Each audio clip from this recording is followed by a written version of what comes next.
CHAPTER I In the Forecourt, 1867 The steamer had passed Flotsand and Domstierken, and the university buildings of Upsala began to appear. "Now begins the real stone throwing," exclaimed one of his companions, an expression borrowed from the street riots of 1864. The hilarity induced by punch and breakfast abated, one felt that things were now serious and that the battle of life was beginning. No vows of perpetual friendship were made, no promises of helping each other. The young men had awakened from their romantic dreams. They knew that they would part at the gangway. New interests would scatter the company which the schoolroom had united. Competition would break the bonds which had united them, and all else would be forgotten. The real stone throwing was about to begin. John and his friend Fritz hired a room in the Klostergränden.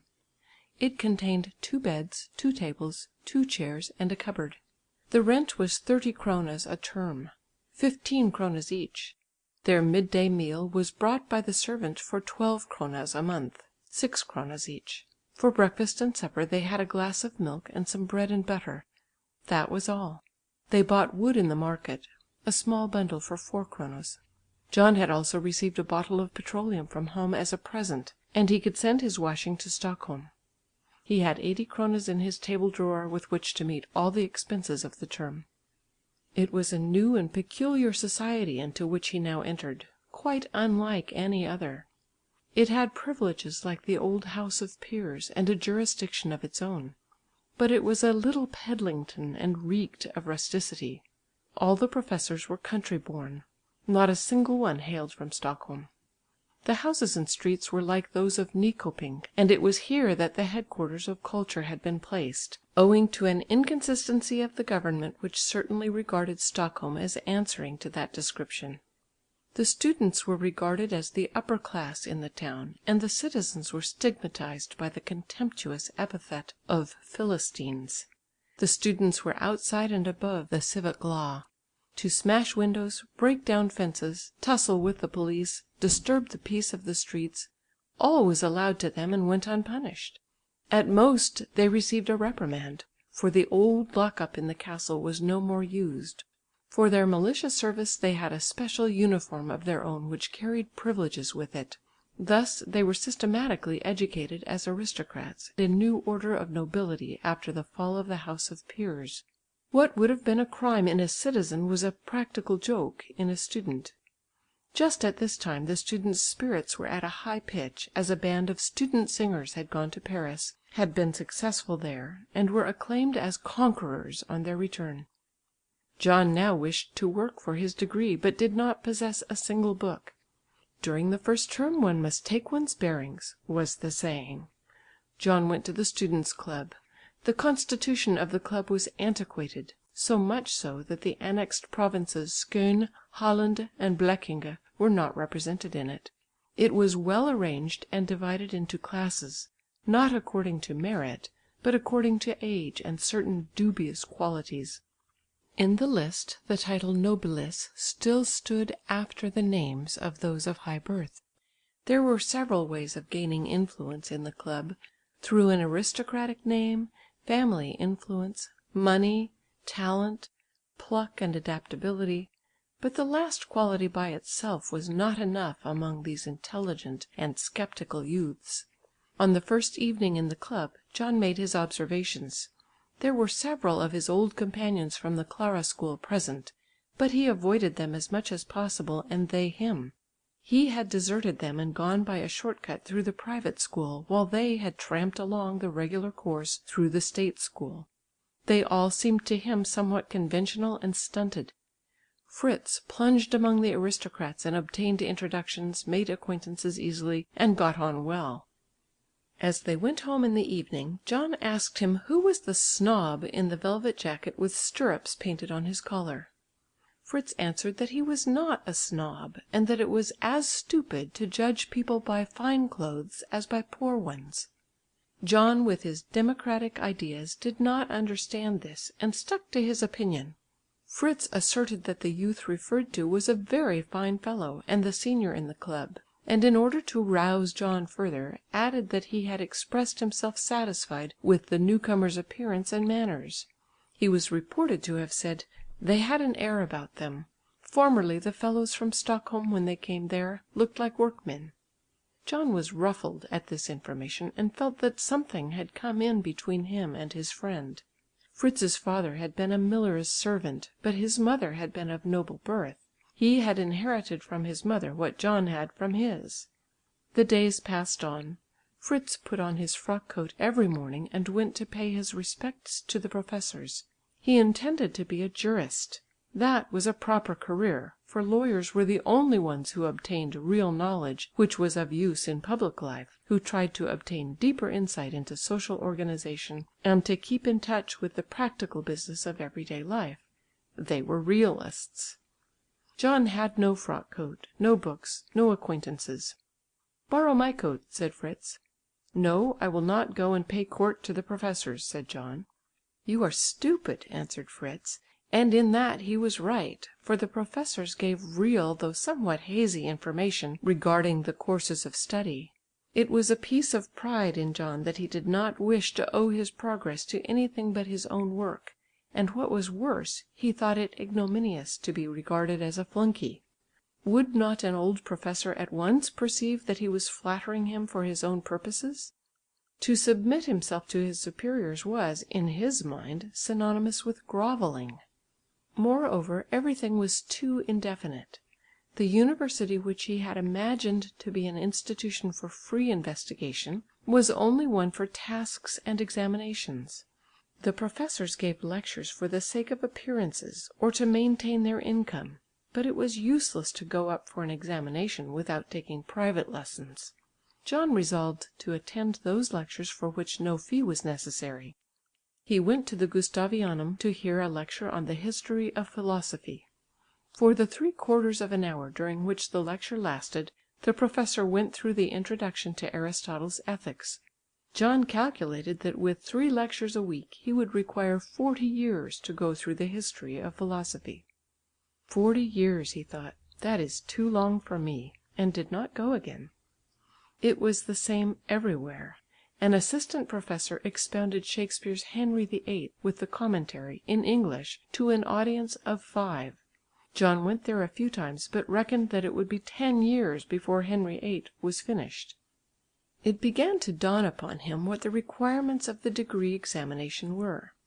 The first was to write a Latin essay. Therefore he must learn more Latin, which he did not like. He had chosen aesthetics and modern languages as his chief subject. Aesthetics comprised the study of architecture, sculpture, painting, literary history, and the various systems of aesthetics. That was work enough for a lifetime. The modern languages were French, German, English, Italian, and Spanish, with comparative grammar. How was he to obtain the requisite books? And he had not the means of paying for private lessons. Meanwhile he set to work on aesthetics. He found that one could borrow books from the club, and so he took out the volumes of Atterbom's Prophets and Poets, which happened to be there. These unfortunately only dealt with Swedenborg and contained Thorild's epistles.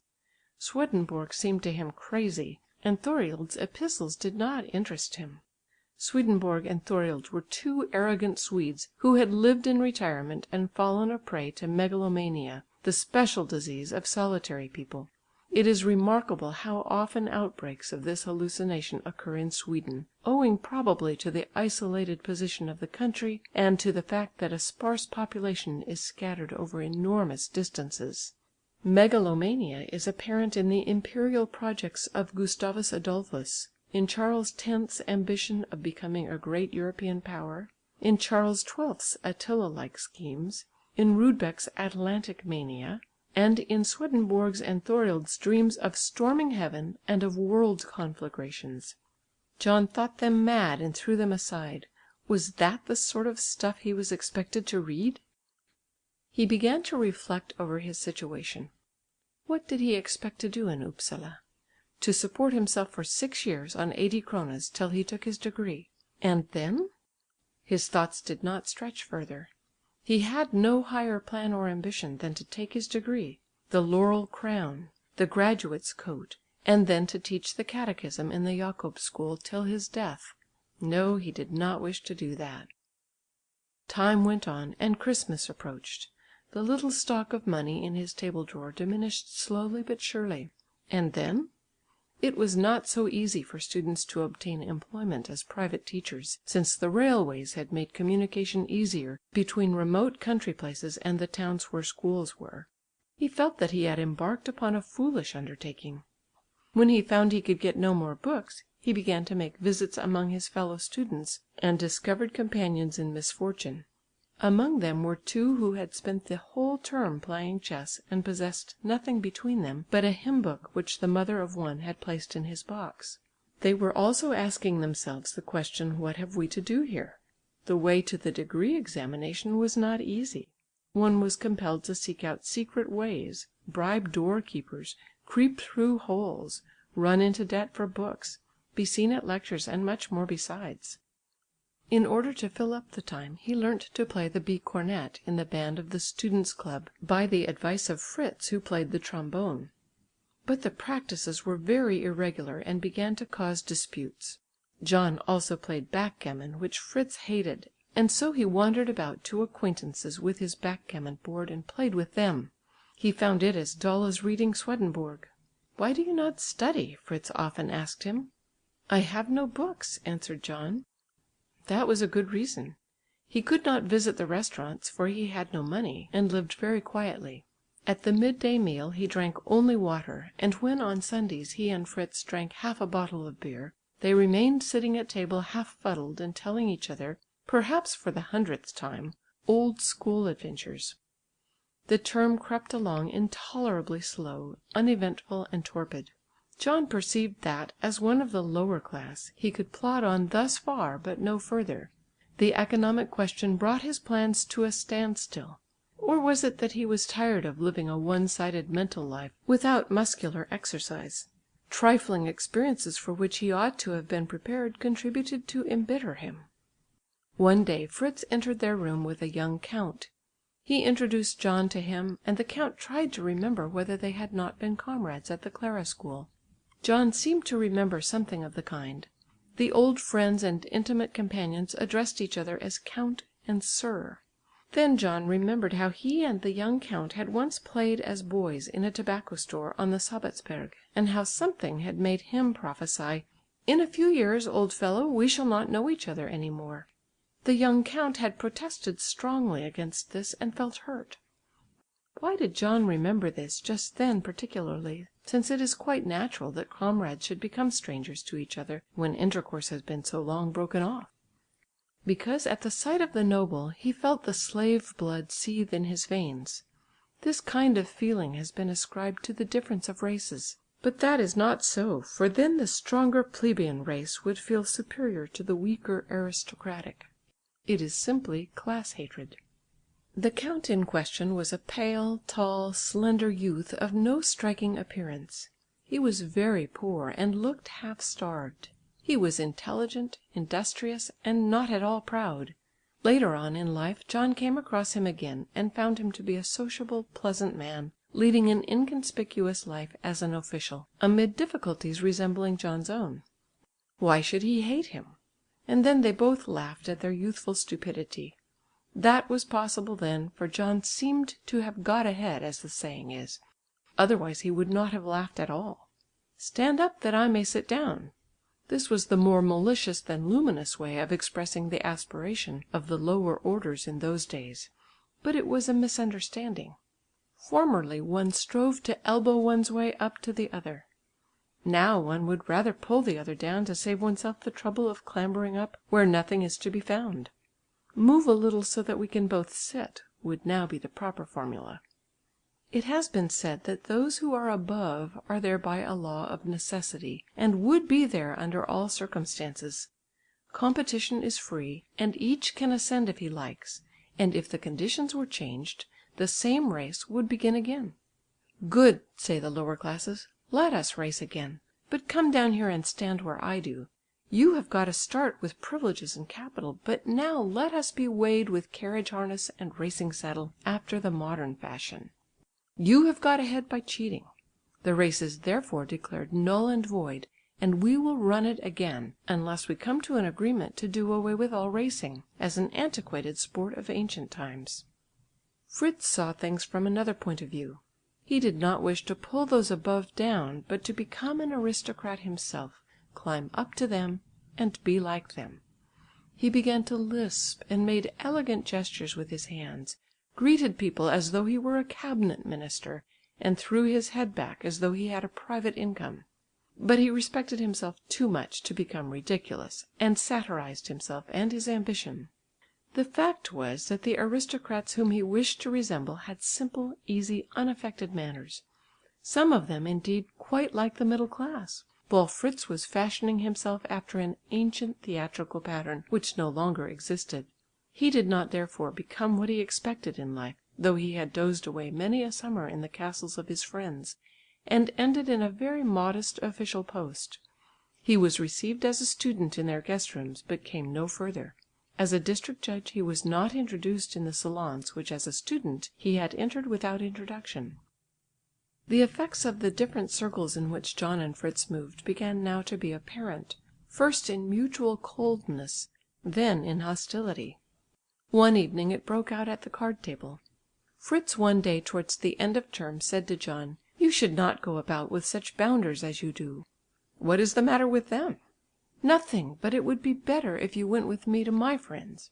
"They don't suit me." "Well, they suit me, but they think you are proud." "I?" "Yes, and to show you are not, come with me this evening and drink punch." John went, though unwillingly. They were a solid looking set of law students who played cards. They discussed the stakes for which they should play, and John succeeded in reducing them to a minimum, though they made sour faces. Then a game of knack was proposed. John said that he never played it. "On principle?" he was asked. "Yes," he answered. "How long ago did you make that resolve?" asked Fritz sarcastically. "Just this minute." "Just now, here?" "Yes, just now, here," answered John. They exchanged hostile looks, and that was the end. They went home silent, went to bed silent, and got up silent. For 5 weeks they ate their dinner at the same table and never spoke to each other. A gulf had opened between them, and their friendship was ended. They had no more intercourse with each other, and there was nothing to bring them together again. How had that come about? These two characters, so opposed to each other, had held together for 5 years through habit, through comradeship in the class room, and common interests. They had felt drawn to each other by common recollections, defeats, and victories. It was a compromise between fire and water which must cease sooner or later, and might cease at any moment. Now they flew asunder as if by an explosion. The masks fell. They did not become enemies, but simply discovered that they were born enemies, i.e. two oppositely disposed natures which must go each its own way. They did not close accounts with a quarrel or useless accusations, but simply made an end, without more ado. An unnatural silence prevailed at their midday meal. Sometimes in lifting dishes their hands crossed, but their looks avoided each other. Now and then Fritz's lips moved as though he wished to say something, but his larynx remained closed. What should he say after all? There was nothing to say but what the silence expressed. We have nothing more in common. And yet there was something left after all.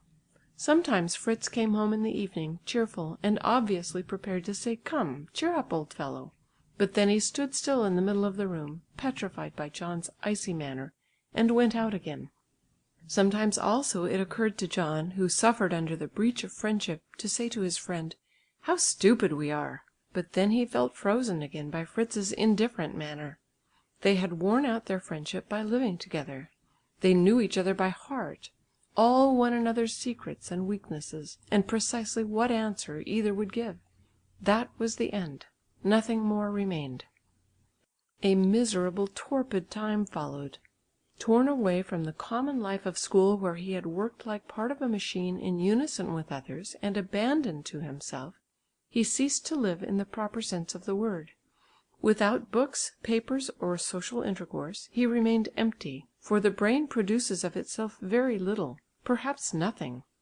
In order to make combinations, it must be supplied with material from without. Now nothing came. The channels were stopped. the ways blocked, and his soul pined away. Sometimes he took Fritz's books and looked into them. Among them he came across Geier's history for the first time. Geier was a great name and known through his Kolargossen, Sistakampen, Vikingen and other poems. John now read his history of Gustav Vasa. He was astonished to find no illuminating point of view nor any fresh information. The style, which he had heard praised, was pedestrian. It was like a mere memorial sketch, this history of a long-lived king's reign, and cursory also like a textbook. Printed in small type and without notes, the history of this important king would not have been longer than a small pamphlet. One day John asked some of his friends what they thought of Geier. "He is devilish dull," they answered. That was the common opinion before jubilee commemorations and the erection of statues prevented people saying plainly what they thought. John then looked for a little into law books, but was alarmed at the idea of having to study that sort of thing. His home life and religious education had given him a distaste for everything that concerned the common interests of people. Through the ceaseless repetition of the maxim that young men should not interfere with politics, that is to say with the common weal, and through Christian individualism and introspection, John had become a consistent egoist. "Let every one mind his own business," was the first command of this egotistic morality. Therefore he read no papers and troubled little how things were going on about him, what was happening in the world, how the destinies of men were being shaped, or what were the thoughts of the leading minds of the time. Therefore it never occurred to him to go to the meetings of the club where questions of common interest were dealt with. There were enough to look after those things, he thought. He was not alone in that opinion, so that the meetings of the club were managed by a few energetic fellows, who were regarded perhaps wrongly as egoists and managed public business in their own interests. John, who let the affairs of the little society go as they liked, was perhaps a greater egoist, occupied as he was with the affairs of his own soul. But in his own defence, and on behalf of many of his countrymen, it must be said that he and they were shy. This shyness, however, should have been got rid of at school by practice in public speaking. In this shyness there was also a degree of cowardice, the fear of opposition or ridicule, and especially the fear of being thought presumptuous, or wishing to push oneself forward. Every youth who did so was at once suppressed, for here the aristocracy of seniority prevailed in a very high degree. When he found the room too stuffy he went out of the town, but the depressing landscape with its endless expanse of clay made him sad. He was no plain dweller, but had his roots in the undulating scenery of Stockholm, diversified by water channels. The flat country depressed him, and he suffered from homesickness to such a degree that when he returned to Stockholm at Christmas and saw again the smiling contours of the coast of Brunsvik, he was moved to the point of sentimentality. When he saw once more the gentle curves of the woods of Haga Park, he felt his soul, as it were, attuned again, after having been so long out of tune. To such a degree were his nerves affected by his natural surroundings. Under other circumstances, the society of a smaller town like Upsala would have been more congenial to him than that of the great town which he hated. Had the small town been but a developed form of the village, preserving the simple rustic appliances for health and comfort, with fragments of landscape between the houses, it would have been far preferable to the great town. But now the small town was merely a shabby, pretentious copy of the great town with its mistakes, and therefore the more offensive. It also reeked with provinciality. Every one mentioned their birthplace. "My name is Pettersson from Ostgotland. Mine is Andersson from Småland." There was a keen rivalry between the members of different provinces. Those from Stockholm regarded themselves as the first, and were therefore envied and despised by the peasants. There was much dispute as to whom the first place really belonged. The Wormlanders boasted of having produced Geier, whose portrait hung in their hall, while the Smålanders had Tegner, Berzelius and Linnaeus. The Stockholm students who had only Bergfolk and Bellman were called gutter snipes. This was not a very brilliant piece of wit, especially as it emanated from a Kalmar student, who was thereupon asked whether there were no gutters in Kalmar. There was something pettifogging also in the way in which the professors fought for advancement by means of pamphlets and newspaper articles. The election to any particular professorial chair rested in the last resource with the chancellor of the university who lived in Stockholm. In 1867 the university had no especially distinguished teachers. Some of them were merely old decayed tipplers. Others were young immature dilettantes who had obtained advancement through their wives and the modicum of talent which they possessed. The only one who enjoyed a certain reputation was Svedelius. This, however, was rather due to his bonhomie and the anecdotes which gathered round him, than to his own talent. His learned activity was confined to the composition in an austere style of textbooks and memorial addresses. These were not strictly scientific, but showed traces of original research. On the whole, all the subjects of study were introduced from abroad, for the most part from Germany. The textbooks in most departments were in German or French. Very few were in English, which was little known. Even the professor of literary history could not pronounce English, and began his lectures with an apology for not being able to do so. There was no doubt that he knew the language, for he had published translations of Swedish poems. But why did he not learn the pronunciation? The students asked. Most of the dissertations for degrees were mere compilations from the German. Occasionally they were direct translations, which caused a scandal. The fact was that the period had no special feature to characterise it. There is no such thing as Swedish culture any more than there is Belgian, Swiss or Hungarian. Sweden had indeed produced a Linnaeus and a Berzelius, but they had had no successors. John had no spirit of enterprise. At school his work had been settled for him. At the university it was all left to him. He was overcome by lethargy and listlessness, and worried by not knowing what to do at the end of the term. He saw that he must seek for a position in which he could support himself. A friend had told him that one might become an elementary teacher in the country without passing any more examinations, and could very well support oneself in such a post. Now it was John's dream to live in the country. He had a natural dislike to towns, though he had been born in the metropolis. He could not accustom himself to live without light and air, nor flourish in these streets and market places, where the outward signs of a higher or lower position in the absurd social scale counted for so much, e.g. such subordinate things as dress and manner. He had hostility to culture in his blood, and could never conceive of himself as anything else than a natural product, which did not wish to be severed from its organic connection with the earth. He was like a plant vainly feeling with its roots between the pavement stones for some soil, like an animal pining for the forest. There is a fish which climbs up trees, and an eel can go on land to look for a peas field, but both of them return to the water. Fowls have been domesticated so long that their ancestral characteristics have died out, but they preserve the habit of sleeping on a perch, which represents the branch on which the blackcock and the wood grouse roost. Geese become restless in autumn, for an instinct in their blood tells them that it is migrating time. So in spite of accommodation to new circumstances, there is always a tendency to go back. Thus is it also with men.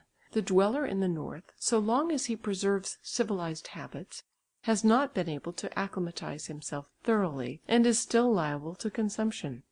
His stomach, nerves, heart and skin were able to accommodate themselves, but not his lungs. The Eskimo, on the other hand, originally a southerner, succeeded in acclimatising himself, but had to give up civilized habits.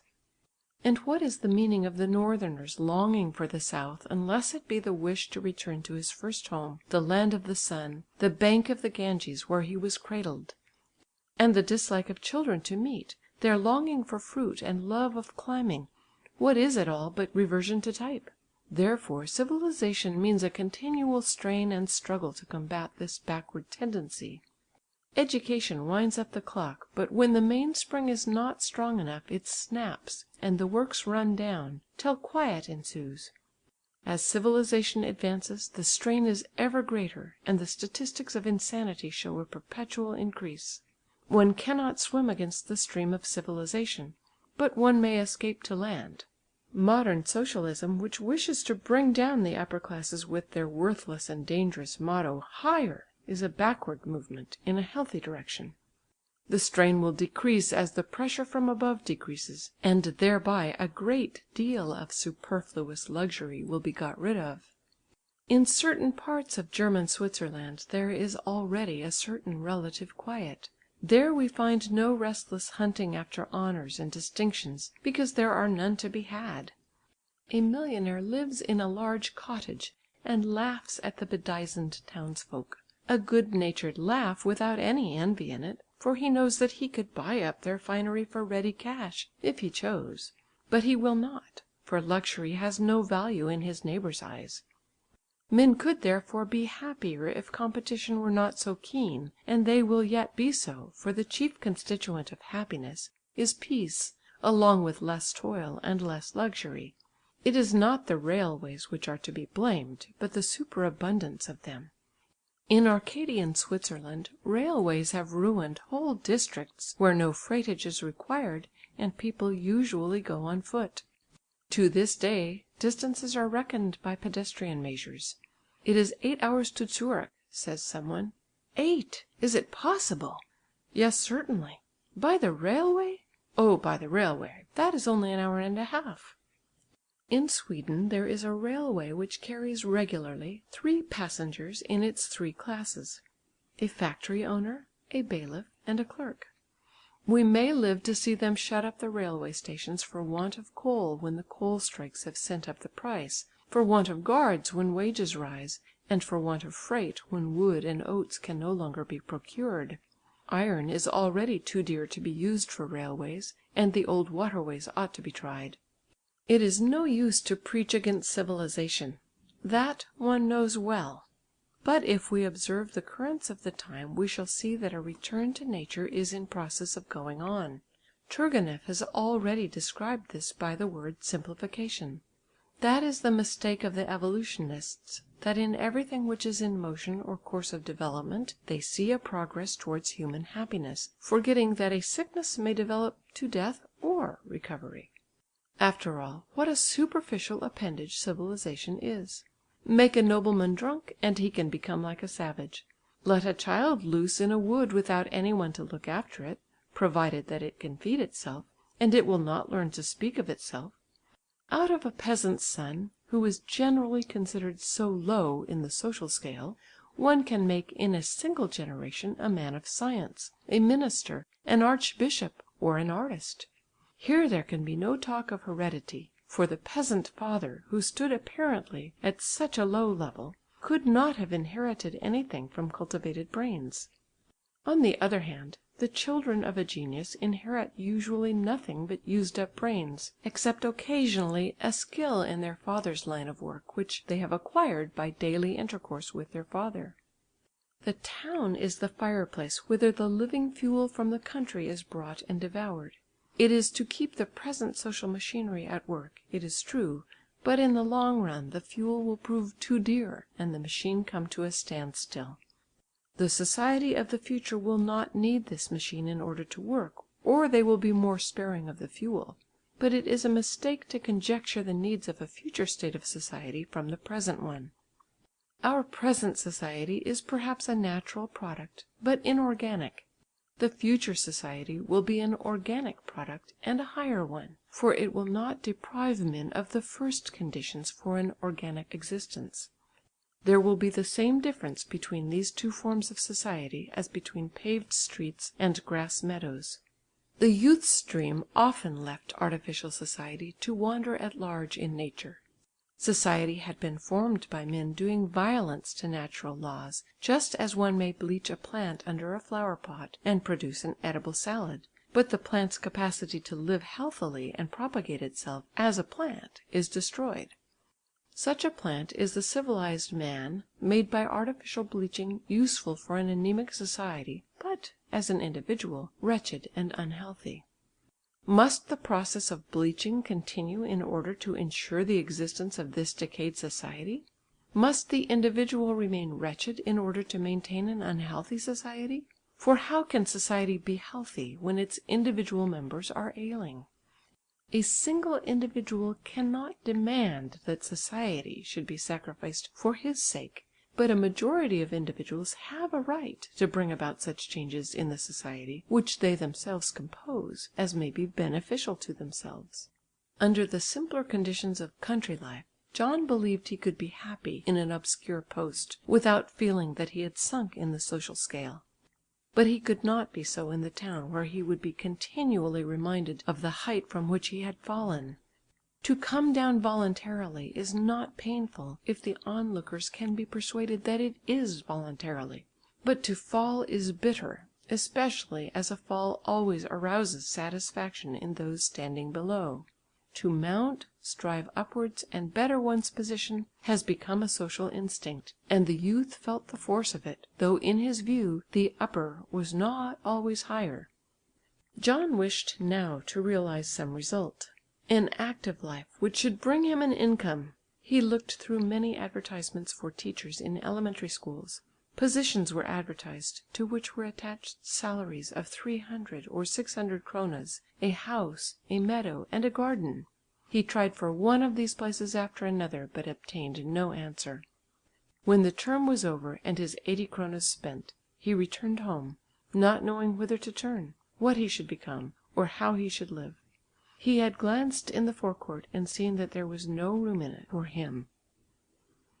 End of chapter 1.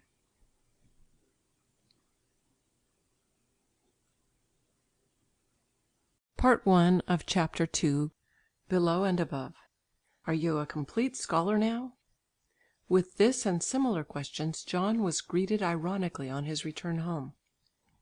His father took the matter seriously and strove to frame plans without coming to any result. John was a student, that was a fact, but what was to follow?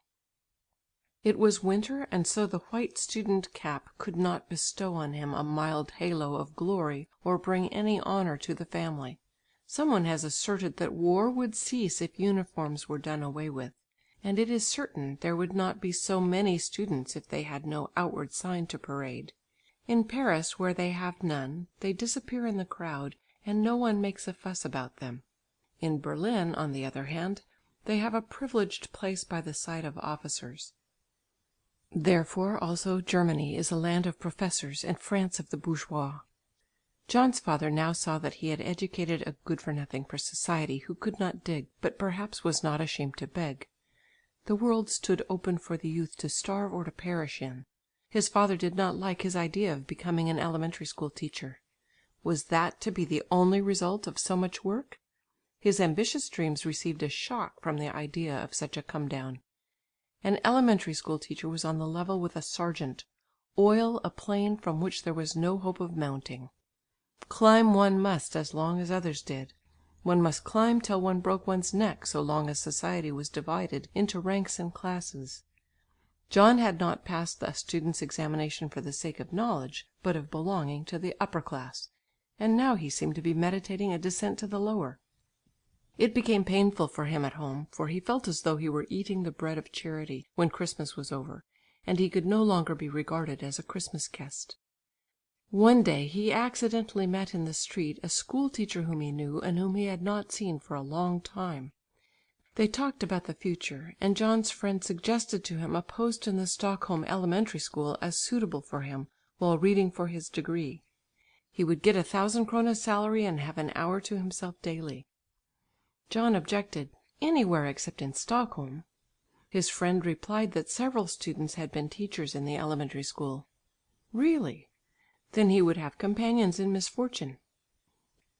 Yes, and one had come from the new elementary school where he was a teacher. John went, made an application, and was appointed with a salary of 900 kronas. His father approved his decision when he heard that it would help him to read for his degree, and John undertook to live as a boarder at home. One winter morning at 8:30, John went down the Nord Tullsgata to the Clara school, exactly as he had done when he was 8 years old.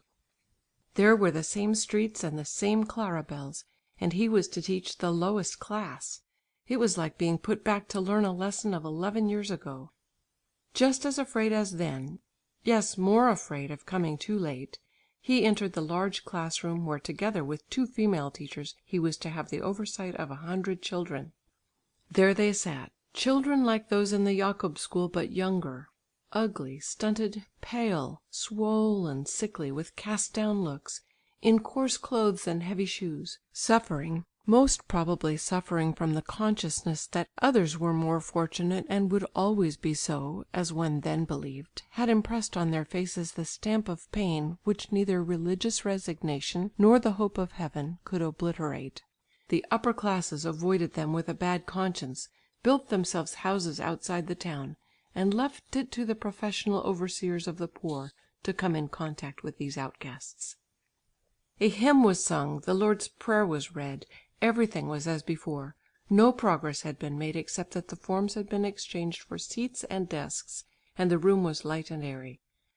John had to fold his hands and join in the hymn, thus already being obliged to do violence to his conscience. Prayers over, the head master entered. He spoke to John in a fatherly way, and as his superintendent gave him instruction and advice. This class, he said, was the worst, and the teacher must be strict. So John took his class into a special room to begin the lesson. The room was exactly like that in the Clara school, and there stood the dreadful desk with steps, which resembled a scaffold and was painted red, as though stained with blood. A stick was put into his hand, with which he might rap or strike as he chose. He mounted the scaffold. He felt shy before the thirsty faces of girls and boys opposite, who looked curiously at him, to see if he were going to worry them. "What is your lesson?" he asked. "The first commandment," the whole class exclaimed. "Only one must answer at a time. You, top boy, what is your name?" "Hallberg," cried the whole class. "No, only one at a time, the one I ask." The children giggled. "He is not dangerous," they thought. "Well then, what is the first commandment?" John asked the top boy. "Thou shalt have no other gods but me." He knew that then. "What is that?" John asked again, trying to lay as little emphasis as possible on the "that." Then he asked 15 children the same question, and a quarter of an hour had passed. John thought this idiotic. What should he do now? Say what he knew about God? But the common point of view then was that nothing was known about him. John was a theist and still believed in a personal God, but could say nothing more. He would have liked to have attacked the divinity of Christ, but would have been dismissed had he done so. A pause followed. There was an unnatural stillness while he reflected on his false position and the foolish method of teaching. If he had now said that nothing was known of God, the whole catechism and Bible instruction would have been superfluous. They knew that they must not steal or lie. Why then make such a fuss? He felt a mad wish to make friends and fellow sinners of the children. "What shall we do now?" he said. The whole class looked at each other and giggled. This is a jolly sort of teacher, they thought. "What must the teacher do when he has heard the lesson?" he asked the top boy. He generally explains it," he and 1 or 2 others answered. John could certainly explain the origin and growth of the conception of God, but that would not do. "You need not do any more," he said, "but don't make a noise." The children looked at him and he at them, mutually smiling. "Don't you think this is absurd?" he felt inclined to say, but checked himself and only smiled. But he collected himself when he saw that they were laughing at him. This method would not do, he thought. So he commanded attention and went through the first commandment again till each child had had a question. After extraordinary exertions on his part, the clock at last struck 9, and the lesson was over. Then the 3 divisions of the class were assembled in the great hall to prepare for going into the playground to get fresh air. Prepare is the right word, for such a simple affair as going into the playground demanded a long preparation. An exact description would fill a whole printed page, and perhaps be regarded as a caricature. We will be content with giving a hint. In the first place, all the 100 children had to sit motionless and silent, absolutely silent, in their seats as though they were to be photographed. From the master's desk the whole assembly looked like a grey carpet with bright patterns, but the next moment one of them moved the head. The offender had to rise from his seat and stand by the wall. The total effect was now disturbed, and there had to be a good many raps with the cane before 200 arms lay parallel on the desks, and 100 heads were at right angles with their collar bones. When quiet was in some degree restored, a new rapping began which demanded absolute quiet. But at the very moment when the absolute was all but attained, some muscle grew tired, some nerve slackened, some sinew relaxed. Again there was confusion, cries, blows, and a new attempt to reach the absolute. It generally ended by the female teacher (the males did not drive it so far) closing one eye and pretending that the absolute had been reached. Then came the important moment, when at a given signal the whole 100 must spring from their seats and stand in order, but nothing more. It was a ticklish moment when slates fell down and rulers clattered. Then they had to sit down and begin all over again by keeping perfectly still. When they had really got on their legs, they were marched off in divisions, but on tiptoe, without exception.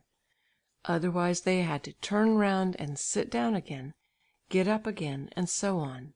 They had to go on tiptoe in wooden sabots and water boots. It was a great mistake. It accustomed the children to stealthiness and gave their whole appearance something cat-like and deceitful. In the playground a teacher had to arrange those who wanted to drink in a straight line before the water tap by the entrance. At the same time the lavatories at the other end of the playground had to be inspected, and games had to be organised and watched over. Then the children were again drawn up and marched into school.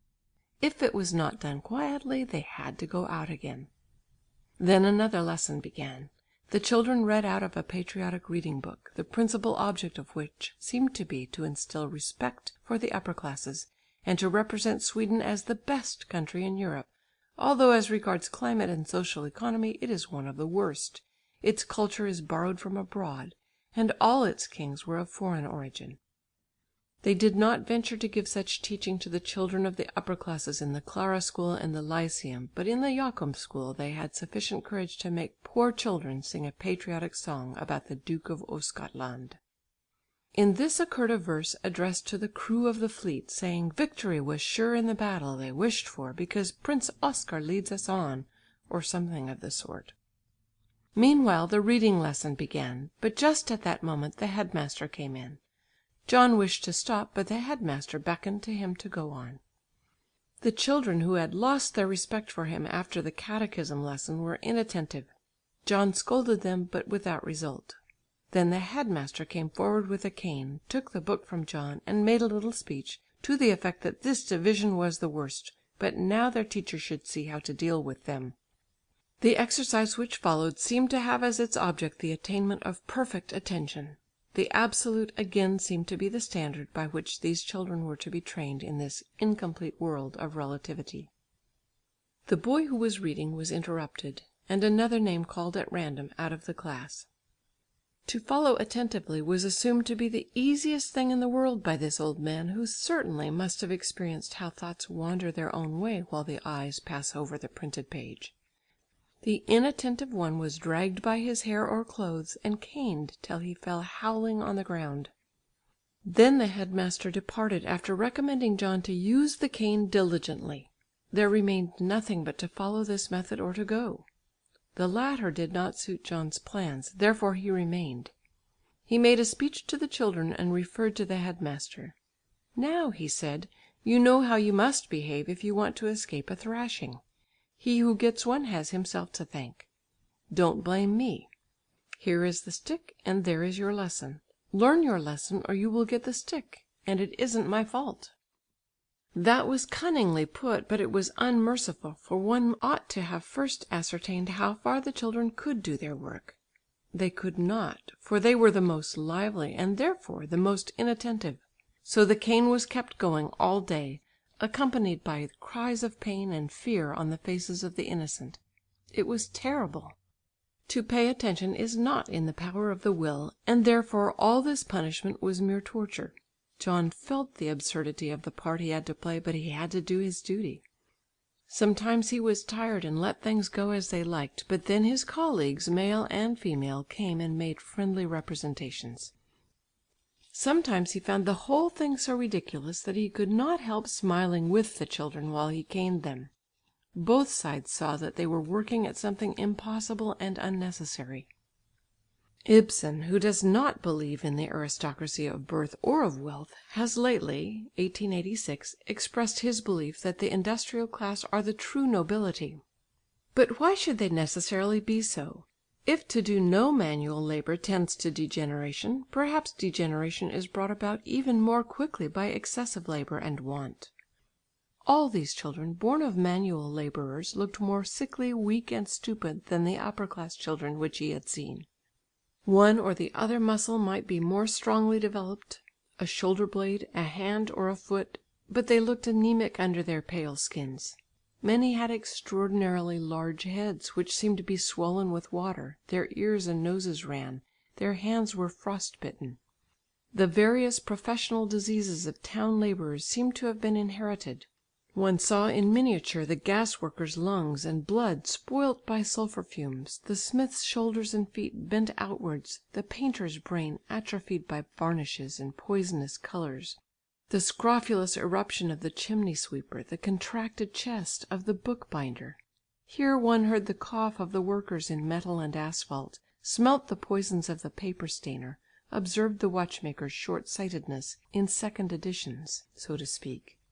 In truth this was no race to which the future belonged, or on which the future could build. Nor was it a race which could permanently increase, for the ranks of the workers are continually recruited from the country.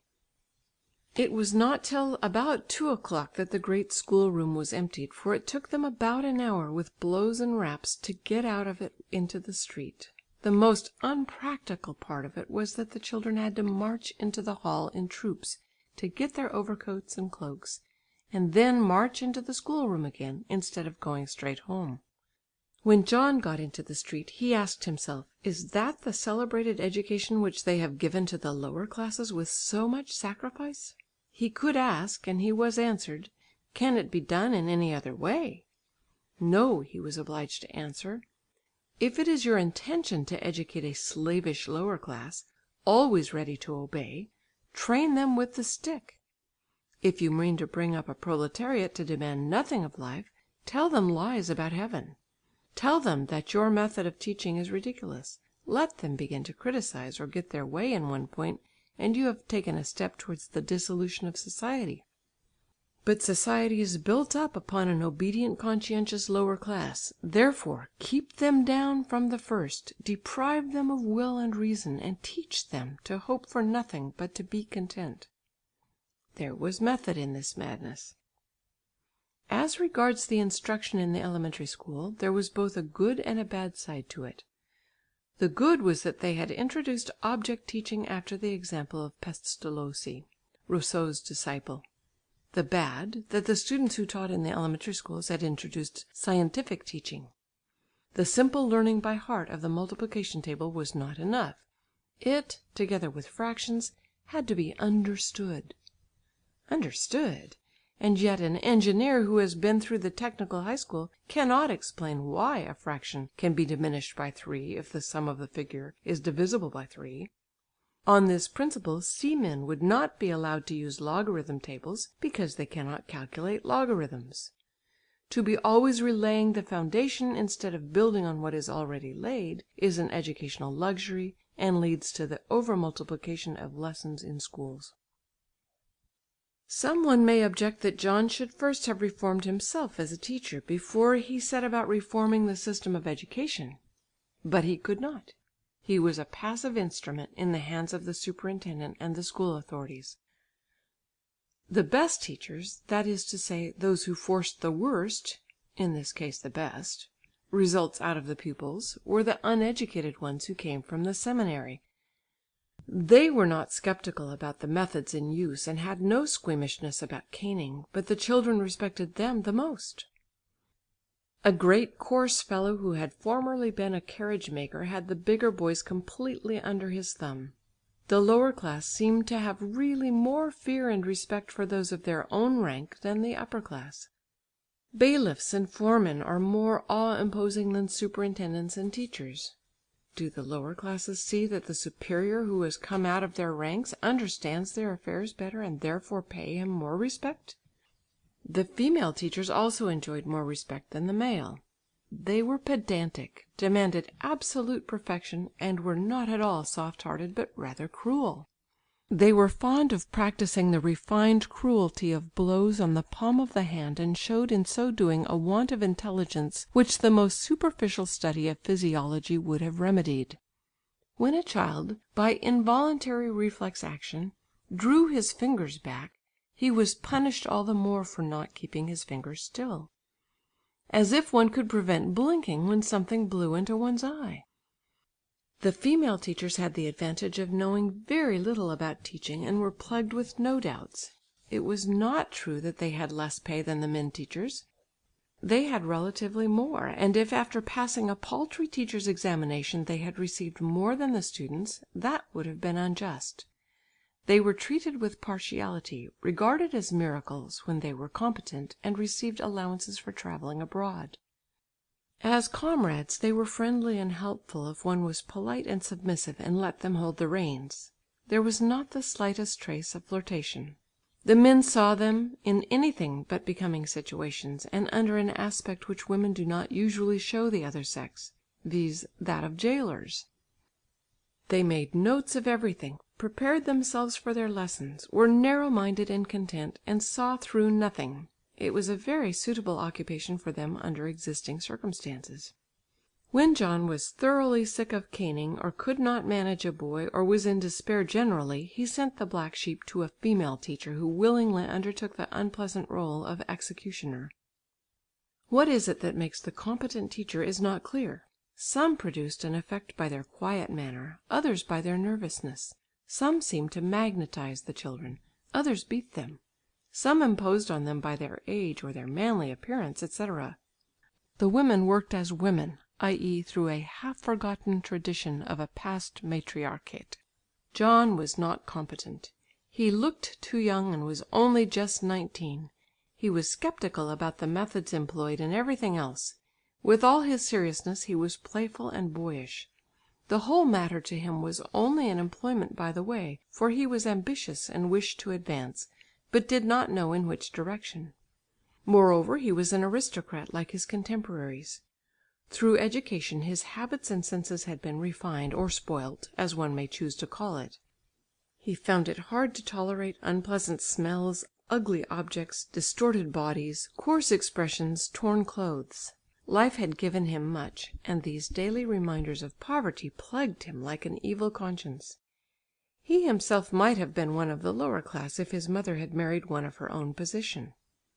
He was proud, a shop boy would have said, who had mounted to the position of editor of a paper and boasted that he was content with his lot, forgetting that he might well be content since he had risen from a low position. He was proud, a master shoemaker would have said, who would have rather thrown himself into the sea than become an apprentice again. John was proud, of that there was no doubt, as proud as the master shoemaker, but not in such a high degree, as he had descended from the level of the student to the elementary school teacher. That, however, was no virtue, but a necessity, and he did not therefore boast of his step downward, nor give himself the air of being a friend of the people. One cannot command sympathies and antipathies, and for the lower class to demand love and self-sacrifice from the upper class is mere idealism. The lower classes sacrificed for the upper class, but they have offered themselves willingly. They have the right to take back their rights, but they should do it themselves. No one gives up his position willingly, therefore the lower class should not wait for kings and the upper class to go. Pull us down, but all together. If an intelligent man of the upper class help in such an operation, those below should be thankful to him especially, since such an act is liable to the imputation of being inspired by impure motives. Therefore the lower class should not too narrowly inspect the motives of those who help them. The result is in all cases the same. The aristocrats seem to have seen this, and therefore regard one of themselves who sides with the proletariat as a traitor. He is a traitor to his class, that is true, and the lower class should put it to his credit. John was not an aristocrat in the sense that he used the word mob or despised the poor. Through his mother he was closely allied to them, but circumstances had estranged him from them. That was the fault of class education. This fault might be done away with for the future if elementary schools were reformed by the inclusion of the knowledge of civil duties in their programme, and by their being made obligatory for all without exception, as the militia schools are. Then it would be no longer a disgrace to become an elementary school teacher, as it now is, and made a matter of reproach to a man that he has been one. John, in order to keep himself above, applied himself to his future work. To this end he studied Italian grammar in his spare time at the school. He could now buy books, and did so. He was honest enough not to construe these efforts at climbing up as an ideal thirst for knowledge or a striving for the good of humanity. He simply read for his degree. But the meagre diet he had lived on in Upsala, his midday meals at 6 kronas, the milk and the bread had undermined his strength, and he was now in the pleasure-seeking period of youth. It was tedious at home, and in the afternoons he went to the café or the restaurant, where he met friends. Strong drinks invigorated him, and he slept well after them. The desire for alcohol seems to appear regularly in each adolescent. All northerners are born of generations of drinkers from the early heathen times, when beer and mead was drunk, and it is quite natural that this desire should be felt as a necessity. With John it was an imperious need, the suppression of which resulted in a diminution of strength. It may be questioned whether abstinence for us may not involve the same risk as the giving up of poison for an arsenic eater. Probably the otherwise praiseworthy temperance movement will merely end in demanding moderation. That is a virtue, and not a mere exhibition of will power which results in boasting and self-righteousness. John, who had hitherto only worn cast-off suits, began to wear fine clothes. His salary seemed to him extraordinarily great, and in the magnifying glass of his fancy assumed huge proportions, with the result that he soon ran into debt. Debt which grew and could never be paid, became the vulture gnawing at his life, the object of his dreams, the wormwood which poisoned his content. What foolish hopefulness, what colossal self-deceit it was to incur debts! What did he expect? To gain an academic dignity, and then? To become a teacher with a salary of 750 kronas, less than he had now. Not the least trying part of his work was to accommodate his brain to the capacity of the children. That meant to come down to the level of the younger and less intelligent, and to screw down the hammer so that it might hit the anvil, an operation which injured the machine. On the other hand, he derived real profit from his observations in the families of the children whom his duty required him to visit on Sundays. There was one boy in his class who was the most difficult of all. He was dirty and ill-dressed, grinned continually, smelt badly, never knew his lessons, and was always being caned. He had a very large head and staring eyes which rolled and turned about continually. John had to visit his parents in order to find out the reason of his irregular attendance at school and bad behaviour. He therefore went to the Appelbergsgata, where they kept a public house. He found that the father had gone to work, but the mother was at the counter. The public house was dark and evil-smelling, filled with men who looked threateningly at John as he entered, probably taking him for a plain-clothes policeman. He gave his message to the mother, and was asked into a room behind the counter. One glance at it sufficed to explain everything. The mother blamed her son and excused him alternately, and she had some reason for the latter. The boy was accustomed to "lick the glasses." That was the explanation, and that was enough. What could be done in such a case? A change of dwelling, better food, a nurse to look after him, and so on. All these were questions of money. Afterwards he came to the Klara poorhouse, which was empty of its usual occupants and provisionally open to families because of the want of houses. In a great hall lay and stood quite a dozen families who had divided the floor with strokes of chalk. There stood a carpenter with his planing bench. Here sat a shoemaker with his boards. Round about on both sides of the chalk line women sat and children crawled. What could John do there? Send in a report on a matter which was perfectly well known? Distribute wood tickets and orders for meat and clothing? In Kungsholmsbergen he came across specimens of proud poverty. There he was shown the door. God be thanked, we have no need of charity. We are all right. Indeed, then you should not let your boy go in torn boots in winter. That is not your business, sir, and the door was slammed. Sometimes he saw sad scenes. A child sick, the room full of sulphur fumes of coke, and all coughing from the grandmother down to the youngest. What could he do except feel dispirited and make his escape? At that period there was no other means of help except charity. Writers who described the state of things contented themselves with lamenting it. No one saw any hope. Therefore there was nothing to do except to be sorry, help temporarily, and fly in order not to despair. All this lay like a heavy cloud upon him, and he lost pleasure in study. He felt there was something wrong here, but nothing could be done, said all the newspapers and books and people. It must be so, but every one is free to climb. You climb too. Time went on and spring approached. John's closest acquaintance was a teacher from the Slöjd school. He was a poet, well versed in literature and also musical. They generally walked to the Stallmastergarden restaurant, discussed literature, and ate their supper there. While John was paying his attentions to the waitress, his friend played the piano. Sometimes the latter amused himself by writing comic verses to girls. John was seized with a craze for writing verse, but could not.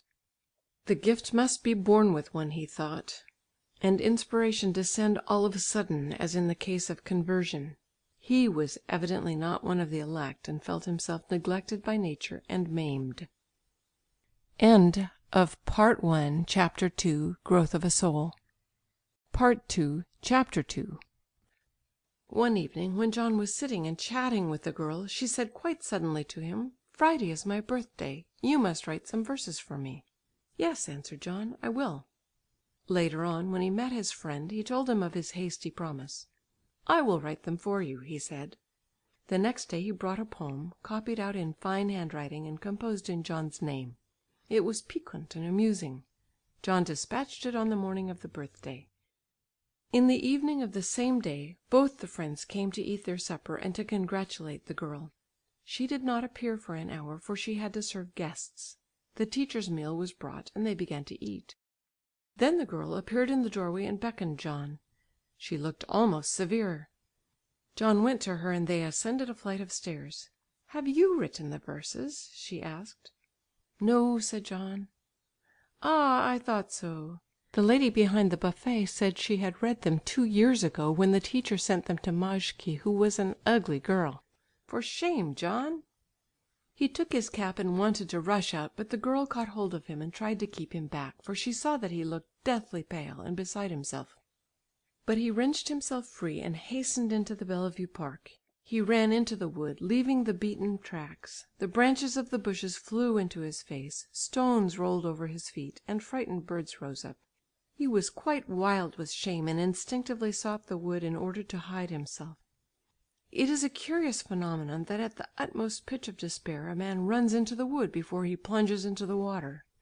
The wood is the penultimate and the water the ultimate resource. It is related of a famous author who had enjoyed a 20 years' popularity quietly and proudly, that he was suddenly cast down from his position. He was as though struck by a thunderbolt, went half mad and sought the shelter of the woods, where he recovered himself. The wood is the original home of the savage and the enemy of the plough and therefore of culture. When a civilized man suddenly strips off the garb of civilization, the artistically woven fabric of his repute, he becomes in a moment a savage or a wild beast. When a man becomes mad, he begins to throw off his clothes. What is madness? A relapse? Yes, many think animals mad. It was evening when John entered the wood. In the midst of some bushes he laid down on a great block of stone. He was ashamed of himself. That was the chief impression on his mind. An emotional man is more severe with himself than others think. He scourged himself unmercifully. He had wished to shine in borrowed plumage and so lied, and in the second place he had insulted an innocent girl. The first part of the accusation affected him in a very sensitive point, his want of poetic capacity. He wished to do more than he could. He was discontent with the position which nature and society had assigned him. Yes, but and now his self-defence began, after the evening air had cooled his blood. In the school one had been always exhorted to strive upwards. Those who did so were praised, and discontent with the position one might happen to be in was justified. Yes, but there the scourge descended. He had tried to deceive. That was unpardonable. He was ashamed, stripped and unmasked without any means of retreat. Deception, falsity, cheating, so it was. As a quondam Christian, John was most afraid of having a fault, and as a member of society he feared lest it should be visible. Everybody knew that one had faults, but to acknowledge them was regarded as a piece of cynicism, for society always wishes to appear better than it is. Sometimes, however, society demanded that one should confess one's fault if one wished for forgiveness. But that was a trick. Society wished for confessions in order to enjoy the punishment, and was very deceitful. John had confessed his fault, been punished, and still his conscience was uneasy. The second point regarding the girl was also difficult. She had loved him purely, and he had insulted her. How coarse and vulgar! Why should he think that a waitress could not love innocently? His own mother had been in the same position as that girl. He had insulted her. Shame upon him! Now he heard shouts in the park, and his name being called. The girl's voice and his friend's echoed among the trees, but he did not answer them. For a moment the scourge fell out of his hands. He became sobered and thought, "I will go back. We will have supper, call Ricken and drink a glass with her, and it will be all over." But no, he was too high up, and one cannot descend all at once. The voices became silent. He lay back in a state of semi-stupefaction and ground his double crime between the millstones of rumination. He had lied and hurt her feelings. It began to grow dark. There was a rustling in the bushes. He started and a sweat broke out upon him. Then he went out and sat upon a seat till the dew fell. He shivered and felt poorly. Then he got up and went home. Now his head was clear and he could think. What a stupid business it all was! He did not really mean that she should take him for a poet, and had been quite ready to explain the whole trick. It was all a joke. His friend had made a fool of him, but it did not matter. When he got home he found his friend sleeping in his bed. He wanted to rise, but John would not let him. He wished to scourge himself once more. He lay on the floor, put a cigar box under his head, and drew a volunteer's cloak over him. In the morning, when he awoke, John asked in trembling tones, "How did she take it?" "Ah, she laughed. Then we drank a glass, and it was over. She liked the verses." "She laughed? Was she not angry?" "Not at all." "Then she only humbugged me." John wished to hear no more. This trifle had kept him on the rack for a whole dreadful night. He felt ashamed of having asked whether she was disquieted about him. But since she had laughed and drunk punch, she could not have been. Not even anxious about his life. He dressed himself and went down to the school. The habit of self-criticism, derived from his religious training, had accustomed him to occupy himself with his ego, to fondle and cherish it as though it were a separate and beloved personality. So cherished, the ego expanded and kept continually looking within instead of without upon the world. It was an interesting personal acquaintance, a friend who must be flattered, but who must also hear the truth and be corrected. It was the mental malady of the time reduced to a system by Fichte, who taught that everything took place in the ego and through the ego, without which there was no reality. It was the formula for romanticism and for subjective idealism. "I stood on the shore under the king's castle. I dwell in the cave of the mountain. I, small boy, watch the door. I think of the beautiful times." All these phrases struck the same note. Was this I really so proud? Was not the poet's I more modest than the editor's royal we? This absorption in self, or the new malady of culture, of which much is written nowadays, has been common with all men who have not worked with their bodies. The brain is only an organ for imparting movement to the muscles. Now when, in a civilized man, the brain cannot act upon the muscles, nor bring its power into play, there results a disturbance of equilibrium. The brain begins to dream. Too full of juices which cannot be absorbed by muscular activity, it converts them involuntarily into systems, into thought combinations, into the hallucinations which haunt painters, sculptors and poets.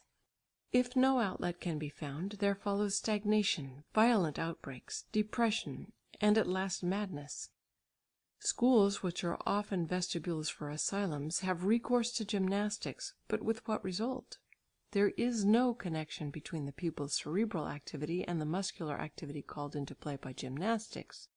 The latter is only directed by another's will through the word of command. All studious youths are aware of this tendency to congestion of the brain. It is a good thing that they often go out to improve or to beautify society, but it would be better if the equilibrium were restored and a sound mind dwelt in a sound body. It has been sought to introduce physical work into schools as a remedy. It would be better to let elementary knowledge be acquired at home, to make the school a day school and to let every one look after himself. For the rest, the emancipation of the lower classes will compel the higher classes to undertake some of the physical labour now carried on by domestics, and so the equilibrium will be restored. That such labour does not blunt the intelligence can be easily seen by observing that some of the strongest minds of the time have had such daily contact with reality, e.g. Mill, the civil service official; Spencer, the civil engineer; Edison, the telegraphist. The student period of life, the most unwholesome because not under discipline, is also the most dangerous. The brain continually takes in without producing anything, not even anything intellectual, while the whole muscular system is unoccupied. John at this time was suffering from an overproduction of thought and imagination. The mechanical schoolwork continually revolving in the same circle with the same questions and answers afforded no relief. It increased, on the other hand, his stock of observations of children and teachers. There lay and fermented in his mind a quantity of experiences, perceptions, criticisms and thoughts, without any order. He therefore sought for society in order to speak his mind out. But it was not sufficient, and as he did not find any one who was willing to act as a sounding board, he took to declaiming poetry. In the early 'sixties, declamation was much the fashion. In families they used to read aloud the Kings of Salamis. In the numerous volunteer concerts the same pieces were declaimed over and over again. These declamations were what the quartet singing had been, an outlet for all the hope and enthusiasm called forth by the awakening of 1865. Since Swedes are neither born nor trained orators, they became singers and reciters, perhaps because their want of originality sought a ready-made means of expression. They could execute but not create. The same want of originality showed itself in the bachelors' gatherings where reciters of anecdotes were much in request. This feeble and tedious form of amusement was superseded when the new questions of the day provided food for conversation and discussion. One day John came to his friend, the elementary school teacher, whom he found together with another young colleague. When the conversation began to slacken, his friend produced a volume of Schiller, whose poems had just then appeared in a cheap edition and were bought mostly for that reason. They opened The Robbers and read round in turn, John taking the part of Karl Moor. The first scene of the first act took place between old Moor and Franz. Then came the second scene. John read, "I am sick of this quill-driving age, when I read of great men in Plutarch." He did not know the play and had never seen bandits. At first he read absent-mindedly, but his interest was soon aroused. The play struck a new note. He found his obscure dreams expressed in words, his rebellious criticisms printed. Here then was another, a great and famous author who felt the same disgust at the whole course of education in school and university as he did, who would rather be Robinson Crusoe or a bandit than be enrolled in this army which is called society. He read on. His voice shook, his cheeks glowed, his breast heaved. They bar out healthy nature with tasteless conventionalities. There it stood, all in black and white. "That is Schiller," he exclaimed, "the same Schiller who wrote the tedious history of the 30 Years' War, and the tame drama Wallenstein, which is read in schools." Yes, it was the same man. Here, in The Robbers, he preached revolt, revolt against law, society, morals and religion. That was in the revolt of 1781, 8 years before the great revolution. That was the anarchist programme 100 years before its time, and Karl Moor was a nihilist. The drama came out with a lion on the title page and with the inscription "In Tyrannos." The author, then, 1781, aged 22, had to fly. There was no doubt, therefore, about the intention of the piece. There was also another motto from Hippocrates, which showed this intention as plainly. "What is not cured by medicine must be cured by iron. What is not cured by iron must be cured by fire." That was clear enough, but in the preface the author apologized and recanted. He disclaimed all sympathy with Franz Moor's sophisms, and said that he wished to exhibit the punishment of wickedness in Karl Moor. Regarding religion he said, "Just now it is the fashion to make religion a subject for one's wit to play upon as Voltaire and Frederick the Great did, and a man is scarcely reckoned a genius unless he can make the holiest truths the object of his godless satire. I hope I have exacted no ordinary revenge for religion and sound morality in handing over these obstinate despisers of Scripture in the person of this scoundrelly bandit to public contumely." Was then Schiller true when he wrote the drama, and false when he wrote the preface? True in both cases, for man is a complex creature, and sometimes appears in his natural, sometimes in his artificial character. At his writing table in loneliness, when the silent letters were being written down on paper, Schiller seems, like other young authors, to have worked under the influence of a blind, natural impulse without regard to men's opinion, without thinking of the public or laws or constitutions. The veil was lifted for a moment and the falsity of society seen through in its whole extent. The silence of the night, when literary work, especially in youth, is carried on, causes one to forget the noisy artificial life outside, and darkness hides the heaps of stones over which animals, which are ill adapted to their environment, stumble. Then comes the morning, the light of day, the street noises, men, friends, police, clocks striking, and the seer is afraid of his own thoughts. Public opinion raises its cry, newspapers sound the alarm, friends drop off. It becomes lonely round one, and an irresistible terror seizes the attacker of society. If you will not be with us, society says, then go into the woods. If you are an animal ill adapted to its environment, or a savage, we will deport you to a lower state of society which you will suit. And from its own point of view, society is right, and always will be right. But the society of the future will celebrate the revolter, the individual, who has brought about social improvement, and the revolter is justified long after his death. In every intelligent youth's life there comes a moment when he is in the transition stage between family life and that of society, when he feels disgusted at artificial civilization and breaks out. If he remains in society, he is soon suppressed by the united wet blankets of sentiment and anxiety about living. He becomes tired, dazzled, drops off and leaves other young men to continue the fight. This unsophisticated glance into things, this outbreak of a healthy nature which must of necessity take place in an unspoilt youth, has been stigmatized by a name which is intended to depreciate the idealistic impulses of youth. It is called spring fever, by which is meant that it is only a temporary illness of childhood, a rising of the vernal sap, which produces stoppage of the circulation and giddiness. But who knows whether the youth did not see right before society put out his eyes, and why do they despise him afterwards? Schiller had to creep into a public post for the sake of a living, and even eat the bread of charity from a duke's hand. Therefore his writing degenerated, though perhaps not from an aesthetic or subordinate point of view. But his hatred of tyrants is everywhere manifest. It declares itself against Philip II of Spain, Dorea of Genoa, Gesler of Austria, but therefore ceases to be effective. Schiller's rebellion, which was in the first instance directed against society, was afterwards directed against the monarchy alone. He closes his career with the following advice to a world reformer, not, however, till he had seen the reaction which followed the French Revolution. "For rain and dew and for the welfare of mankind, let heaven care to-day, my friend, as it has always done. Heaven, the unfortunate old heaven, will care for it, just as well as it has done before." Just as a man once does his militia duty at the age of 21, so Schiller did his. How many have shirked it! John did not take the preface to The Robbers very seriously, or rather ignored it. But he took Karl Moor literally, for he was congenial. He did not imitate him, for he was so like him that he had no need to do so.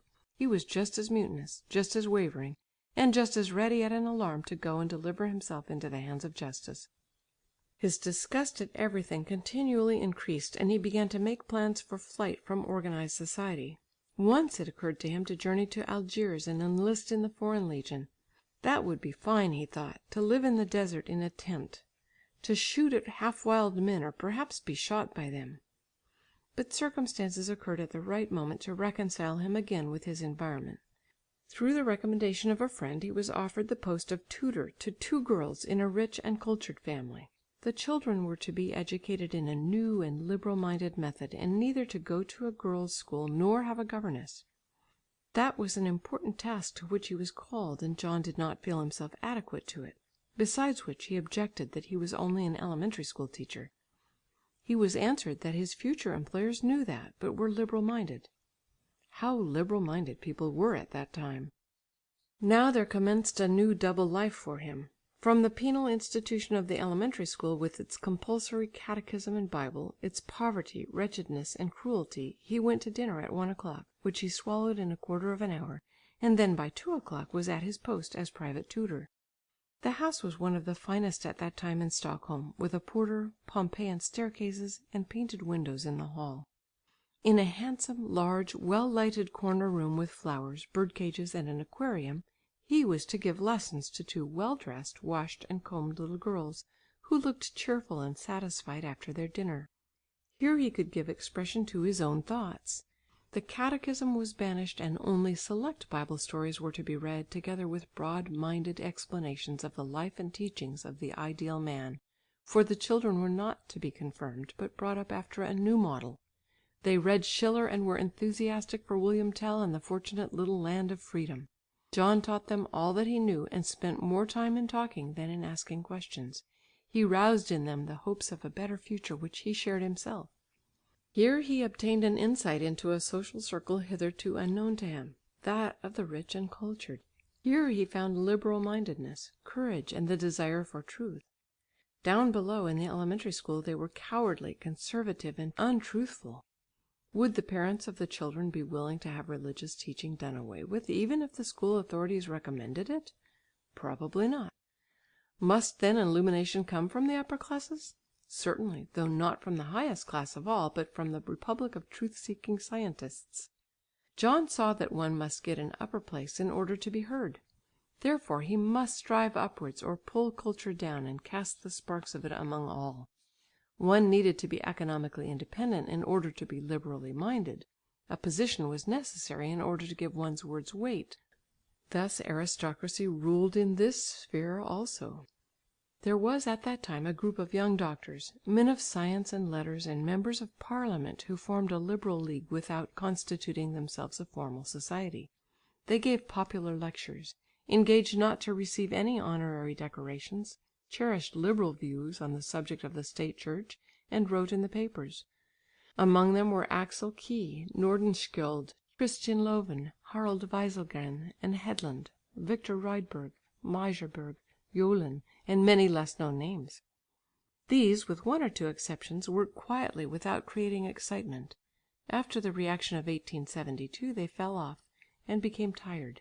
They could not join any political party, which was rather an advantage than otherwise, for the country party had already begun to be corrupted by yearly visiting Stockholm and attendance at the court. They now all belong to the moderate or respectable liberal party, except those of them who have joined the indifferents, a fact not to be wondered at after they had for so many years fought uselessly for nothing. Through the family of his pupils, John came into external touch with this group, obtained a closer view of them, and heard their speeches at dinners and suppers. To John they sometimes seemed the very men whom the time needed, who would first spread enlightenment and then work for reform. Here he met the superintendent of the elementary school and was surprised at finding him among the liberals. But he had the school authorities over him and was as good as powerless. At a cheerful dinner, when John had plucked up heart, he wished to have an intimate talk with him and to come to an understanding. Here, he thought, we can play the part of augurs and laugh with each other over our champagne. But the superintendent did not want to laugh and asked him to postpone the conversation till they met in the school. No, John did not want to do that, for in the school both would have other views and speak of something else. John's debts increased and so did his work. He was in the school from 8 till 1. Then he ate his dinner and went to give his private lessons within half an hour, arriving out of breath, with food half digested and sleepy. Then he taught till 4 o'clock, going out afterwards to give more lessons in the Nordhulsgata. He returned to his girl pupils in the evening, then read far into the night for his examination after 10 hours teaching. That was overwork. The pupil thinks his work hard, but he is only the carriage while the teacher is the horse. Teaching is decidedly harder than standing by a screw or the crane of a machine, and equally monotonous. His brain, dulled by work and disturbed digestion, needed to be roused, and his strength needed replenishing. He chose the shortest and best method by going into a café, drinking a glass of wine and sitting for a while. It was good that there were such places of recreation, where young men could meet and fathers of families recruit themselves over a newspaper and talk of something else than business. The following summer he went out to a summer settlement outside the city. There he read daily for a couple of hours, with his girl pupils and a whole number of children besides them. The summer settlement afforded rich and varied opportunities of social intercourse. It was divided into 3 camps: the learned, the æsthetic, and the civic. John belonged to all 3. It has been asserted that loneliness injures the development of character into an automaton, and it has been also asserted that much social intercourse is bad for the development of character. Everything can be said and can be true. It all depends upon the point of view. But no doubt for the development of the soul into a rich and free life, much social intercourse is necessary. The more men one sees and talks with, the more points of view and experiences one gains. Every one conceals a grain of originality in himself. Every individual has his own history. John got on equally well with all. He spoke of learned matters with the learned, discussed art and literature with the æsthetes, sang quartets and danced with the young people, taught the children and botanized, sailed, rowed and swam with them. But after he had spent some time in the rush, he withdrew into solitude for a day or 2 to digest his impressions. Those who were really happy were the townsmen. They came from their work in the town, shook off their cares, and played in the evening. Old wholesale merchants played in the ring and sang and danced like children. The learned and the æsthetic, on the other hand, sat on chairs, spoke of their work, were worried by their thoughts as by nightmares, and never seemed to be really happy. They could not free themselves from the tyranny of thought. The tradesmen, however, had preserved a little green spot in their hearts which neither the thirst for gain, nor speculation, nor competition had been able to parch up.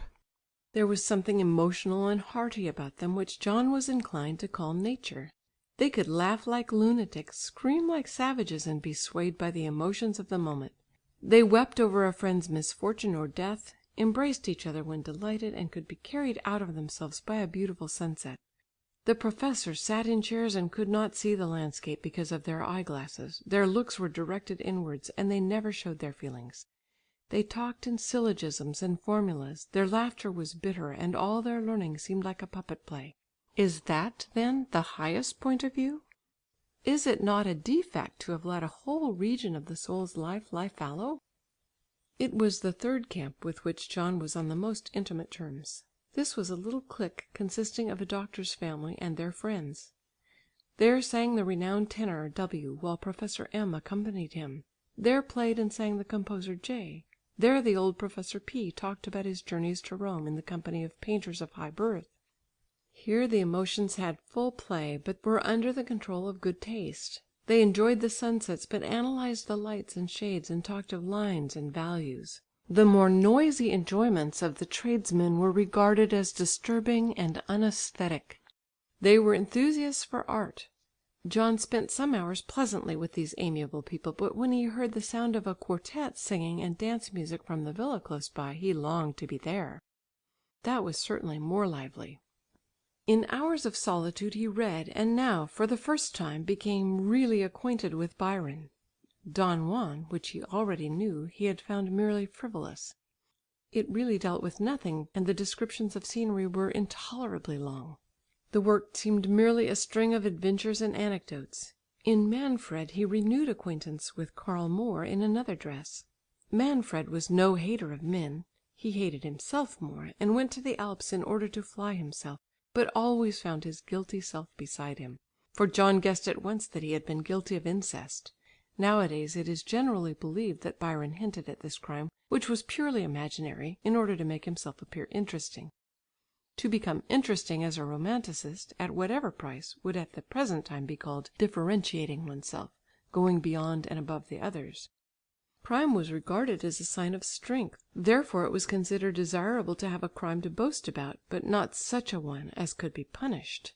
They did not want to have anything to do with the police and penal servitude. There was certainly a spirit of opposition to law and morality in this boasting of crime. Manfred's discontent with heaven and the government of Providence pleased John. Manfred's denunciations of men were really levelled at society, though society, as we now understand it, had not then been discovered. Rousseau, Byron and the rest were by no means discontented misogynists. It was only primitive Christianity which demanded that men should love men. To say that one was interested in them would be more modest and truthful. One who has been overreached and thrust aside in the battle of life may well fear men, but one cannot hate them when one realises one's solidarity with humanity and that human intercourse is the greatest pleasure in life. Byron was a spirit who awoke before the others, and might have been expected to hate his contemporaries, but none the less strove and suffered for the good of all. When John saw that the poem was written in blank verse, he tried to translate it, but had not got far before he discovered that he could not write verse. He was not called. Sometimes melancholy, sometimes frisky, John felt at times an uncontrollable desire to quench the burning fire of thought in intoxication and bring the working of his brain to a standstill. Though he was shy, he felt occasionally impelled to step forward, to make himself impressive, to collect hearers and appear on a stage. When he had drunk a good deal, he wanted to declaim poetry in the grand style. But in the middle of the piece, when his ecstasy was at its highest, he heard his own voice, became nervous and embarrassed, found himself ridiculous, suddenly dropped into a prosaic and comic tone, and ended with a grimace. He could be pathetic, but only for a while. Then came self-criticism, and he laughed at his own overwrought feelings. The romantic was in his blood, but the realistic side of him was about to wake up. He was also liable to attacks of caprice and self-punishment. Thus he remained away from a dinner to which he had been invited, and lay in his room hungry till the evening. He excused himself by saying that he had overslept. The summer approached its end, and he looked forward to the beginning of the autumn term in the elementary school with dread. He had now been in circles where poverty never showed its emaciated face. He had tasted the enticing wine of culture and did not wish to become sober again. His depression increased. He retired into himself and withdrew from the circle of his friends. But one evening there was a knock at his door. The old doctor who had been his most intimate friend and lived in the same villa stepped in. "How are the moods?" he asked, and sat down with the air of an old fatherly friend. John did not wish to confess. How was he to say that he was discontented with his position and acknowledge that he was ambitious and wished to advance in life? But the doctor had seen and understood all. "You must be a doctor," he said. "That is a practical vocation which will suit you, and bring you into touch with real life. You have a lively imagination which you must hold in check or it will do harm. Now are you inclined to this? Have I guessed right?" He had. Through his intercourse from afar with these new prophets who succeeded the priests and confessors, John had come to see in their practical knowledge of men's lives the highest pitch of human wisdom. To become a wise man who could solve the riddles of life, that was for a while his dream. For a while, for he did not really wish to enter any career in which he could be enrolled as a regular member of society. It was not from dislike of work, for he worked strenuously and was unhappy when unoccupied, but he had a strong objection to be enrolled. He did not wish to be a cipher, a cogwheel, or a screw in the social machine. He wished to stand outside and contemplate, learn and preach. A doctor was in a certain sense free. He was not an official, had no superiors, sat in no public office, was not tied by the clock. That was a fairly enticing prospect, and John was enticed. But how was he to take a medical degree which required 8 years' study? His friend, however, had seen a way out of this difficulty. "Live with us and teach my boys," he said. This was certainly a businesslike offer which carried with it no sense of accepting a humiliating favour. But what about his place in the school? Should he give it up? "That is not your place," the doctor cut him short. "Every one should work where his talents can have free scope, and yours cannot in the elementary school where you have to teach as prescribed by the school authorities." John found this reasonable, but he had been so imbued with ascetic teaching that he felt a pang of conscience. He wanted to leave the school, but a strange feeling of duty and obligation held him back.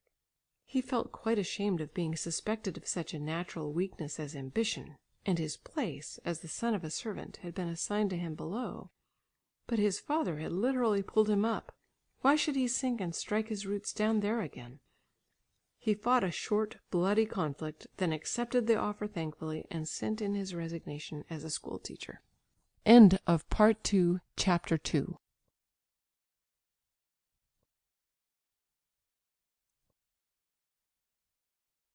Chapter 3. Title: The Doctor. 1868. John now found his new home with the homeless, the Israelites. He was immediately surrounded by a new atmosphere. Here there was no recollection of Christianity. One neither plagued oneself or others. There was no grace at meals, no going to church, no catechism. "It is good to be here," thought John. "These are liberal-minded men who have brought the best of foreign culture home without being obliged to take what is bad." Here for the first time he encountered foreign influences.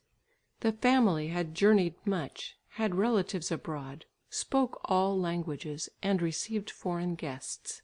Both the small and great affairs of the country were spoken about, and light thrown on them by comparison with their originals abroad. By this means John's mental horizon was widened and he was enabled to estimate his native country better. The patriarchal constitution of the family had not assumed the form of domestic tyranny. On the contrary, the children treated their parents more as their equals, and the parents were gentle with them without losing their dignity. Placed in an unfriendly part of the world, surrounded by half enemies, the members of the family helped each other and held together. To be without a native country, which is regarded as such a hardship, has this advantage, that it keeps the intelligence alive and vigorous. Men who are wanderers have to watch unceasingly, observe continually, and gain new and rich experiences, while those who sit at home become lazy and lean upon others. The children of Israel occupy a peculiar and exceptional position from a social point of view. They have forgotten the messianic promise and do not believe in it. In most European countries they have remained among the middle classes. To join the lower classes was for the most part denied them, though not so widely as is generally believed. Nor could they join the upper classes. Therefore they feel related to neither of the latter. They are aristocrats from habit and inclination, but have the same interests as the lower classes, i.e., they wish to roll away the stone which lies upon and presses them. But they fear the proletariat, who have no religious sense and who do not love the rich. Therefore the children of Abraham rather aspire to those above them than seek sympathy from those below. About this time, 1868, the question of Jewish emancipation began to be raised. All liberals supported it, and it was practically a discarding of Christianity. Baptism, ecclesiastical marriage, confirmation, church attendance were all declared to be unnecessary conditions for membership in a Christian community. Such apparently small reforms make an impression on the state, like the dropping of water on a rock. At that time a cheerful tone prevailed in the family, the sons having a brighter future in prospect than their fathers, whose academic course had been hindered by state regulations. A liberal table was kept in the house. Everything was of the best quality, and there was plenty of it. The servants managed the house and were allowed a free hand in everything. They were not regarded as servants. The housemaid was a pietist, and allowed to be so, as much as she pleased. She was good-natured and humorous, and, illogically enough, adopted the jesting tone of the cheerful paganism which reigned in the house. On the other hand, no one laughed at her belief. John himself was treated as an intimate friend and a child alternately, and lived with the boys. His work was easy, and he was rather required to keep the boys company than to give them lessons. Meanwhile he became somewhat spoiled, as people who have the usual idea of keeping youth in the background call it. Though only 19, he was received on an equal footing among well-known and mature artists, doctors, littérateurs, and officials. He became accustomed to regard himself as grown up, and therefore the setbacks he encountered afterwards were the harder to bear. His medical career began with chemical experiments in the Technological Institute. There he obtained a closer view of some of the glories he had dreamed of in his childhood. But how dry and tedious were the rudiments of science! To stand and pour acids on salts and to watch the solution change colour was not pleasant. To produce salts from 2 or more solutions was not very interesting. But later on, when the time came for analysis, the mysterious part began.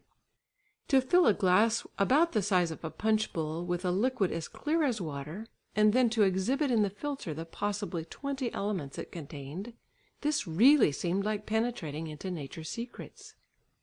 When he was alone in the laboratory he made small experiments on his own account, and it was not long before, with some danger, he had prepared a little phial of prussic acid. To have death enclosed in a few drops under a glass stopper was a curiously pleasant feeling. At the same time he studied zoology, anatomy, botany, physic and Latin. Still more Latin. To read and master a subject was congenial to him, but to learn by heart he hated. His head was already filled with so many subjects that it was hard for anything more to enter, but it was obliged to. A worse drawback was that so many other interests began to vie in his mind with his medical studies. The theatre was only a stone's throw from the doctor's house, and he went there twice a week. He had a standing place at the end of the 3rd row. From thence he saw elegant and cheerful French comedies played on a Brussels carpet. The light Gallic humour, admired by the melancholy Swedes as their missing complement, completely captivated him. What a mental equilibrium, what a power of resistance to the blows of fate were possessed by this race of a southern sunnier land! His thoughts became still more gloomy as he grew conscious of his Germanic Weltschmerz lying like a veil over everything which 100 years of French education could not have lifted. But he did not know that Parisian theatrical life differs widely from that of the industrious and thrifty Parisian at the desk and the counter. French comedies were written for the parvenus of the Second Empire. Politics and religion were subject to the censor, but not morals. French comedy was aristocratic in tone, but had a liberating effect on the mind as it was in touch with reality, though it did not interfere in social questions. It accustomed the public to sympathise with and feel at home in this superfine world. One came to forget the lower, everyday world, and when one left the theatre it felt as though one had been at supper with a friendly duke. As chance fell out, the doctor's wife possessed a good library in which all the best literature of the world was represented. It was indeed a treasure to have all these at one's elbow. Moreover, the doctor possessed a number of pictures by Swedish masters and a valuable collection of engravings. There was an efflorescence of æstheticism on all sides, even in the schools, where lectures on literature were delivered. The conversation in the family circle mostly turned on pictures, dramas, actors, books, authors, and the doctor felt from time to time impelled to flavour it with details of his practice. Now and then John began to read the papers. Political and social life with their various questions opened up before him, but at first with a repelling effect, as he was an æsthete and domestic egoist. Politics did not seem to touch him at all. He considered it a special branch of knowledge like any other. He continued his lessons to the girls and his intercourse with their family. Outside the house he met grown-up relatives who were tradesmen and their acquaintances. His circle was therefore widened, and he saw life from more than one point of view. But this constant occupation with children had a hampering effect on his development. He never felt himself older, and he could not treat the young with an air of superiority. He already noticed that they were in advance of him, that they were born with new thoughts, and that they built on where he had ceased. When later on in life he met grown-up pupils, he looked up to them as though they were the older. The autumn of 1865 had commenced. There had been so much miscalculation as to the effects of the new state constitution that there was widespread discontent. Society was turned topsy-turvy.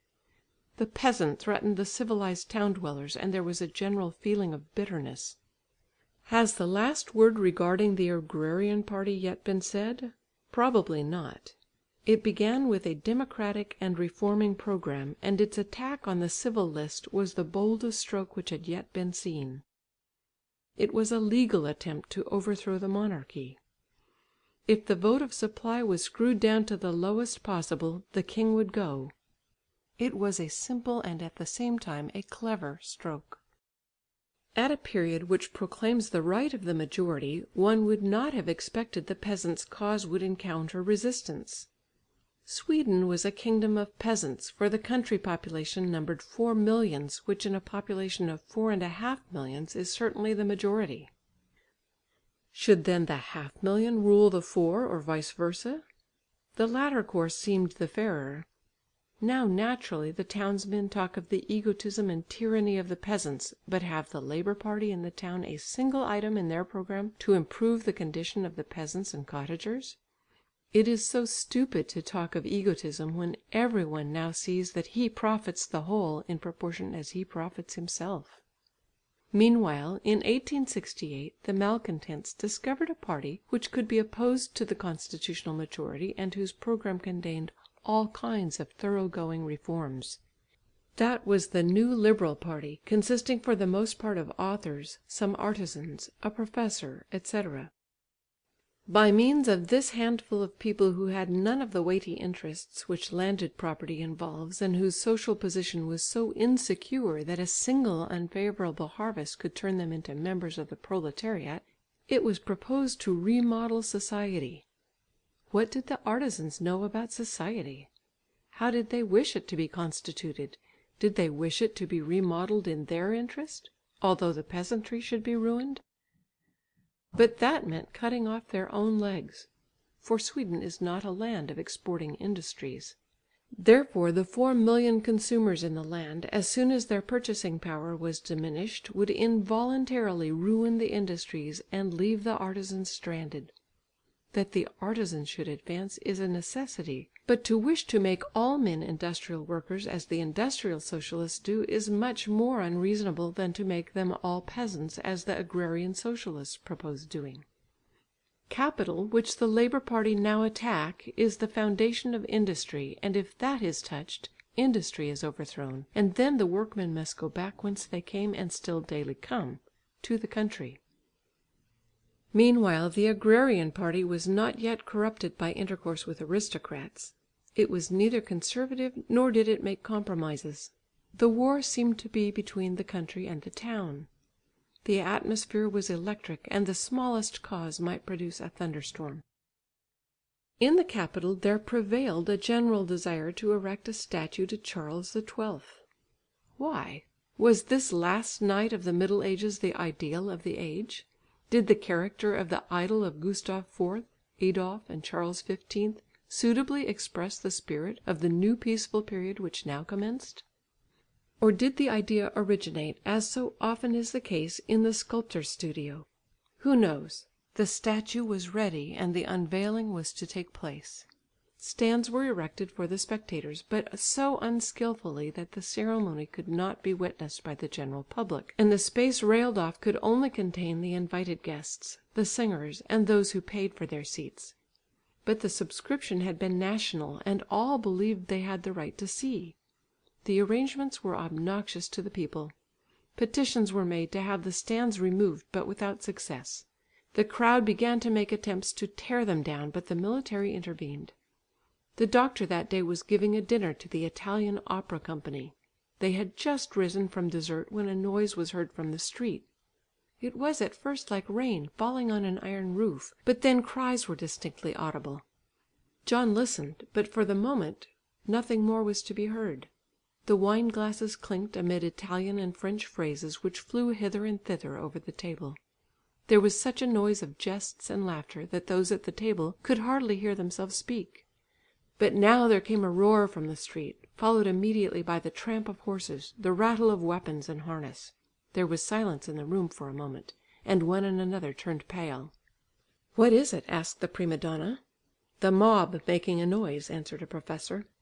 John stood up from the table, went into his room, took his hat and stick and hurried out. The mob! The words rang in his ear while he went down the street. The mob! They were his mother's former associates, his own schoolmates, and afterwards his pupils. They formed the dark background against which the society he had just quitted stood out like a brilliant picture. He felt again as though he were a deserter and had done wrong in working his way up, but he must get above if he was to do anything for those below. Yes, many had said that, but when once they did get above, they found it so pleasant that they forgot those below. These cavalrymen, for instance, whose origin was of the humblest, what airs they gave themselves! With what unmixed pleasure they cut down their former comrades, though it must be confessed they would have even more enjoyed cutting down the black hats. He went on and came to the market place. The stands for the spectators stood out against the November sky like gigantic market booths, and the space below swarmed with men. From the opening of the Arsenal Street the tramp of horses was heard only a short way off. Then they came riding forth, the Blue Guardsmen, the support of society, on whom the upper class relied. John was seized with a wild desire to dash against this mass of horses, men and sabres, as though he saw in them oppression incarnate. That was the enemy. Very well, at them! The troop rode on, and John stationed himself in the middle of the street. Whence had he derived this hatred against the supporters of law and order who some day would protect him and his rights after he had clambered up and was in a position to oppress others? If the mob with whom he now felt his solidarity had had their hands free, they would probably have thrown the first stone through the window behind which he had sat with 4 wine glasses in front of him. Certainly, but that did not prevent his taking their side, just as the upper class often, inconsistently enough, takes sides against the police. This mania for freedom in the abstract is probably the natural man's small revolt against society. He was going against the cavalry with a vague idea of striking them all to the ground, or something of the sort, when fortunately some one seized him by the arm firmly, but in a friendly way. He was brought back to the doctors who had sent out to seek for him. After he had given his word of honour not to go out again, he sank on a sofa and lay all the evening in fever. On the day of the unveiling of Charles XII's statue he was one of the student singers, therefore among the elect, the upper 10,000, and had no reason to be discontented with his lot. When the ceremony was over, the people rushed forward. The police forced them back, and then they began to throw stones. The mounted police drew their sabres and struck, arresting some and assaulting others. John had entered the market in front of the Jakob's church when he saw a policeman lay hold of a man under a shower of stones which knocked off the constables' helmets. Without hesitation he sprang on the policeman, seized him by the collar, shook him and shouted, "Let the fellow go!" The policeman looked at his assailant in astonishment. "Who are you?" he asked, irresolutely.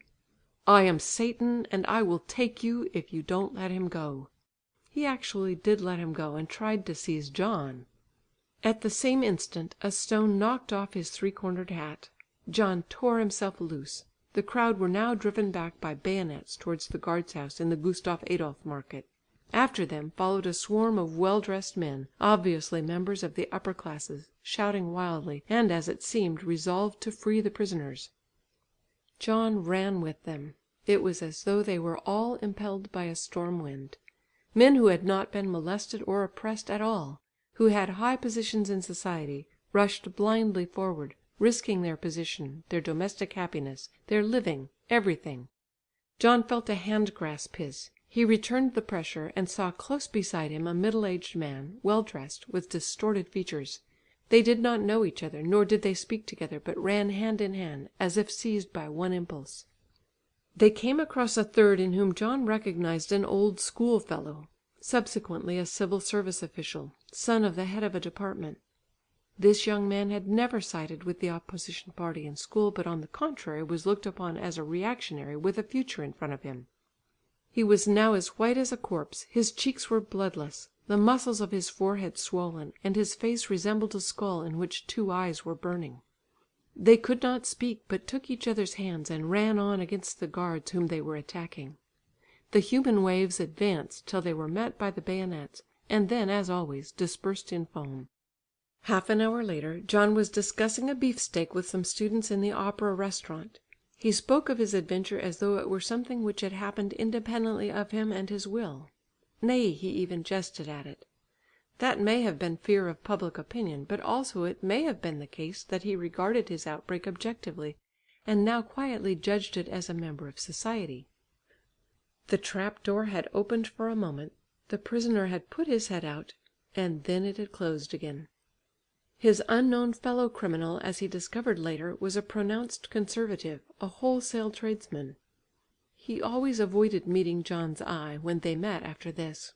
One time they met on a narrow pavement and had to look at each other, but did not smile. While they were sitting in the restaurant came the news of the death of Blanche. The students took it fairly coolly, the artists and middle class citizens more warmly, but the lower classes talked of murder. They knew that he had personally besought Charles XV to have the spectator stands taken down. They knew also that though he was very prosperous himself, he had always thought of them and they were thankful. Stupid people objected, as is usual in such cases, that it required no great skill on his part to speak on behalf of the poor when he was rich and celebrated. Did it not? It required the greatest. It is remarkable that the chief outbreak of discontent was directed, not as elsewhere, against the king, but against the governor and the police. Charles XV was a persona grata. He could do as he liked without becoming unpopular. He was neither condescending nor democratic in his tastes, but rather proud. Stories were told of some of his favourites having fallen into disgrace for want of respect on some mirthful occasion. He could put tobacco into his soldiers' mouths, but he scolded officers who did not at once fall in with his moods. He could box people's ears at a fire, and did not laugh when he was caricatured in a comic paper, as was supposed. He was a ruler and believed he was also a warrior and a statesman. He interfered in the government and could snub specialists with a "you don't understand that." But he was popular and remained so. Swedes, who do not like to see a man's will slackening, admired this will and bowed before it. It was also strange that they forgave his irregular life. Perhaps it was because he made no secret of it. He had laid down a standard of morality for himself and lived according to it. Therefore he lived at harmony with himself, and harmony is always pleasant to contemplate. People might be revolters by instinct, but they did not believe in the transition form to a better social constitution, i.e. a republic. They had seen how 2 French republics had been followed by new monarchies. There were secret anarchists, but no republicans, and they had persuaded themselves that the monarchy offered no barrier to the progress of liberty. These were the ideas of the younger men. The elder men with Blanche thought a republic the only means of social salvation, and therefore in our days the old liberal school has become conservative republican. When the doctor saw that his wife's literary books threatened to encroach upon John's medical studies, he resolved to give him a glimpse into the secrets of his profession, and to allow him such a foretaste of real work as should entice him to overcome the tedious preliminary studies which he himself thought too extensive. John now knew more chemistry and physics than the doctor, and the latter thought it was merely malicious to hinder a rival's course by imposing too hard preliminary studies. Why should he not, as in America, commence dissection, which was a special branch of study? Now, after the theoretical study of anatomy, he could begin practice as an assistant. That was a new life, full of variety and reality. One went, for instance, into a dark alley and came into a porter's room, where a woman lay, sick of fever, surrounded by poor children, the grandmother and other relations, who stole about on tiptoe, awaiting the doctor's verdict. The malodorous ragged bedcover would be lifted, a sunken heaving chest exposed to view, and a prescription written. Then one went into the Tvättsgårdsgatan and was conducted over soft carpets through splendid rooms into a bedchamber which looked like a temple. One lifted a blue silk coverlet and put in splints the leg of an angelic-looking child dressed in lace.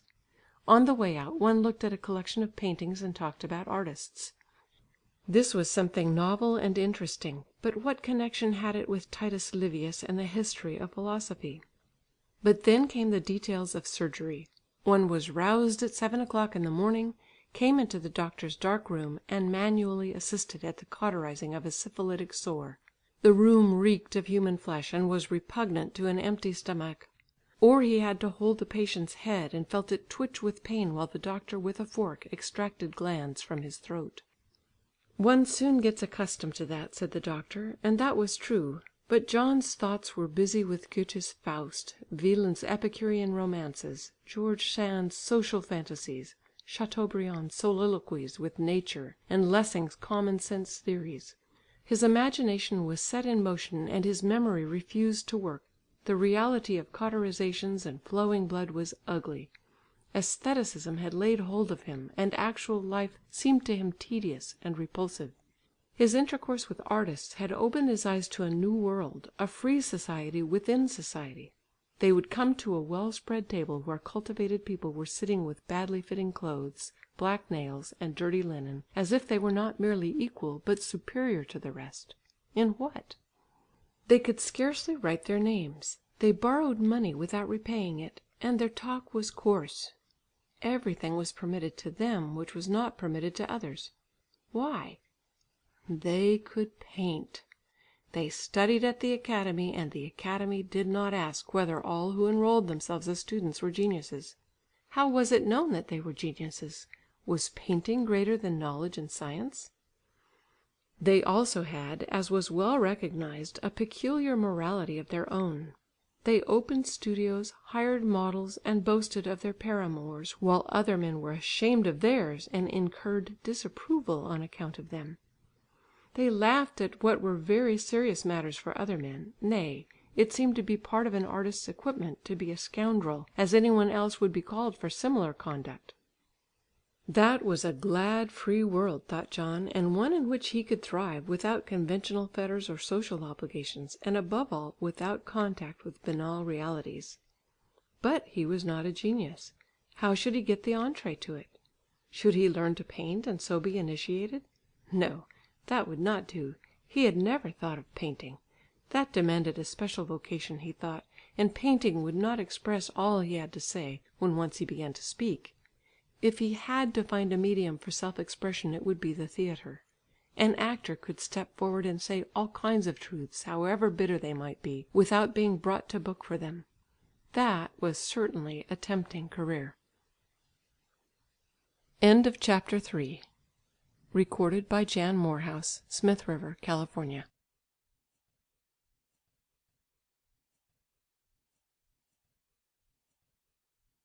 Chapter 4. In Front of the Curtain, 1869. John's proposal to transfer the university from Upsala to Stockholm was destined to have consequences, and his comrades had warned him of them.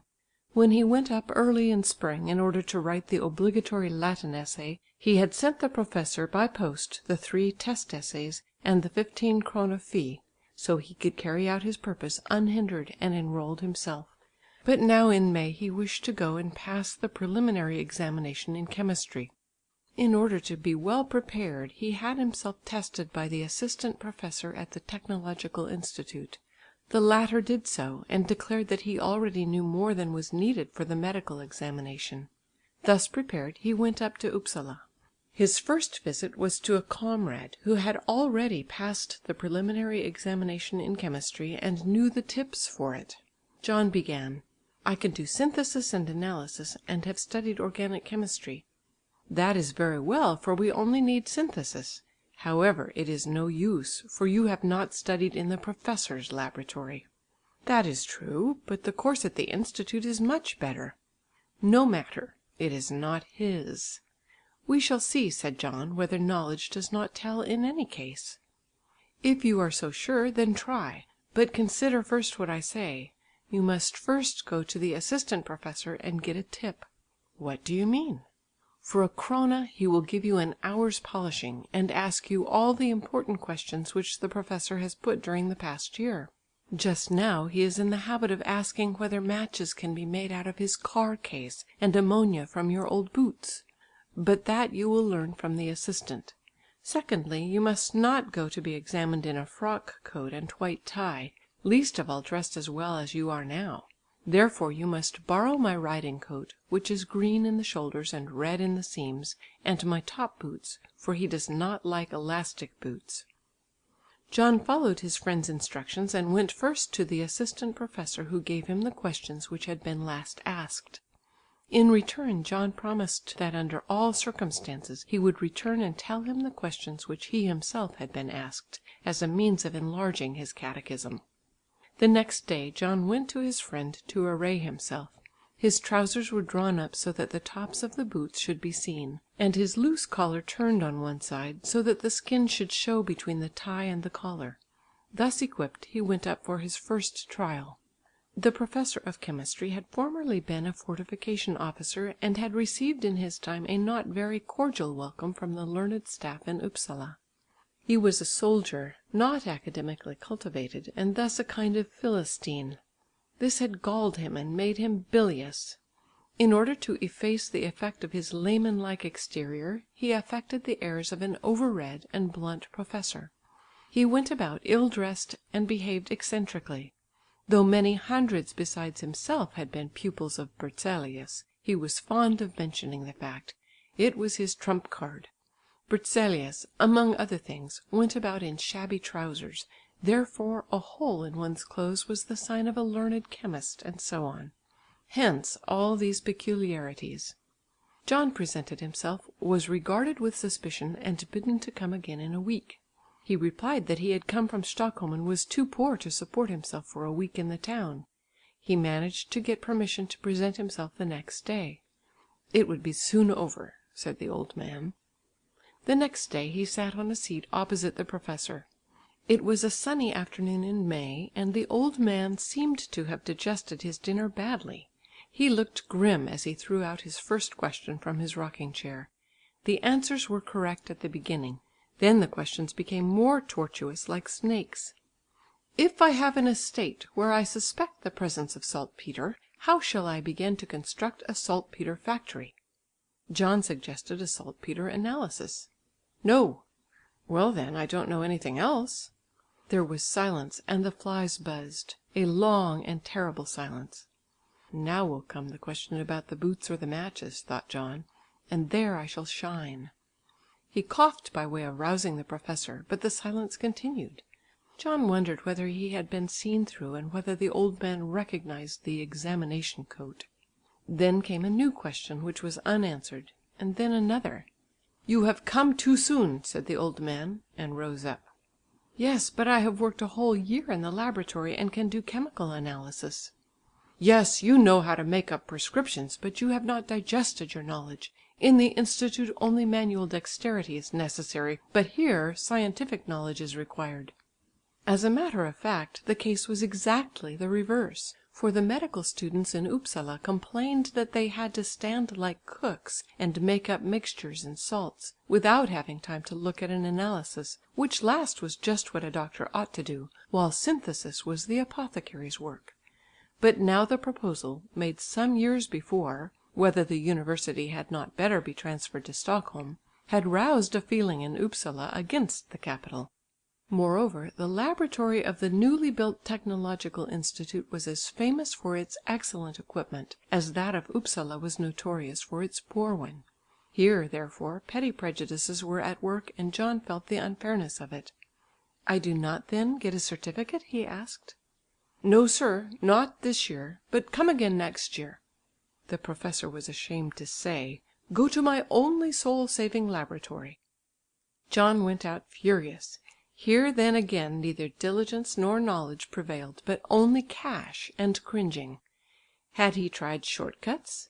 No, on the contrary, he had been obliged to travel by painful circuitous paths, while others had gone the direct road, and the directest is the shortest. He went to the Carolina Park, as angry as an irritated bee. He did not wish to return at once to the town, but sat down on a seat. If he could only set this devil's hole on fire! Another year? No, never! Why read so much unnecessary stuff, which would only be forgotten and be of no practical use? And slave in order to enter this dirty profession where one had to analyse urine, pick about in vomit, poke about in all the recesses of the body. Faugh! Just as he was sitting there, a group of cheerful-looking people came by and stood laughing outside the Carolina library. They looked up to the windows, through which long rows of books were visible, shelf after shelf. They laughed. The men and women laughed at the books. He thought he recognised them. Yes, they were Levasseur's French actors, whom he had seen in Stockholm, and who were now visiting Upsala. They laughed at the books. Lucky people who could be importers of genius and culture without books. Perhaps every soul had something to give which was not in books, but would be there some day. Yes, certainly it was so. He himself possessed stories of experience and thoughts which could enrich anthropology, and were ready to be thrown out. Again there stole upon him the thought of entering this privileged profession, which stood outside and above petty social conventions, which ignored distinctions of rank, and in which one need never be conscious of belonging to the lower classes. There one could appeal to the universal judgment and work in full publicity, instead of being hung up here in a remote dark hole, without a verdict, examination or witnesses. Strengthened by this new idea he stood up, cast a glance at the books above, and went down to the town, resolved to go home and seek for an engagement in the Theatre Royal. Every townsman has probably felt once in his life the wish to appear as an actor. This is probably due to the impulse of the cultivated man to magnify and make himself something, to identify himself with great and celebrated personalities. John, who was a romanticist, had also the desire to step forward and harangue the public. He believed that he could choose his proper rôle, and he knew beforehand which it would be.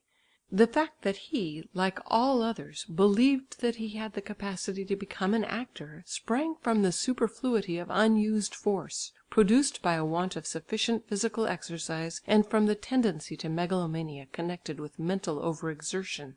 He saw no difficulties in the profession itself, but expected opposition from another quarter.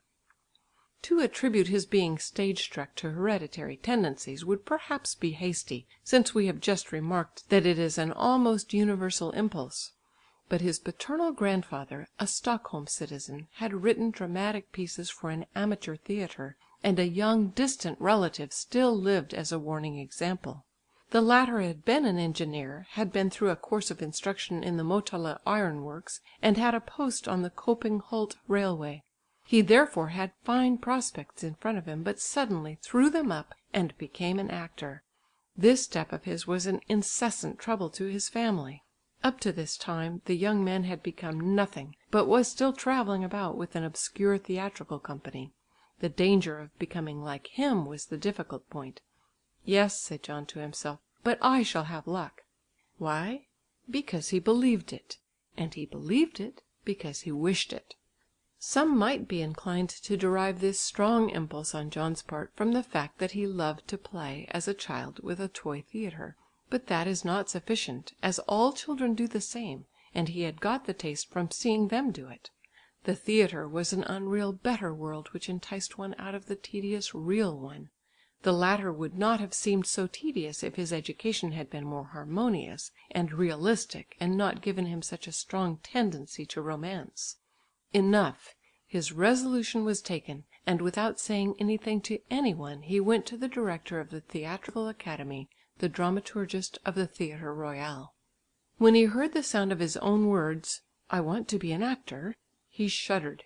He felt as though he tore down the veil of his inborn modesty and did violence to his own nature. The director asked what he was doing at present. "Studying medicine." "And you want to give up such a career for one that is the hardest and the worst of all?" "Yes." All actors called their profession the hardest and the worst, though they had such a good time of it. That was in order to frighten away aspirants. John asked for private lessons in order that he might make his début. The director replied that he was now going to the country, for the theatrical season was at an end. But he told John to come again on the 1st of September when the theatre opened and the board of management came again to the town. That was a definite appointment, and he saw his way clear.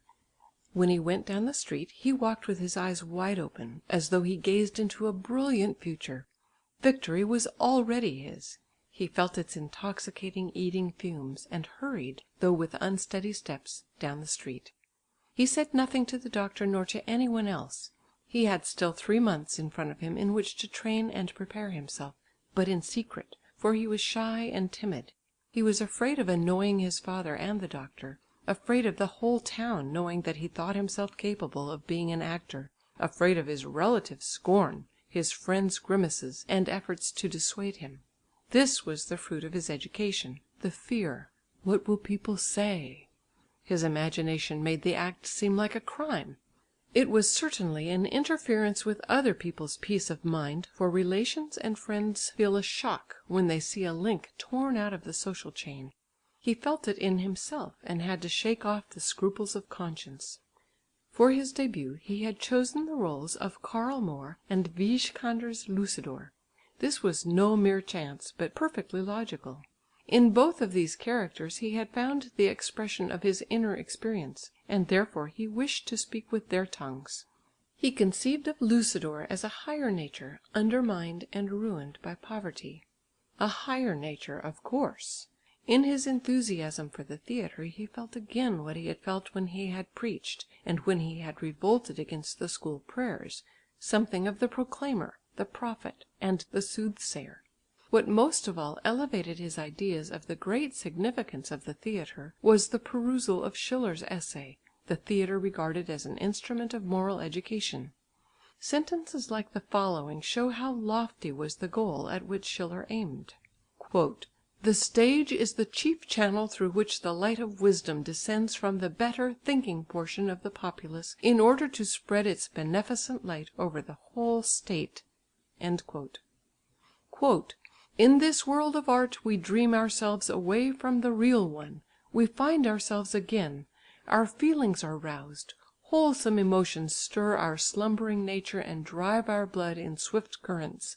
The unhappy here forget their own sorrows in watching those of others, the happy become sober, and the self-confident reflective. The effeminate weakling is hardened into a man, the coarse and callous here begin to feel, and then finally, what a triumph for thee, O nature, so often trodden down and so often re-arisen, when men of all climates and conditions, casting away all fetters of convention and fashion, set free from the iron hand of fate, fraternising in one all-embracing sympathy, dissolved into one race, forget themselves and the world, and approach their heavenly origin. Each individual enjoys the delight of all, which is mirrored back to him strengthened and beautified from 100 eyes, and his breast has only room for one aspiration, to be a man." Thus wrote the young Schiller at 25, and the youth of 20 subscribed it. The theatre is certainly still a means of culture for young people and the middle class who can still feel the illusion of actors and painted canvas. For older and cultivated people it is a recreation in which the actor's art is the chief object of attention. Therefore old critics are almost invariably discontent and crabbed.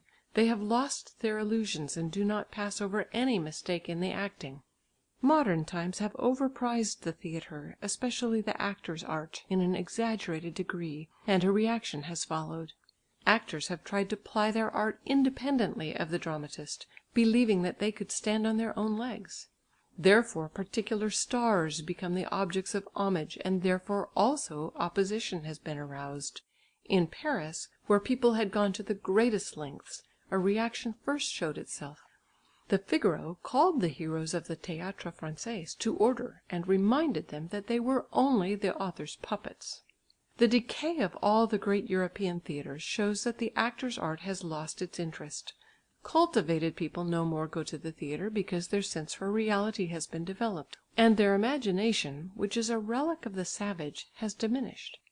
The uncultivated lack the time and the money to go.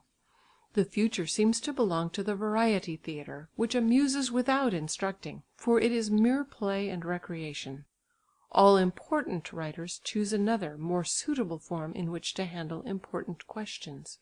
Ibsen's dramas have always produced their effect in book form before they were played, and when they are played, the spectator's interest is generally concentrated on the manner of their performance; consequently it is a secondary interest.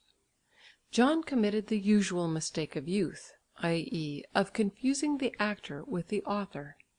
The actor is the mere enunciator of the sentiments for which the author who stands behind them is responsible. In the spring John resigned his post as tutor to the two girls, and now he had leisure during the summer to study his art in secret and on his own responsibility. He had scoffed at books, and now the first things he sought were books. They contained the thoughts and experiences of men with whom, though most of them were dead, he could converse familiarly, without being betrayed. He had heard that in the castle there was a library which belonged to the state, and from which one could borrow books. He obtained a surety and went there. It was a solemn place with small rooms full of books where grey-haired silent old men sat and read. He got his books and went shyly and happily home. He wished to study the matter thoroughly in all its aspects, as was his custom. In Schiller he found the assurance that the theatre was of deep significance. In Goethe he found a whole treatise on the histrionic art with directions how one should walk and stand, behave oneself, sit down, come in and go out.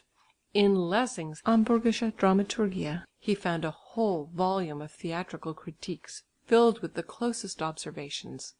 Lessing especially roused his hopes, for he went so far as to declare that the theatre had come down owing to the inferiority of the actors, and said that it would be better to employ amateurs from the cultivated classes, who would play better than the drilled and often uncultured actors.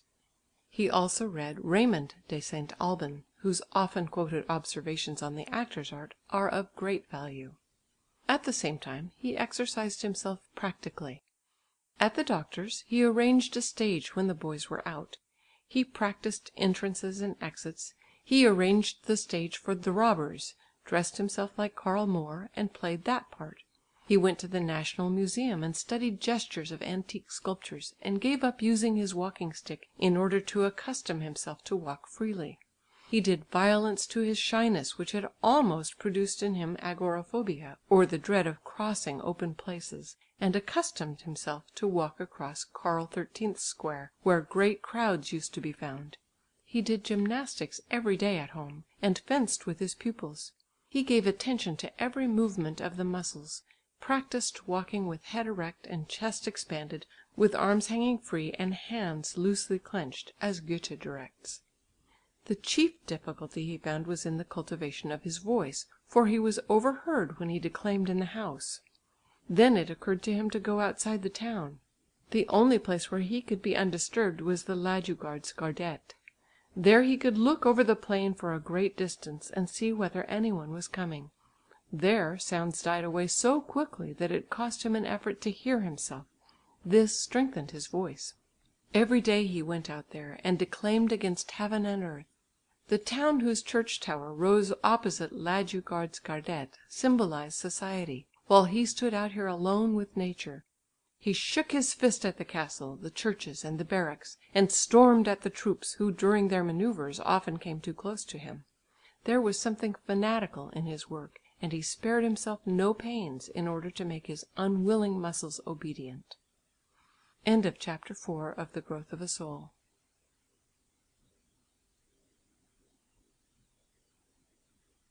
Chapter 5. John becomes an aristocrat. 1869.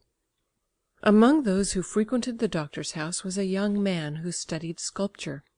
He had come from the lower strata of society, had been a smith's apprentice, and had now entered the academy where he was a probationary student. He was happy and always cheerful, believed himself called by Providence to his new career, and narrated how he had been aroused and impelled by the spirit to work in the service of the beautiful. John liked him because he was not introspective or self-critical, and quite free from self-consciousness. Moreover, he was a fellow culprit who was making the same daring attempt as John to work his way out of the lower class, but entirely lacked the consciousness of guilt which persecuted the latter. One day this friend, whose name was Albert, came to him and said that he was going to Copenhagen to visit Thorwaldsen's museum. An enterprising speculator had arranged a trip there through the canal and back by sea for a very small fare. "You come too," he said, and it was soon settled that John should accompany him with one of the boys. The occasion of the expedition was the Crown Princess's entry into Copenhagen, but that was a secondary object in the eyes of the pilgrims to Thorwaldsen's tomb. On an August evening John sat on the poop of the steamer with the sculptor, one of the boys, and a school friend of his. In the twilight which had already fallen, one saw ladies and gentlemen coming on board. The society seemed to be first class. Stout fathers of families with field glasses and tourist knapsacks, ladies in summer dresses and hats of the latest fashion. There was a bustle and stir as each sought a sleeping place, which was guaranteed to all. John and his companion sat quietly waiting. They had their provisions and rugs, and feared nothing. When the steamer had started and the confusion had ceased, John said, "Now we will have some bread and butter before we lie down." They looked for their knapsacks and the provision basket, but they were not to be found. They discovered that they had not come with them. This was a hard blow, for they had only a little cash, and they had counted on the excellent provisions which the doctor's wife had put up for them. Accordingly they had to eat from the sculptor's box, which only contained poor dry victuals. Then they wanted to lie down. On all sides people were asking for sleeping places, but could not find any. The passengers were in an uproar, and there was a storm of curses. They had therefore to sit on deck. There were inquiries for the organizer of the expedition, but he was not on board. John lay down on the bare deck, and the boys drew a tarpaulin over themselves, for the dew was falling and it was bitterly cold. They awoke at Södertälje, freezing, for the sailors had taken away the tarpaulin. On the canal bank there now appeared the organizer of the excursion, who was an upholsterer. The passengers rushed at him, drew him on board, and loaded him with reproaches. He defended himself and tried to land again, but in vain. A court-martial was held. They resolved to continue their journey, but detained the upholsterer as a hostage.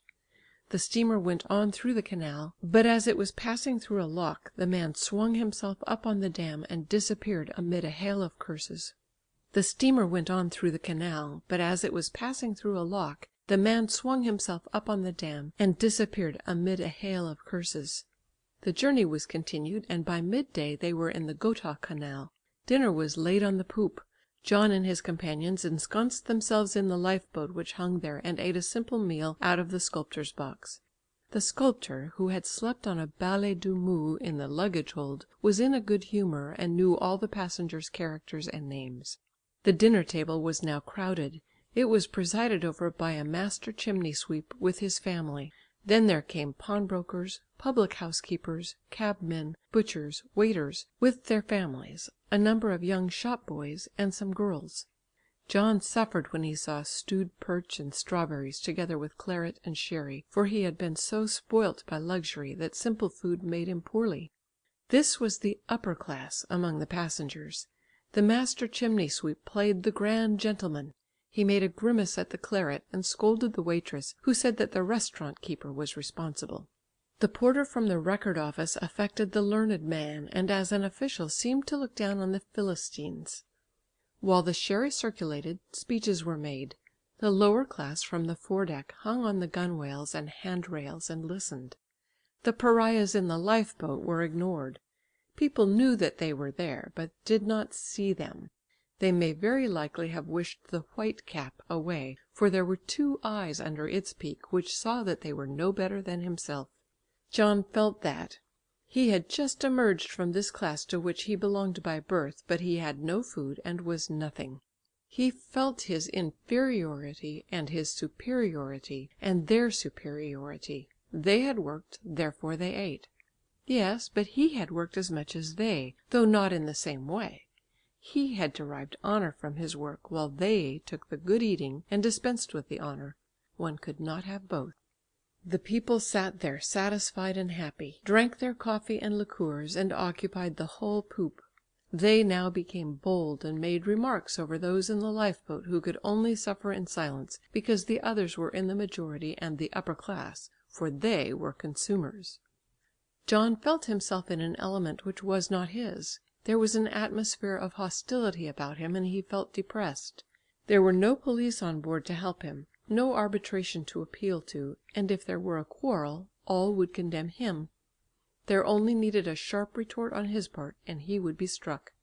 The deuce, he thought, it would be better to obey officers and officials. They would never be such tyrants as these democrats. Later on, at Albert's advice, he sought to approach them, but they were inaccessible. Further on during the voyage between Venersborg and Göteborg, the explosion came. John and his companions' hunger increased so much that one day they determined to go down to the dining saloon and eat some bread and butter. It was so full of people eating and drinking that they could hardly find room. John's pupil, according to the custom of his class, kept his hat on. The master chimney sweep noticed this. "Hullo!" he said, "is the ceiling too high for you?" The boy seemed not to understand him. "Take your hat off, boy!" he shouted again. The hat remained as it was. A shop assistant knocked it off. The boy picked up the hat and put it again on his head. Then the storm burst. They all rushed on him like one man and knocked the hat off. Then they went for John. "And such a young devil has a tutor who cannot teach boys to know their proper place. We know well enough who you are." Then they rained abuse on his parents. John tried to inform them that in the social circles to which the boy belonged, it was the custom to keep one's hat on in public places, and that he had not intended any expression of contempt by it. But his explanation was ill received. What did he mean by "those circles"? What nonsense he talked! Did he want to teach them manners? And so on. Yes, he could, for it was precisely from these circles that they had learned 25 years ago to take their hats off, which was no longer the custom, and he could have told them that in 25 years more they would keep their hats on as soon as they got wind that that was the fashion. But they had not discovered it yet. John and his friends went again on deck. "One cannot argue with these people," he said. His nerves were shaken by the scene just witnessed. He had seen an outbreak of class hatred and the flashing eyes of people whom he had not injured.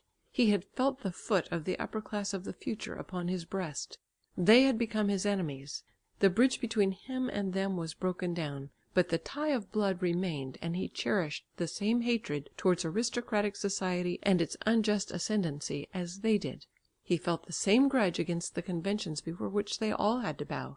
Yes, he had Karl Moor's replies in his mind, but those who had just defeated him were all Spiegelbergers. If they got the upper hand, they would trample on all, great and small. If he got the upper hand, he would only trample on the great. That was the difference between them. It was, however, education which had made him more democratic than they. He would therefore side with the educated. They would work for those below, but from a distance and from above. One could not handle this raw, uncouth mass. The stay on board was now intolerable. An outbreak might take place at any moment, and it came. They were now in the Kattegat, and John was sitting on the upper deck when he heard a loud noise beneath him of voices and cries. He thought he recognized his pupil's voice and rushed down. On the middle deck stood the accused, surrounded by a crowd. A pawnbroker waved his arms about and shouted. John asked what the matter was. "He has stolen my cap!" shouted the pawnbroker. "I don't believe it possible," said John. "Yes, I saw it. He has put it in this clothes bag." It was John's bag. "That is mine," said John. "You can look into it yourself." He opened the bag, and there lay the pawnbroker's cap. There was general excitement. John stood convicted, and a storm was on the point of breaking out against the two thieves. A student who stole! That was a bonne bouche. How had it happened? Now John remembered. He had a grey cap similar to the pawnbroker's which he used to sleep in at night. He had told the boy to put it in his bag. The boy had taken the wrong one. John turned to the foredeck passengers. "Gentlemen," he began, "do you think it likely that a rich man's son would go and take a greasy cap when he has a perfectly new one? Do you not see that there has been a mistake?" "Yes," said the plebeians, "there has." Only the pawnbroker was obstinate and stuck to his statement. "Then it only remains for me to beg this gentleman's pardon for the mistake, and I ask my pupil to do the same." The latter did so, though unwillingly. There was general satisfaction and a murmured opinion that he had spoken like a gentleman. The matter was fortunately settled. "You see," said John to the boy, "the people are open to reason after all." "Bah! That was only because they felt flattered at being called gentlemen, the cursed rabble." "Perhaps," answered John, who felt that he had been sufficiently humiliated for such a trifle. At last they reached Copenhagen, hungry, freezing, and in the worst of humours. They sat in the rain outside the Thorwaldsen Museum, which was closed on account of the festivities. But Albert swore he would get in. After they had waited for an hour with the master chimney sweep, the public house keeper, and all the other passengers, there came an old man who looked learned and wished to enter. Albert rushed after him, mentioned the name of Molins, the Swedish sculptor, and they got in, leaving the other passengers outside. Albert was delighted and could not help making a face at the master chimney sweep, who remained outside. But the one who enjoyed it most was the young sinner, who hated the mob. "Now we are gentlemen," he said. John was not in the mood to enjoy Thorwaldsen's works. He regarded him as an average artist talented enough to win fame. Albert found the antiques too elaborate, but did not dare to criticize them. They did not witness the royal entry, but sat on the tower of the Freikirche and looked at the view. At nightfall, when they felt tired and exhausted, they wanted to go down to the steamer to sleep, but it had gone to Malmö. They stood in the street in the rain. They could not go to an hotel, for they had no money. Albert resolved to go to a public house and ask for a night's lodging. They found a sailor's inn near the public house. The landlord said it was only for seamen, but they answered that they must have shelter. They were taken into a back room where there were 2 camp beds, but a basin was not to be seen. The walls were unpapered and looked shabby. In one of the beds lay a sailor. Who was to be his bedfellow? Albert undertook that, and slept with the stranger, who was a Dutchman. So they all went to sleep, John cursing the whole adventure, for the bedclothes were malodorous. The return voyage home by sea was one long penance. Without provisions and hardly any money, they had to sustain life on raw eggs, which they bought in the small towns they touched at. These, along with stale bread and brandy, composed their diet for 3 days. Albert alone was cheerful and enjoyed himself. He slept on the poop with the passengers and amused them with stories. He was akin to them, and knew their language. He drank with them and got hot food. He even went into the kitchen sometimes and begged himself a plate of soup. "How easily he takes life," thought John. "He does not miss luxuries, for he has never known them. He will never be expelled as an intruder when he approaches people. He feasts while others starve, and sees only friends everywhere. But his day will come when he will no longer be one of the lower class, when luxury and refined habits will make him as helpless and unfortunate as me." When he got home he was furious. So it was everywhere. Those who were above trampled on those below, and those who were below tried to pull one back when one tried to mount. What was the meaning of all this talk about aristocrats and democrats? The lower class spoke of their democratic way of thinking as though it were a virtue. What virtue is there in hating those who are above? What is the meaning of aristocrat? Aristos means the best, and kratao, I rule. Therefore an aristocrat is one who wishes that the best should rule, and a democrat one who wishes that the worst should do so. But then comes the question, who are really the best? Are a low social position, poverty and ignorance things that make men better? No, for then one would not try to do away with poverty and ignorance. Into whose hands then should men commit political power with the knowledge that it would be in the hands of the least mischievous? Into the hands of those who knew most? Then one would have professorial government, and Upsala would be— No, not the professors. To whom then should power be given? He could not answer, but certainly not to the chimney sweep and cab owner who were on the steamer. On this occasion he did not go deeper into the matter, for the question had not yet been raised whether the same culture could not be imparted to every one, or whether there need be any governing body at all. He had come across the worst aristocracy of all, the upper stratum of the lower class, or, to name them by their usual ugly title, the Philistines. They were a bad copy of the aristocracy. They sided with the powerful, aped the habits of their superiors, grew rich by others' labours, quoted authorities, and hated opposition, with the exception of their silent opposition to those above them. The master chimney sweep made money through the toil of the abjectly poor, the cab owner through the wretched cabbies and hacks, the pawnbroker wrung unrighteous gain from the need of the poverty-stricken, and so on, everywhere.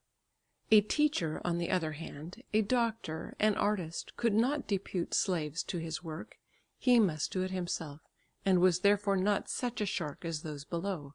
If, then, culture brought men happiness and made them better, then the aristocracy was justified and beneficent, and could regard themselves as better than those below.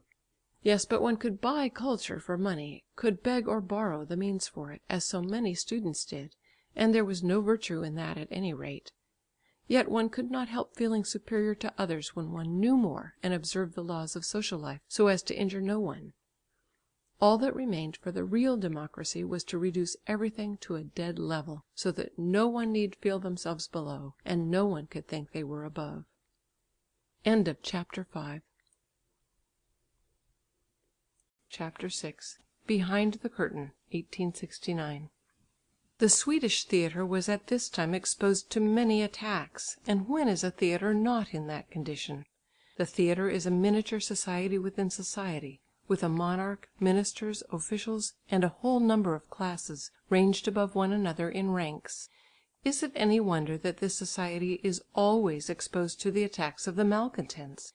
But at this period the attacks had a more practical object. A former provincial actor had written a pamphlet against the Theatre Royal, of little real importance, but with the result that the author was invited to a seat on the board of directors. This aroused imitators, and many published treatises in order to attain the same result. As a matter of fact, the Theatre Royal was neither better nor worse than it had been before. But, it was asked, if the theatre is an institution supported by subscriptions for forwarding culture, why set an uncultivated person at the head of it? To this it was answered, "We have just had one of the most learned men in the country as director, and how did that answer?" Although he had the advantage of plebeian birth, he was worried to death by the democratic press, which incessantly carped at him. At last, in our time, the utopia of self-government has been realised. The theatre has a man from the lower classes at its head, and there is general satisfaction. On the day fixed, John went to the theatre in order to announce his intention of making his début. After some delay he was sent for and asked his business. "I want to make my début." "Oh, have you studied any special character?" "Karl Moor in The Robbers," he answered, more defiantly than was necessary. They looked at each other and smiled. "But one must have 3 rôles. Have you got no other to suggest?" "Lucidor." There was a consultation, and John was informed that these dramas were not now in the repertory of the theatre. He objected that this was not a sufficient reason for his not undertaking those rôles, but received the perfectly fair answer that the theatre could not stage such important dramas and disarrange its programme for untried débutantes. Then the director proposed to John that he should take the rôle of the Warrior of Ravenna. But after the great success which had attended the last actor of that part, he dared not. They finally suggested that he should have a talk with the literary manager. Then began a battle which was probably not the first or the last which had taken place in that room. "Be reasonable, sir. One must study this profession like all others. No one becomes an adept all of a sudden. Creep before you walk. Undertake at first a minor rôle." "No, the rôle must be great enough to sustain me.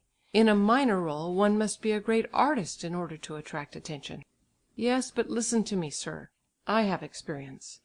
"Yes, but others have made their début in leading parts, without having been on the stage before."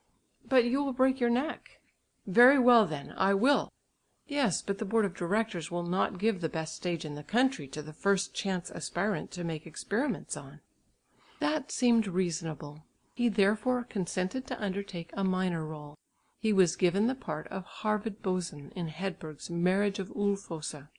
John read over the part at home and was astonished. It was quite insignificant.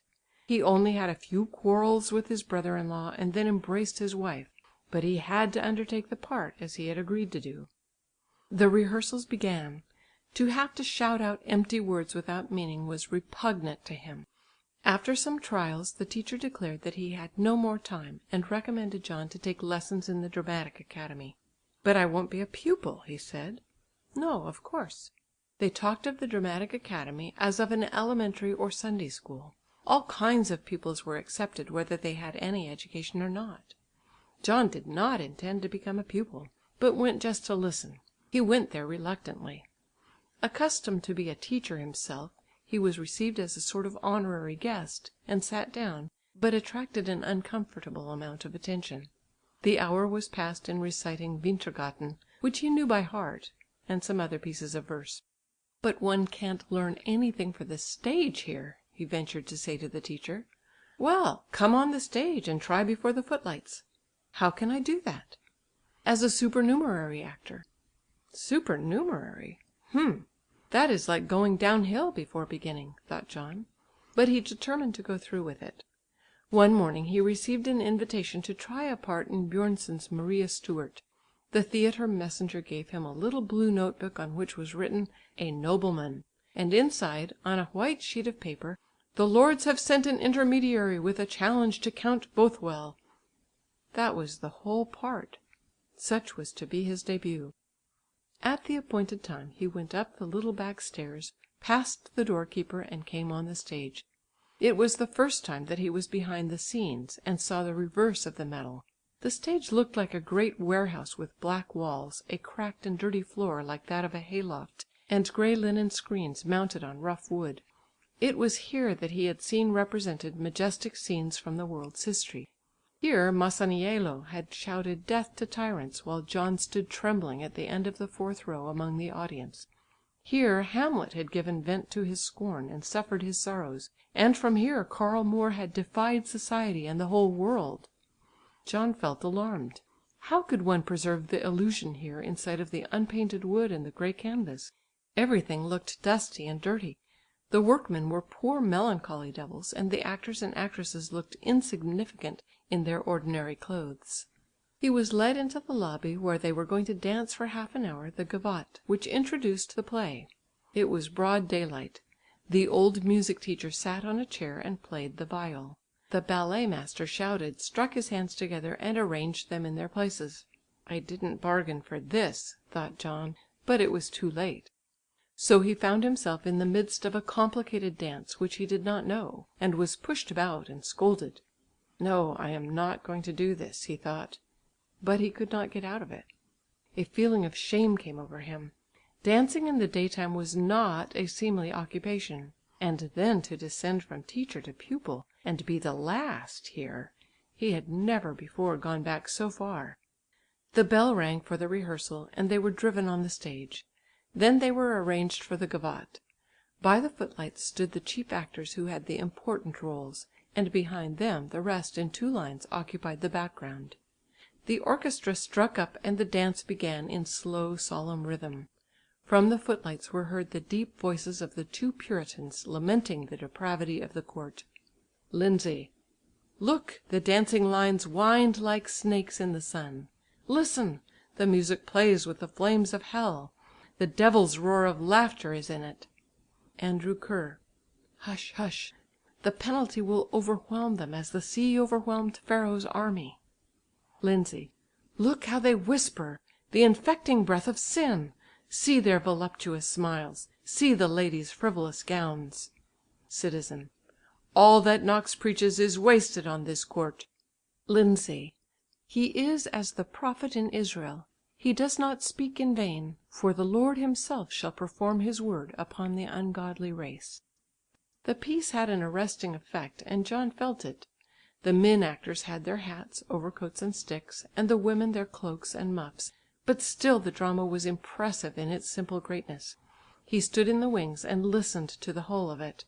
Mary Stuart did not please him. She was cruel and coquettish. Bothwell was too rough and strong.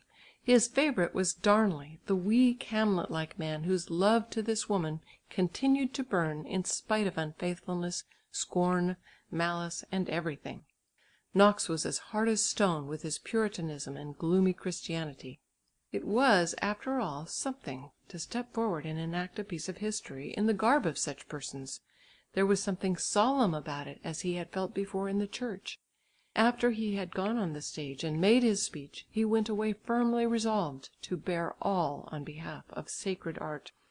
He had thus taken the decisive step. To his father he had written a high-flown letter and declared that he would either become something great in the career which he had now entered, or would retire from it altogether. He had resolved not to go home till he had succeeded. The doctor was sorry but made no fuss, for he saw it was impossible to stop him. But he had other secret plans for saving him which he now began to set in motion. In the first place he induced John to translate 1 or 2 medical pamphlets for which he had found a publisher. Now he came with a proposal that they should together write articles for the Aftonbladet (Evening News). John for his part had translated Schiller's essay, "The Theatre Regarded as a Moral Institution," and as the subject of the theatre had now come up in the Reichstag, the doctor wrote an introduction to it, in which he seriously expostulated with the agrarian party on their indifference to culture. The whole article was inserted. Another day the doctor came with a member of the medical journal, the Lancet, which treated of the question whether women were fit for a medical career.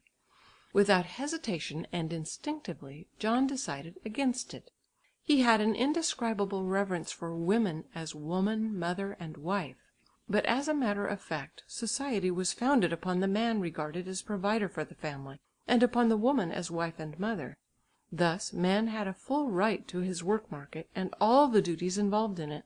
Every occupation taken from the man would mean a marriage less, or one more overworked family provider, for the impulse to marry was so strong in men that they would not cease to marry, however great the difficulties in which they might become involved. Moreover, women had abundant opportunities of work. They could become servants, housekeepers, governesses, teachers, midwives, seamstresses, actresses, artists, authoresses, queens, empresses, besides wives and mothers. Many of these vocations were also open to the unmarried. Anything more than this was an encroachment on the man's territory. If the woman did that, the man should be free from the cares of providing for the family, and inquiries after paternity should not be made. But society would not consent to that. On the contrary, it began to persecute the prostitutes by way of forcing men to marry. Once caught in the snares of the married women's property law, they would sink to the level of domestic slaves. John instinctively took sides in this complicated problem, which was destined to take many years to solve, and wrote against the women's movement, which he saw would involve, if victorious, man's overthrow. The movement for the emancipation of women had, during the 50s, assumed the wildest forms, and the war cry, "No lords! No lords!" had shown the true nature of the movement, which had also been ridiculed by Rudolf Wall in his comedy, Miss Garibaldi. But while years went on, the women had worked in silence. Great, therefore, was the surprise of the doctor and John when they found their article in the Aftonbladet so altered that it seemed in favour of the movement. "The editor is under the thumbs of women," said the doctor, and thereby the matter was explained. Meanwhile John's theatrical career approached a crisis. He had been sent into a green room where brandy was drunk and everything was dirty, to put on his clothes with the supernumeraries. "They want to humiliate me," he thought, but patience. Now he was simply appointed as supernumerary in one opera after the other. He declared that he feared neither the footlights nor the public after having preached in church, but it was no good. The worst was having to lounge about at the rehearsals for hours together with nothing to do. If he read a book, he was told he had no interest in the play, and if he went away, an outcry was raised. In the theatrical academy, roles were merely learnt by heart. Children who had only gone through an elementary school began to read Goethe's Faust, naturally without understanding anything of it. But curiously enough, their very boldness saved them. They got on so well that one was inclined to think there was no need for an actor to understand anything, if only he could say his piece fluently. After a few months, John was sick of it all. It was all mechanical. The greatest actors were blasé and indifferent, never spoke of art, but only of engagements and honorariums. There was no trace of the gay life behind the scenes, of which so much had been written. They sat silent, waiting for their turns to come, the dancers and actresses in their costumes, sewing and stitching. In the lobby the actors went about on tiptoe, looked at the clock, and put on their false beards, without speaking a word. One evening, when Maria Stuart was being acted, John sat alone in the lobby reading a paper. The actor Dahlqvist, who was taking the part of John Knox, came in. John, who cherished a deep admiration for the great actor, stood up and bowed. If he could only speak with such a man! He trembled at the very thought. Knox, with his venerable long white hair, his black dress, and his great eyes half sunk in his powerful deeply lined face, sat down at the table. He yawned. "What is the time?" he asked in a sepulchral tone. John answered that it was 10:30, unbuttoning his Burgundian velvet jacket to look for the watch which was not there. "The time is going devilish slow this evening," said Knox, and yawned again. Then he began to retail bits of gossip. He was only a ruin of his former greatness when his acting of Karl Moor had cast all his rivals into the shade. He too had seen through everything and was weary of it all, and yet he had once thought so highly of his art. Since John had now the right of free entrance into the theatre, he tried to study acting from the auditorium. But behold! The illusion was gone. There was Mr. So and so and Mrs. So and so.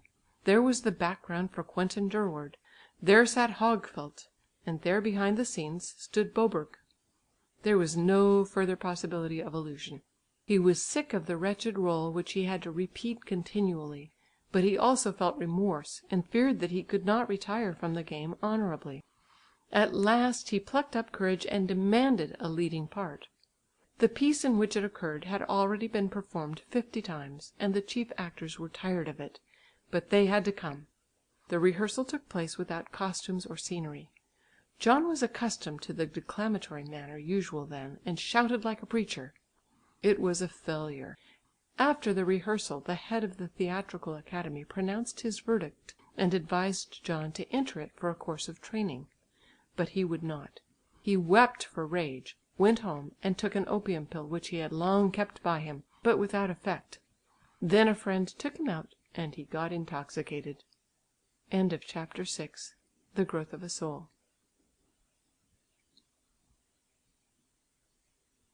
Chapter 7. John becomes an author. 1869. The next morning he felt in a state of complete collapse. His nerves still trembled, and his body felt the fever of shame and intoxication. What should he do? He must save his honour. He must still hold out for 2 or 3 months and try again. That day he remained at home and read The Stories of a Barber Surgeon. As he read, it seemed to him that they recorded his own experience. They were about the reconciliation of a stepson to his stepmother. The breach in his domestic life had always weighed upon him like a sin, and he longed for reconciliation and peace. That day this longing took an unusually melancholy form, and as he lay on the sofa his brain began to evolve various plans for smoothing away the domestic discord. A woman worshipper as he then was, and under the influence of the book he had been reading, he thought that only a woman could reconcile him with his father. This noble rôle he assigned to his stepmother. While thus lying on the sofa he felt an unusual degree of fever, during which his brain seemed to work at arranging memories of the past, cutting out some scenes and adding others. New minor characters entered. He saw them mixing in the action and heard them speaking just as he had done on the stage. After 1 or 2 hours had passed, he had a comedy in 2 acts ready in his head. This was both a painful and pleasurable form of work, if it could be called a work, for it went forward of itself, without his will or co-operation. But now he had to write it. In 4 days the piece was ready. He kept on going from the writing table to the sofa and back, and in the intervals of his work he collapsed like a rag. When the work was finished he drew a deep sigh of relief, as though years of pain were over, as though a tumour had been cut out. He was so glad that he felt as though some one was singing within him. Now he would offer his piece to the theatre. That was the way of salvation. The same evening he sat down to write a note of congratulation to a relative who had found a situation. When he had written the first line, it seemed to him to read like a verse. Then he added the second line, which rhymed with the first. Was it no harder than that? Then with a single effort he wrote a 4-page letter in rhyme, and discovered that he could write verse. Was it no harder than that? Only a few months before he had asked a friend to help him with some verses for a special occasion. He had, however, received a negative but complimentary answer in being told not to drive in a hired carriage when he had one of his own. One was not then born to write verses, he said to himself, nor did one learn it, though all kinds of verse measures were taught in school. But it came, or did not come. It seemed to him like the working of the Holy Spirit. Had the psychical convulsion which he had felt at his defeat as an actor been so strong that it had turned upside down all the strata of his memories and impressions, and had the violent impulse set his imagination to work? There had doubtless been a long preparation going on. Was it not his imagination which had conjured up pictures when, as a child, he had been afraid of the dark? Had he not written essays in school and letters for years? Had he not formed his style through reading, translating, and writing for the papers? Yes, he had, but it was not till now that he noticed in himself the so-called creative power of the artist. The art of the actor was therefore not the one suited to his powers. His having thought so was a mistake which could easily be rectified. Meanwhile he must keep his authorship fairly secret, and remain at the theatre till the end of the season, so that his failure as an actor might not be known, or at any rate till his piece was accepted, as it naturally would be, for he thought it good. But he wished to make sure of it, and for that purpose invited two of his learned friends outside the theatrical circle. In the evening before they came he arranged the lumber room which he had hired in the doctor's house. He tidied it up, lighted 2 candles instead of the study lamp, covered the table with a clean cloth and set on it a punch bowl with glasses, ash trays and matches. This was the first time he had entertained guests, and the experience was novel and strange. The work of an author has often been compared to childbirth, and the comparison has something to justify it. He felt a kind of peace like that which follows parturition. Something or some one seemed to be there which, or who, was not there before. There had been suffering and crying, and now there was silence and peace. He felt in a festival mood as he used to do in the old times at home. The children were in their Sunday best, and their father in his black frock coat cast a last look round on the arrangements before the guests came. His friends arrived, and they read the piece through in silence till the end. They gave their verdict, and John was greeted by his elders as an author. When they had gone, he fell on his knees on the floor and thanked God for having delivered him from difficulty and bestowed on him the gift of poetry. His communion with God had been very irregular. It was a curious fact that in cases of great necessity he rallied his powers within himself and did not cry to the Lord at all. But on joyful occasions, on the other hand, he involuntarily felt the need of at once thanking the Giver of all good. It was just the contrary to what it had been in his childhood, and that was natural, since his idea of God had developed into that of the author and giver of all good things, whereas the God of his childhood had been a God of terror, whose hand was full of misfortunes. At last he had found his calling, his true rôle in life, and his wavering character began to develop a backbone. He had a pretty good idea now of what he wanted, and this gave him at least a rudder to steer by. Now he pushed off from land to go for a long voyage, but always ready to tack when he encountered too strong a head wind; not, however, to fall to leeward, but the next moment to luff his ship up to the wind with bellying sails. By writing this comedy he had now relieved himself of his domestic troubles. He next described the religious conflicts he remembered so vividly in a 3-act play. This lightened the ship considerably. His creative energy during this period was immense. He had the writing fever daily. Within 2 months he composed 2 comedies and a rhymed tragedy, besides occasional verses. The tragedy was his first real work of art, as the phrase is, for it did not deal with any of his subjective experiences. Sinking Hellas was the not inconsiderable theme.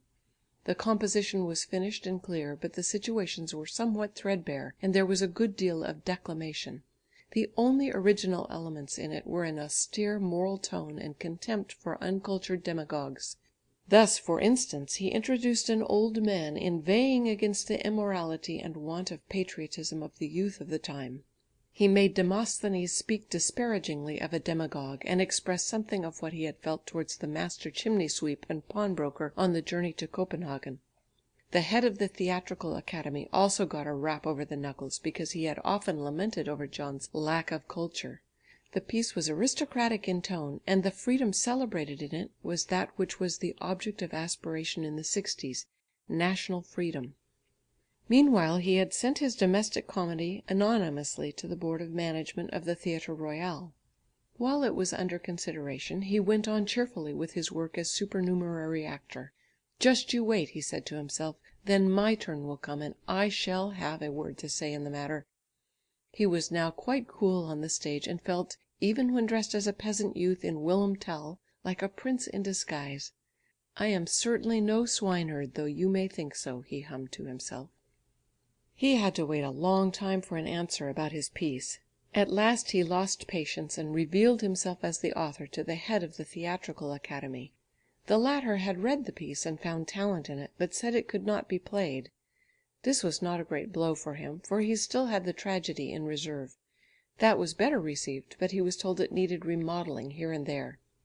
One evening, when the academy closed, the head instructor expressed a wish to speak with John. "Now we see what you are good for," he said.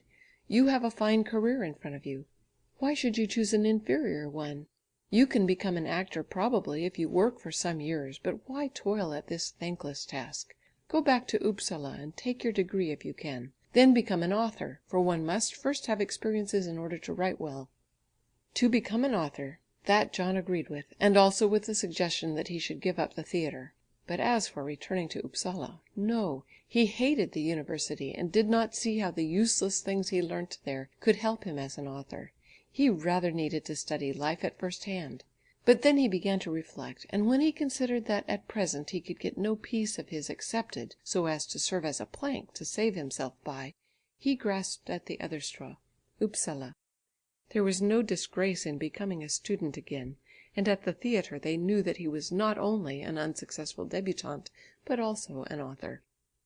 At the same time he learnt that there was a legacy due to him from his mother of a few hundred kronas. With them he could support himself for a half year at the university.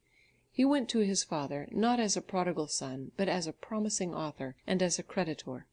There was a vehement dispute between them, which ended in John receiving his legacy. He had now conceived the plan of a tragedy with the startling title, Jesus of Nazareth. It dealt in dramatic form with the life of Christ, and was intended with one blow and once for all to shatter the divine image and eradicate Christianity. But when he had completed some scenes, he saw that the subject matter was too great, and would demand prolonged and tedious study. The theatrical season now approached its end.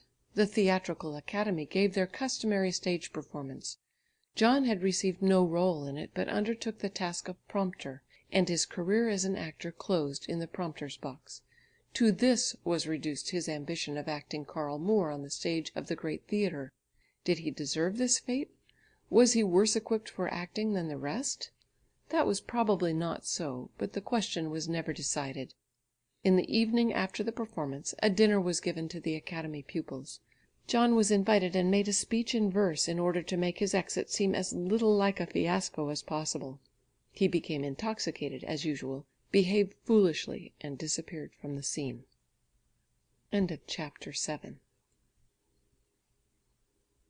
Chapter 8. The Runa Club, 1870. The Upsala of the 60s showed signs of the end and dissolution of a period which might be called Bostromic. Footnote: Boström, Swedish philosopher, 1797 to 1866. End of footnote. In what relation does a philosophic system which prevails in a given period stand to the period itself? The system seems like a collection of the thoughts of the period at a particular point of time. The philosopher does not make the period, but the period makes the philosopher. He collects all the thoughts of his period, and thereby exercises an influence on it, and with the close of the period his influence ends. The Bostromic philosophy had three defects.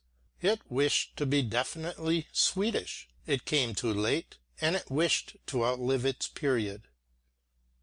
To attempt to construct a purely Swedish philosophy was absurd, for that meant trying to break loose from the connection with the great mother stem which grows on the continent, and only sends out seeds towards the northern peninsula. The attempt came too late, for time is necessary to construct a system, and before the system was constructed, the period had passed. Boström as a philosopher was not, as it were, shot out of a cannon. All knowledge is collecting work, and is coloured by the personality of the collector. Boström was a branch grown out of Kant and Hegel, watered by Byberg and Grubbe, and finally producing some offshoots of his own. That was all. He seems to have derived his fundamental principles from Krause's pantheism, which itself was an attempt to unite the philosophy of Kant and Fichte with that of Schelling and Hegel. This eclecticism had been already attempted by Grubbe. Boström first studied theology, and this seemed to have a hampering effect on his mind when he wrote about speculative theology. His moral philosophy he derived from Kant. To call him an original philosopher is provincial patriotism. His influence did not reach beyond the frontiers of Sweden, nor did it outlast the 60s. His political system was already antiquated by 1865, when the students, out of reverence for the philosopher, had still to declare, conformably to his text-book, that the representation of the four estates was the only reasonable one, a doctrine which was subsequently contradicted in the college lectures. How did Boström come to such an idea? Can one draw an inference from the accidental circumstance that he, a poor man's son from Norrland, came into close touch with King John and his court in his capacity of tutor to the princes? Could the philosopher escape the common lot of generalizing in certain respects from his own predilections and current time-sanctioned ideas? Probably not. Boström as an idealist was subjective, so subjective that he denied reality and independent existence, declaring that "to be is to be perceived by men." The world of phenomena, therefore, according to him, exists only in and through our perceptions. The error of the deduction was overlooked, and it was a double one. The system rested on an unproved assumption, and had to be corrected. It is true that the phenomenal world only exists for its through our perception, but that does not prevent its existing for itself without our perception. In fact, science has demonstrated that the earth already existed with a very high degree of organic life before anyone was there to perceive it.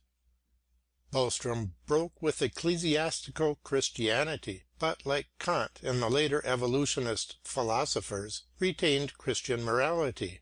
Kant had been arrested in the bold progress of his thought by a want of psychological knowledge, and had simply laid down as axioms the categorical imperative and the practical postulate. The moral law, which depends on the epoch and changes with it, received in his system quite a Christian coloring as God's command. Boström was still under the law. He judged the moral worth of baseness of an action simply by its motives. According to him, the only satisfactory motive is that regard for the spiritual nature of duty, which is revealed in conscience. But there are as many consciences as there are religions and races. Therefore his moral system was quite sterile. Boström's importance for theological development only consisted in his coming forward against Bishop Beckmann in the discussion regarding the doctrine of hell, 1864, although that doctrine had recently been rejected by the cultivated with the assistance of the rationalists. On the other hand, Boström was obstructive in his pamphlets. The Irresponsibility and Divine Right of the King, and Are the Estates of the Realm Justified in Resolving on and Carrying out the Change in the So-called Representation of the People, 1865. In his capacity as an idealist, Boström is, for the present generation, not only without significance but positively reactionary. He is nothing but a necessary link in the worthless reactionary philosophy which followed with such fatal obscurantism the illuminative philosophy of the 18th century. He has lived and is dead. Peace to his ashes. Literature ought to be another barometer for testing the atmosphere of any given period, and in order to be that it must be free to deal with the questions of that period. But this the then prevailing ascetic theories forbade. Poetry ought to be and was, according to Boström, a recreation like the other fine arts. Under such a theory, and influenced by the prevalent idolatry of the ego, poetry became merely lyrical, expressing the poet's small personal feelings and inclination, and reflecting therefore only some of the features of the period, and those perhaps not the most important. Only two names in the poetry of the 60s were of importance, Snoilsky and Björck. Snoilsky was awake, to use a pietistic expression. Björck was dead. Both were born poets, as the saying is. That is to say, their talents showed themselves earlier than usual. Both attained distinction while still at school, early won honor and renown, and by birth and position were enabled to view life from its sunny heights. Snoilsky, without knowing it, was under the power of the spirit of the new age. Freed from the fear of hell and monkish morality, experiencing the retrenchment of his privileges as a nobleman, he gave free play both to mind and body. In his first poems he was a revolutionary and praised the cap of liberty. He preached the emancipation of the flesh and had a certain dislike to over-culture as a conventional restraint. But as a poet he did not escape the poet's tragic destiny, not to be taken seriously. Poetry in the eyes of the public was simply poetry, and Snoilsky was a poet. Björck had a mind that was not capable of receiving strong impressions. At peace with himself, languid, complete from the beginning, he lived his life sunk in his own reflections, or noticed only the trifling events of the outer world, and described them neatly and correctly.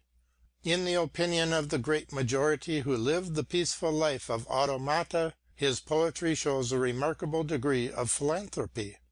But why does not this philanthropy extend itself further to large circles of men, and to humanity at large?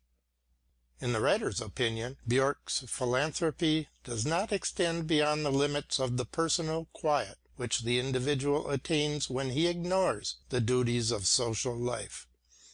He is satisfied with the world because the world has been kind to him. He avoids strife because it disturbs his own serenity. Björck is an example of the fortunate man whose life is not in conflict with his upbringing, but who rather builds up stone by stone on the foundation already laid. Everything proceeds in a workmanlike way, by level and rule. The house is finished as it was designed, without the plan undergoing any alteration. Stunted by domestic tyranny, tasting early the sweets of homage and reverence, he ceased to grow. He accepted Boström's compromise with Christianity without examining it, and in doing so he had finished his life work. His poetry is especially praised for its purity and spiritual character. What is this purity which in our days is so sharply contrasted with the sensual? The secret is that he did not get her, just as Dante's heavenly love for Beatrice was due to the same involuntary cause.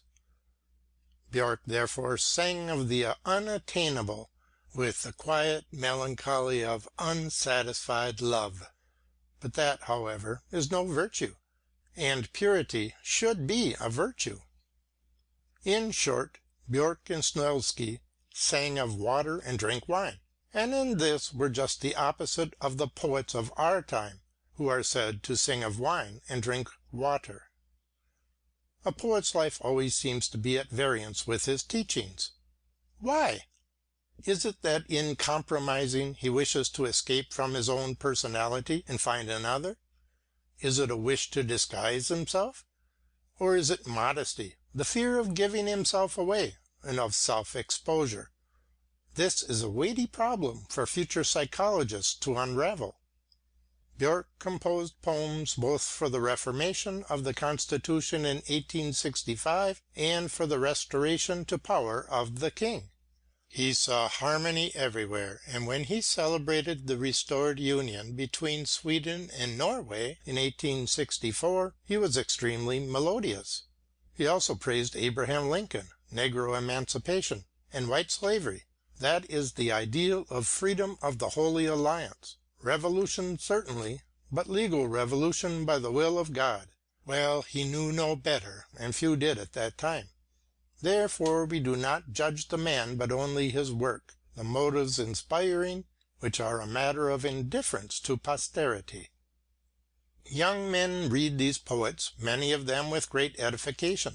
They proclaimed no new era, but prophesied after the event that now the millennium was come, the ideal realized. and lines of demarcation obliterated once for all.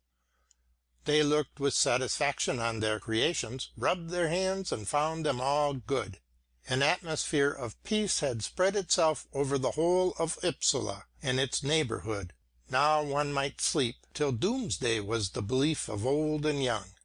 But then discordant sounds began to be heard, and in the days of universal peace fire beacons began to be seen on the neighbouring mountain tops. From Norway open water was signalled, and the revolving lights were kindled.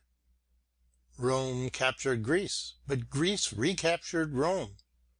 Sweden had captured Norway, but now Norway recaptured Sweden. Lorenz Dietrichson was appointed as professor at the University of Uppsala in 1861, and he was the forerunner of Norwegian influence. He made Sweden acquainted with Danish and Norwegian literature, then almost unknown, and founded the Literary Society, which produced poets like Snoilsky and Björk. After Norway had broken loose from the Danish monarchy and had ceased to be a branch of the head office in Copenhagen, it was not grafted into Sweden, but retreated into itself. At the same time it opened direct communication with the continent. Its awakening to independence was coincident with the strong stream of foreign influence. It was Björnson who first roused Norway to self-consciousness. But when this degenerated into a narrow patriotism, Ibsen came with the pruning shears. As the strife became fiercer and Christiania would not lend itself to be a field of battle, the conflict was transferred to hospitable Sweden. The Norwegian wine was well adapted for exportation. Pamphlets grew in size as they travelled, and in Sweden became literature. Thoughts came to the top and personalities settled at the bottom of the vessel. Ibsen and Björnson broke into Sweden. Tidemand and Gude took prizes in the art exhibition of 1866. Kierulf and Nordack were authorities in singing and music. Then came Ibsen's Brand. This had appeared in 1866, but John did not see it till 1869. It made a deep impression on the primitive Christian side of him, but it was gloomy and severe. The final utterance in it regarding Deus caritatis was not satisfying, and the poet seemed to have had too much sympathy with his hero to have described his overthrow with cold irony. Brand gave John a good deal of trouble. He, Brand, had dropped Christianity but kept its stern ascetic morality. He demanded obedience for his old doctrines, though they were no more practicable. He despised the tendency of the time towards humanity and compromise, but ended by recommending the God of compromise. Brand was a fanatic, a pietist, who dared to believe himself right against the whole world, and John felt himself related to this terrible egoist, who was wrong besides. No half measures. Go straight on. Break down everything that stands in the way, for you only are right. John's tender conscience, which suffered at every step he took, lest it should vex his father or friends, was stupefied by Brand. All ties of consideration and of love should be torn asunder for the sake of the cause. That John was no longer a pietist was a piece of good fortune, otherwise he too would have been overwhelmed by the avalanche. But Brand gave him a belief in a conscience which was purer than that which education had given him, and a law which was higher than conventional law, and he needed this iron backbone in his weak back, for he had long periods during which by fits and starts, and out of mildness, he thought himself wrong, and the first who came right. Therefore he was also very easily misled. Brand was the last Christian who followed an old ideal. Therefore he could be 110 pattern for one who felt a vague inclination to revolt against all old ideals. Brand was, after all, a fine plant, but without any roots in its own period, and therefore it belonged to the herbarium. Then came Peer Gynt, This was rather obscure than deep, and had its value as an antidote against the national self-love.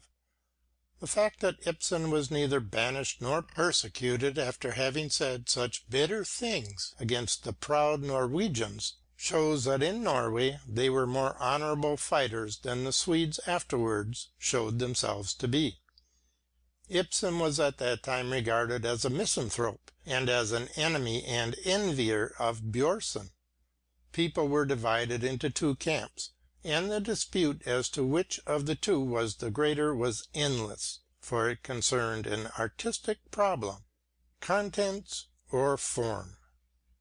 The influence of Norwegian on Swedish poetry had been great and partly beneficent, but there was a peculiarly Norwegian element in it which was not adaptable to Sweden, a land with quite another development.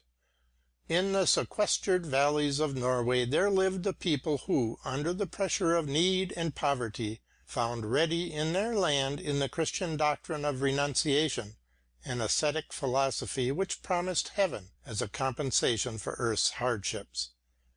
Nature in her most gloomy and parsimonious aspect, a damp climate, long winters, great distances between the villages, all co-operated to preserve an austere medieval type of Christianity.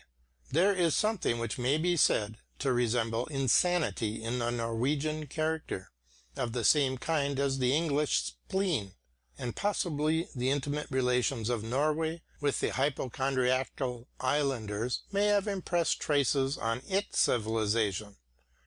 In Jonas Lie's Clairvoyant this melancholy is depleted, and in it one finds the same weird atmosphere as in the Icelandic sagas, and the theme also is similar, the struggle of the spirit against physical darkness and cold. There we have depicted the tragic lot of the Norseman, banished from sunny lands to gloomy wilderness, and seeking relief by emigration, the ethnographical significance of which has been overlooked in view of its economical aspect. The Norwegian character is the result of many hundred years of tyranny, of injustice, of hard struggling for a livelihood, of want of gladness. Swedish literature should have avoided absorbing these national peculiarities, but they have made it half Norwegian. Brand still haunts Swedish literature with his ideal demands, with which the romanticized and cheerful Swede cannot sincerely sympathize.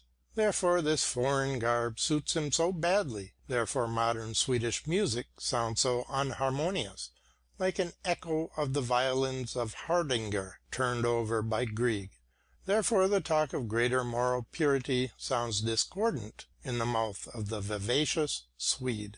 He has not suffered from long oppression and does not need to seek himself in the past.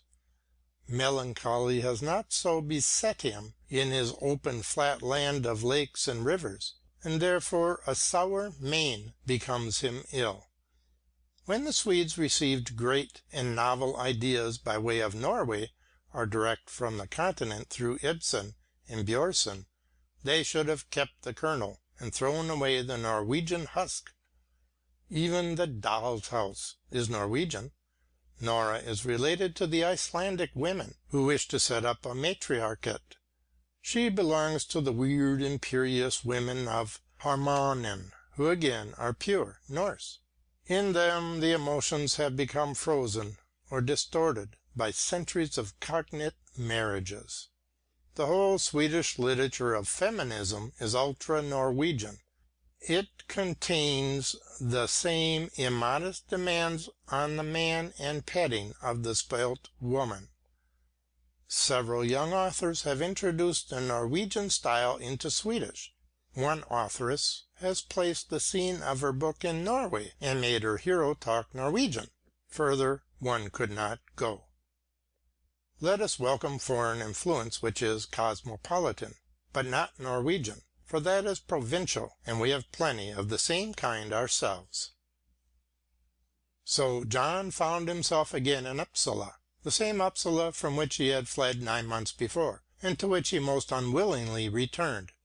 To be compelled to a course which he did not wish always made him feel as though he were encountering a personal foe, who cajoled him out of his wishes and antipathies and forced him to bend. Since he still believed himself under God's personal providence, he accepted that as though it were for his best. Later on he had a feeling that there was a malignant power. This developed into the belief that there were two ruling powers, one good, one evil, which divided the empery, or ruled alternately. He asked himself again, "What have you to do here?" To take his degree, but especially to cover his retreat from the theatre. Privately he wished to write a play, and, under the screen of its success, wriggle out of the examination. At first he was not at all comfortable in his lonely attic. He had become accustomed to luxury, a large room, a good table, attendance and society. After having been habituated to be treated as a man, and to have intercourse with older and cultivated people, he found himself again in a state of pupilage, as a student. But he cast himself into the crowd and soon found himself on social terms with three distinct circles. The first consisted of friends whom he met by day, who were students of medicine and natural history, and atheists. From them he heard for the first time the name of Darwin, but it passed by him like a doctrine for which he was not yet ripe. His evening society consisted of a priest and a lawyer, with whom he played cards till deep in the night. He considered himself now in Upsala merely to grow and get older, and that it was a matter of indifference what he did, as long as he killed the time. He drew up the scheme for a new tragedy, Eric XIV, but found it poor and burnt it, for his faculty of self-criticism had awakened and was severer in its demands. Later on in the term he entered a third society, which formed his special circle during the whole of his time at Upsala, and for a long while afterwards. One evening he chanced to meet a young companion, with whom he had been a pupil at the private school. They discussed literature, and over a glass of toddy made the plan of forming some young poets into a club for literary work. The plan was carried out. Besides John and the other founder of the club, 4 young students were elected to it. They were fine young fellows of an idealist turn of mind, as the saying is, with high purposes and enthusiastic for vague ideals. They had not yet come into contact with the hard realities of life. They had all well-to-do parents, no cares, and knew nothing at all of the struggle for a subsistence. John, on the other hand, had just left the most unpleasant surroundings. He had seen people who were always ready to quarrel, conceited, empty-headed pupils of the theatrical academy. Here he found himself transplanted into an entirely new world. There were these happy youths, going to their well-supplied tables, smoking fine cigars, taking walks, and poeticizing beautifully over the beauty of life, which they knew nothing of. Rules were drawn up for the club, which received the name Runa, which means song. The choice of this title was probably due to the Northern Renaissance which came in with the Scandinavian movement. Its chief ornaments were Karl XV in poetry, Vinge and Mollström in painting, and Molin in sculpture. Recently it had been quickened by Björnson's and Ibsen's dramas on subjects from the Old Norse life. The study of Icelandic, which had been newly introduced into the university, also lent strength to this movement. The number of members of the club was not to exceed 9. Each of them was known by a runic sign. John was called Frøy, and the other founder of the club, Ur. Every variety of opinion was represented. Ur was a great patriot and venerated Sweden with its memories. In his opinion, it had the most brilliant history in Europe, and had always been free. For the rest, he was a practically minded man with a special faculty for statistics, politics, and biography. He was a severe and clever critic, and also managed the affairs of the club. He was a reliable friend, good company, helpful and hearty. Secondly, there was a full-blooded romanticist who read Heine and drank absinthe, a sensitive youth enthusiastic for all old ideals, but especially for Heine. There was also a seraph who sang of the indescribably little, especially the happiness of childhood. Fourthly, a silent worshipper of nature, and lastly an eclectic philosopher and improvisator, who had an extraordinary faculty for improvising in any style whatever when requested. 2 minutes after he had been asked, he would stand up and speak or sing on the spur of the moment in the character of Anacreon, Horace, the Edda, or anyone else, and even in foreign languages. The first meeting of the club was at Thurs, who was lodged the most comfortably in 2 rooms and had the best pipes. As one of the founders of the club, John first of all read his prologue, which according to the rules of the society had to be in verse.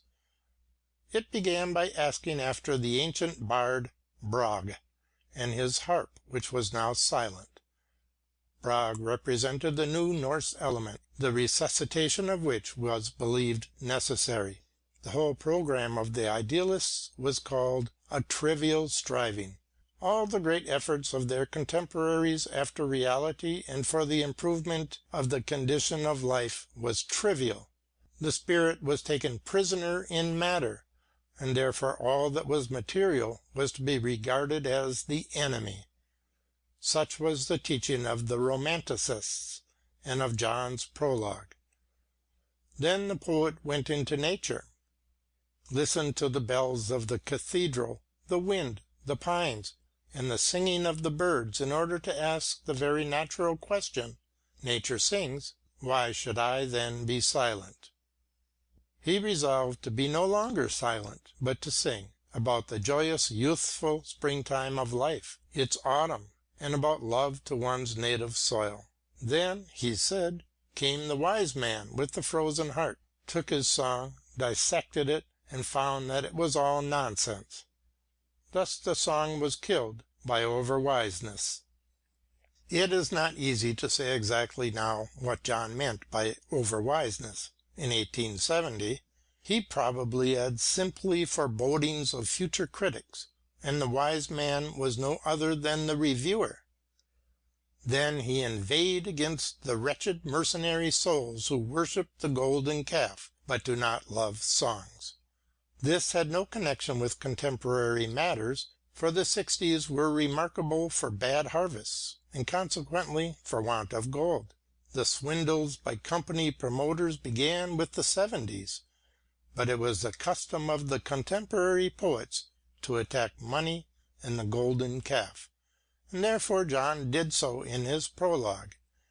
Now began a life of poetic idleness. Every evening they met either in a restaurant or in each other's rooms. But the time was not wasted in view of his future authorship. John could borrow books from the well-stocked libraries of his friends, and the interchange of opinions accustomed him to look at literature from different points of view.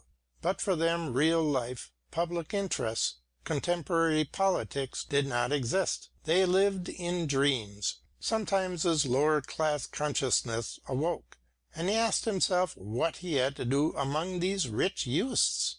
But he soon stilled these scruples by drink and talk, and encouraged himself to go forward and demand something of life, for he had in his companion's opinion a good chance.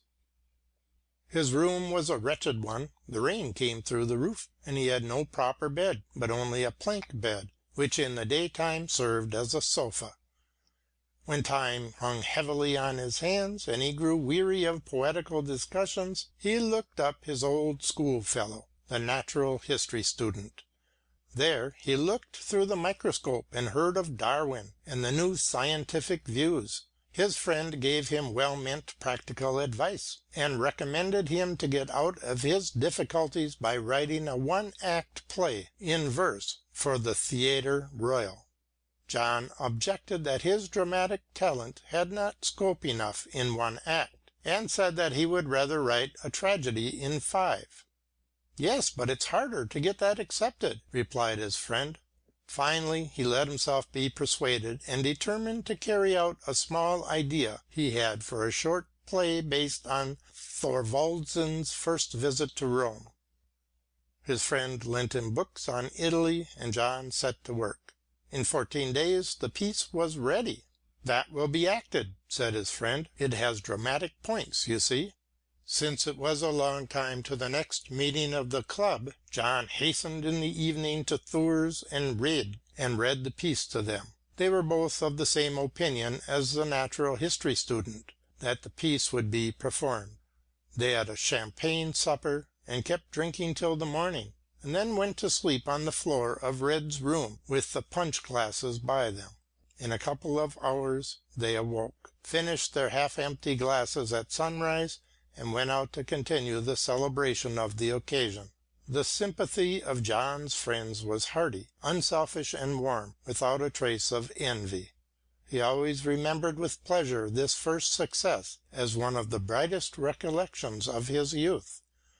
The enthusiastic, devoted Reid increased Hohn's debt of gratitude by copying out the pieces in his graceful handwriting. Then it was sent to the Board of Management of the Theatre Royal. Spring arrived, and they spent the month of May in a continual carouse. The club had a small room in the restaurant Lilia for the Viet for their evening suppers. There they talked, made speeches, and drank enormously. At last the term ended and they had to part, but they arranged to meet once more at Stockholm and celebrate the festival day of the club by an excursion into the country. At 6 o'clock one June morning the 4 members of the club met at Skeppsholm, where they hired a rowing boat. The chest of the club, a cardboard box containing documents, was stowed away with baskets of provisions and bottles of wine. After Oz and Reid had taken the oars, they steered the boat to the canal leading through the zoological gardens, in order to reach the place they had appointed, a promontory of Lighting Island.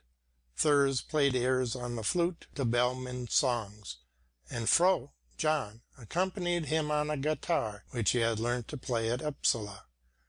As soon as they landed, breakfast was laid in a meadow by the shore. The club chest, adorned with leaves and flowers, was set in the middle of the tablecloth, and on it were set the brandy bottles and glasses. John, who had studied antiquities for his play, Sinking Hellas, arranged the meal in the Greek style, so that they wore garlands and ate reclining. The fire was lit between some stones, and coffee was made. At 9 o'clock in the morning they drank brandy and punch. John read his drama, The Free Thinker, which was duly criticized. Then they gave full course to their eloquence. Thurs was the best speaker. He could express emotions and thoughts rhythmically. Poems were read and received with applause. John sang folk songs to the accompaniment of his guitar, some on sentimental subjects and some on improper ones. At noon they were still in high spirits, but inclined to be sleepy. In the afternoon, when the sun was over Lilia Vartan, they had a short sleep, and then the carouse passed into a new phase. Thurs, the Israelite, had recited a poem on the greatness of the North, and called on the old gods of Scandinavia. Ur, the patriot, denied him the right to appropriate other people's gods. The Jewish question came up. They took fire and nearly quarrelled, but ended by embracing. Then began the sentimental stage. They had to weep, for alcohol has this effect on the membranes of the stomach and the lachrymal ducts. First felt this, and unconsciously sought for a melancholy subject. He burst into tears. When asked why, he did not know, but said at last that he had been treated as a buffoon, which he always was. He declared that he had a very serious nature, and that he also had great troubles which no one knew about. But now he unburdened his heart, and told us a domestic story. After he had done so, he became cheerful again. But the evening was long and they began to wish to go home. Their brains were empty. They were tired of each other and weary of play and drinking. They began to reflect and examine the philosophy of intoxication. From whence do men derive this desire to make themselves senseless? What lies behind it? Is it the southern exile's longing for a lost sunny existence in northern lands? There must be some felt necessity underlying intoxication, for a vice like this would not have laid hold of all mankind without reason. Is it that the member of society in a state of intoxication throws away all the lies of society? For the laws of social intercourse involuntarily forbid one to speak out all one's thoughts. Otherwise whence comes the saying, in vino veritas? Why did the Greeks honor Bacchus as one who improved men and manners? Why did Dionysus love peace? And why was he said to increase riches? Has wine, which is chiefly drunk by men, some influence on the development of man's intelligence and activity, so that he becomes superior to woman? And why do the Mohammedans, who drink no wine, stand on what is regarded as a lower level of civilization, as salt is used as a daily nutrient to replace the salts which their hunting forefathers found in the blood of beasts of the chase? Does not wine compensate for some lost nutritive matter belonging to earlier stages? And if so, which? Some idea or necessity must underlie so singular a custom. Perhaps the need of losing consciousness justifies the axiom of the pessimists that consciousness is the beginning of suffering. Wine makes one naive and unconscious as a child, or even as an animal. Is it the lost paradise which one wishes to recover? But the remorse which follows it, remorse and acidity of the stomach, have the same symptoms. Is there then a confusion in our sensations called remorse, which are only heartburn? Or does the drinker returned to consciousness regret that he has exposed himself by daylight and betrayed his secrets? There is something to feel remorse for in that. He is ashamed that he has been taken by surprise. He feels afraid because he has exposed himself and given away his weapons. Remorse and fear are close neighbors. Yet once more the members of the club drowned their consciousness in drink, and then got into the boat to proceed home. John and Thurs began a dispute about Bellmann, which lasted till they reached Skeppsholm, and closed with sharp remarks on both sides. John had an old grudge against this poet. Once as a child he had been ill for a whole summer, and had by chance taken Bellmann's Fridman's Epistles out of his father's bookcase. The book seemed to him silly, but he was too young to form a well-grounded opinion on it. Later on it sometimes happened that his father sat at the piano and hummed Bellmann's songs. The boy found it incomprehensible that his father and uncle admired them so much. Subsequently one Christmas he saw a violent controversy break out between his mother and his uncle on the subject of Bellmann. The latter set the poet above everything, Bible, sermons, and all. There were depths, he said, in Bellmann. Depths indeed. Probably Atterbaum's romanticist, one-sided criticism had filtered through the daily papers to the middle classes. As a schoolboy the student John had sung Up Amaryllis and other idylls of Bellmann's, naturally without understanding them or thinking of the meaning of the words. He sang in a quartet or choir, for it sounded well. Finally in 1867 he read Ljunggren's lectures and a light broke upon him, but not one of Ljunggren's kindling. He thought the latter mad. Bellmann was a ballad singer, that was true, but a great poet, the greatest poet of the North? Impossible!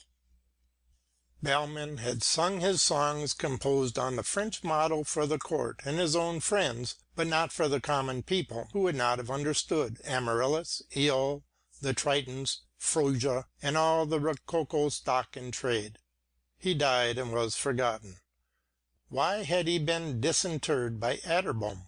Because the pugnacious Romantic school required an embodiment of irregularity to set up against the Classicists, as they had nothing of their own to boast of. Thus the Romantic school gained the day. And when one considers how cowardly most people are in the face of public opinion, and the tendency of the middle class to ape its superiors and reverence authority, one ceases to be surprised at the elevation of Bellman.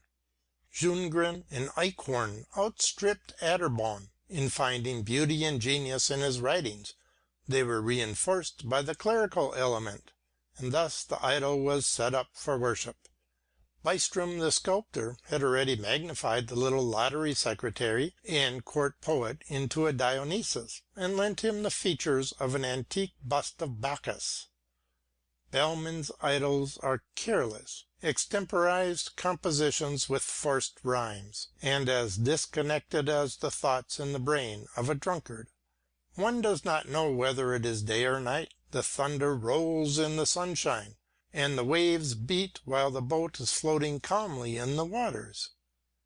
They simply provide a text for music, and for that purpose one might use a book of addresses. The meaning of the words does not matter as long as they sound well. According to his custom, Thurs took the matter personally. It was an attack on his good taste and on his honor, for John said that his admiration for Bellman was mere humbug, that he had read himself into it, and that it was not genuine. Thurs, on the other hand, declared John to be presumptuous because he wished to criticize the greatest Swedish poet. "Prove that he is the greatest," said John. "Tegner and Atterbom say so." "That is no proof."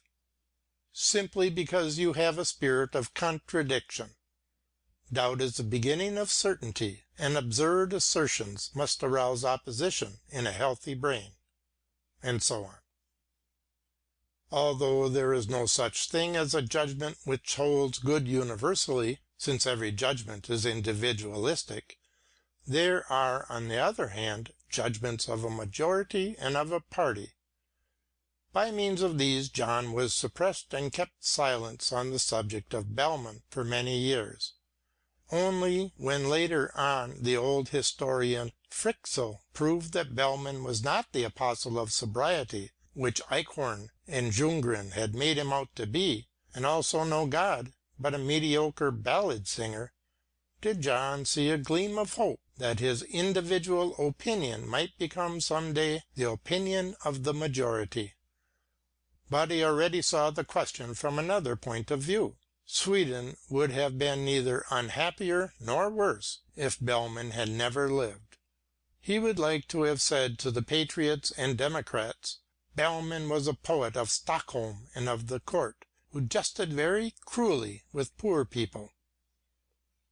He would like to have said to the good Templars who sang Bellman's songs, "You are singing drinking songs, which were written during fits of intoxication and celebrate drink." For his own part, John held that Bellman's songs were pleasant to sing because of the light French melodies which accompanied them, and as for their French morality, it did not vex him at all, quite the contrary. But earlier, at the age of 21, he was vexed by it, for he was an idealist and desired purity in poetry, just as the surviving idealists and admirers of Bellman do at the present time. These have used the word humour to save themselves and their morality. But what do they mean by humour?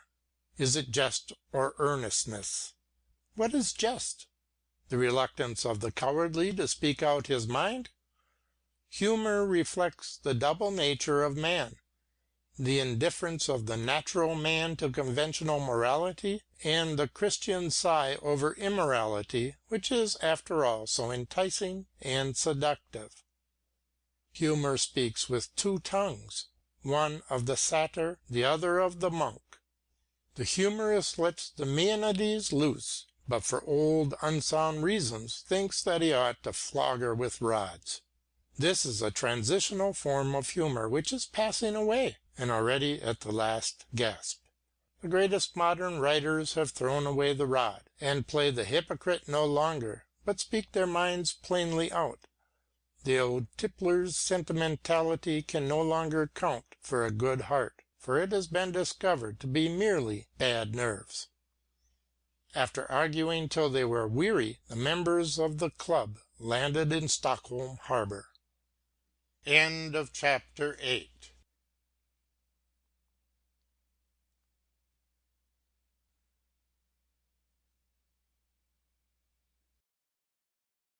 Chapter 9. Books and the Stage.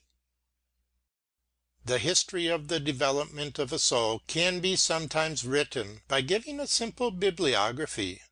For a man who lives in a narrow circle and never meets great men personally, seeks to make their acquaintance through books.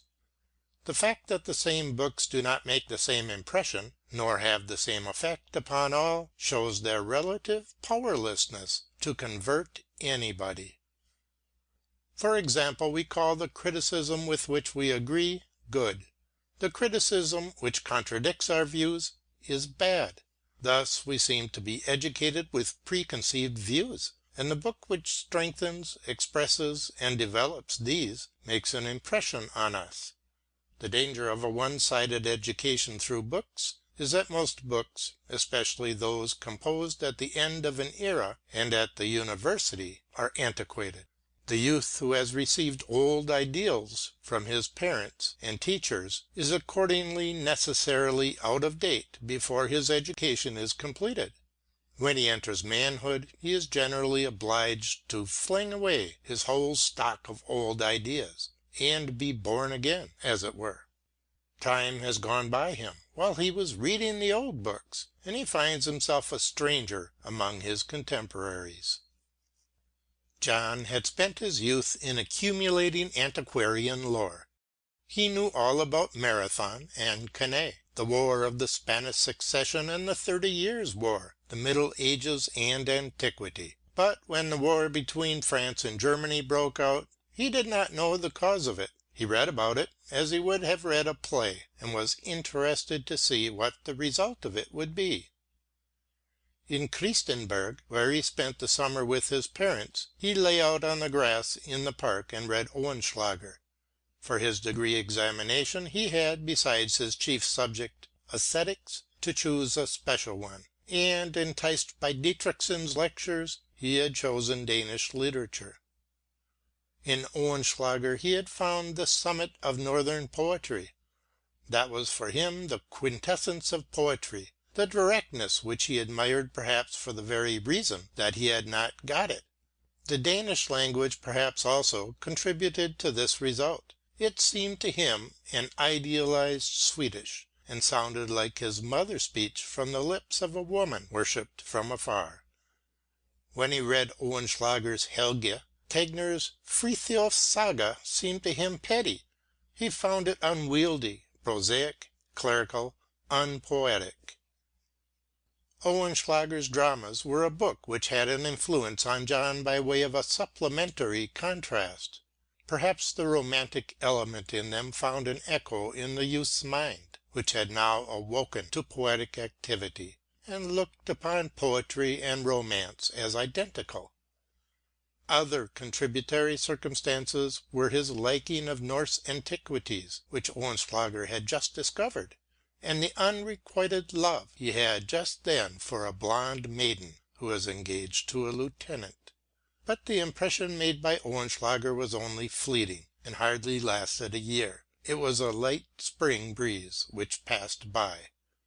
It fared worse with John's study of æsthetics as expounded by Ljunggren in 2 closely printed volumes, containing the views of all philosophers on the beautiful, with a capital B, but giving no satisfactory definition of it. John had studied the antique in the National Museum, and asked himself how the pothouse scenes of the Dutch genre painters, which, when they occurred in reality, were called ugly, could be reckoned among beautiful pictures, although they were in no way idealized. To this the aesthetic philosophers gave no answer. They shirked the question, and set up one theory after another, but the only excuse they could find for the admission of ugliness was that it acted as a foil and provided a comic element. But a strong suspicion had been aroused in John that the beautiful, with a capital B, was not always beautiful. Furthermore, he was troubled by doubts whether it was possible to have independent standards of taste. In the newly founded paper, Schwedische Zeitschrift, he had read discussions about works of art, and seen how disputants on both sides defended their position with equally strong arguments. One sought beauty in form, another in subject, and a third in the harmony between the two. Accordingly, a well-painted subject from still life can rank higher than the Niobe, for this group of statuary is not beautiful in its outlines, the arrangement of the drapery of the principal figure being especially tasteless, although the judgment of the majority regards the work as sublime. Therefore the sublime does not necessarily consist in beauty of form. Victor Hugo's romances had found a fertile soil in John's mind. The revolt against society, the reverence paid to nature by the poet living on a lonely island, the scorn for the ever-prevalent stupidity, the indignation against formal religion, and the enthusiasm for God, with a capital G, as the creator of all, with a capital C. All that was germinating in the young man's mind began to grow, but was stifled by the autumn leaf-drifts of old books. John's life in the domestic circle was now a quiet one. The storms had subsided. His brothers and sisters were grown up. His father, who still always sat over his account ledgers, calculating the ways and means of providing for his flock of children, had become older, and now perceived that John was also older. They often discussed together topics of common interest. As regards the Franco-German War, they were both fairly neutral. As Latinized Teutons, they did not love the German. They hated and feared him as a sort of uncle with a right of seniority against the Swedes, and they did not forget that victorious Prussia had once been a Swedish province. The Swede had become more French than he was aware, and now he felt conscious of his relationship to la grande nation. In the evenings, when they sat in the garden and the noise of traffic had ceased, they heard the singing of the Marseillaise from Blanche's café, and the hurrahs which were soon to be silent. In August, when the theatres reopened, John received the long-desired news that his play had been accepted for the stage. That was the first intoxicating success which he had experienced. To have a play accepted by the Theatre Royal when he was only 21 was sufficient compensation for all his misfortunes. His words would reach the public from the first stage in the land. His failure as an actor would be forgotten. His father would see that his son amid all his notorious fluctuations had chosen right, and all would be well. In autumn, before the university term began, the piece was performed. It was naive, pious, and full of reverence for art, but had one dramatic scene which saved it in spite of its slightness. Thorwaldsen about to shatter the statue of Jason with his hammer. But on the other hand, the piece contained a presumptuous outburst against contemporary rhymers. What was the author's intention in that? How could a beginner, who had so many forced rhymes himself, cast a stone at another? It was a piece of temerity which found its own punishment. John stole to the bottom of the third row of seats to view the performance of his piece from a standing position. Red was already there before him, and the curtain was up. John felt as though he stood under an electric machine. Every nerve quivered, his legs shook, and his tears ran the whole time from pure nervousness. Red had to hold his hand in order to quiet him. Now and then there was applause, but John knew that it was mostly from his relatives and friends, and did not let himself be deceived. Every stupidity which had inadvertently escaped him now jarred on his ear and made him quiver. He saw nothing but crudeness in the piece. He felt so ashamed that his ears burned. Before the curtain fell he rushed away out into the dark market-place. He felt as though annihilated. The attack on the priests was stupid and unjust. The glorification of poverty and pride seemed to him false. His description of the relationship between father and son was cynical. How could he have shown off in this absurd way? It seemed to him as though he had exposed his nakedness, and shame overpowered every other feeling. On the other hand, he found the actors good. The mise en scène was more appropriate than he had expected. Everything was good except the piece itself. He wandered down to the Nordstrom and felt inclined to drown himself. What most annoyed him was that he had so openly exhibited his feelings. Whence came that, and why should one in general be ashamed of such exhibitions? Why are feelings so sacred? Perhaps because the feelings in general are false, as they only express a physical sensation, in which personality of the individual does not fully participate. If it is really so, then John was ashamed as an ordinary man to have been untruthful in his writing and to have worn disguise. To be moved at the sight of human suffering is regarded as a mark of fine feeling and meritorious, but it is said to be only a natural reflex movement. One involuntarily transfers the sufferings of the other to oneself, and suffers for one's own sake. Another's tears could bring one to weep just as another's yawning could make one yawn. That was all. John felt ashamed that he had lied and caught himself in the act, though the public had not caught him. No one is such a merciless critic as a dramatist who sees his own play acted. He lets no single word pass through his sieve.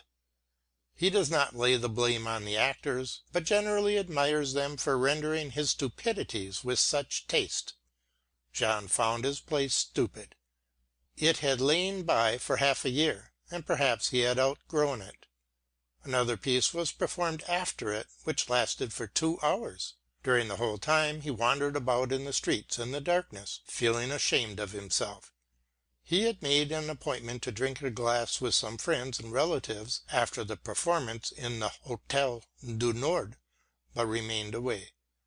He saw they were looking for him, but did not wish to meet them, so they went in again to see the second play. At last it was over. The spectators streamed out and dispersed through the streets. He hastened away in order not to hear their comments. At last he saw a single group standing under the portico of the dramatic theatre. They were looking out in all directions and called him. Finally he came forward as pale and melancholy as a corpse. They congratulated him on his success. The play had been applauded and was very good. They repeated to him the verdicts of other spectators and quieted him. Then they dragged him to a restaurant and compelled him to eat and drink. "That will do you good, you old death's head," said a shop assistant. John was soon pulled down from his imaginative flight. "What have you got to be melancholy for," he was asked, "when you have had a play acted at the Theatre Royal?" He could not tell them. His boldest ambition was fulfilled, but it was probably not what he wanted. The thought that in any case it was an honor did not comfort him. The next morning he went into a shop and bought the morning paper and read a criticism to the effect that the piece was written in choice language and, since it was anonymous, probably by a well-known art critic who had moved among artistic circles at Rome. That was pleasant and cheered his spirits. At noon he started for Upsala. His father had engaged a room for him in a boarding house kept by the widow of a clergyman, that he might complete his studies under proper supervision. Chapter 10 Chapter 10 Torn to Pieces.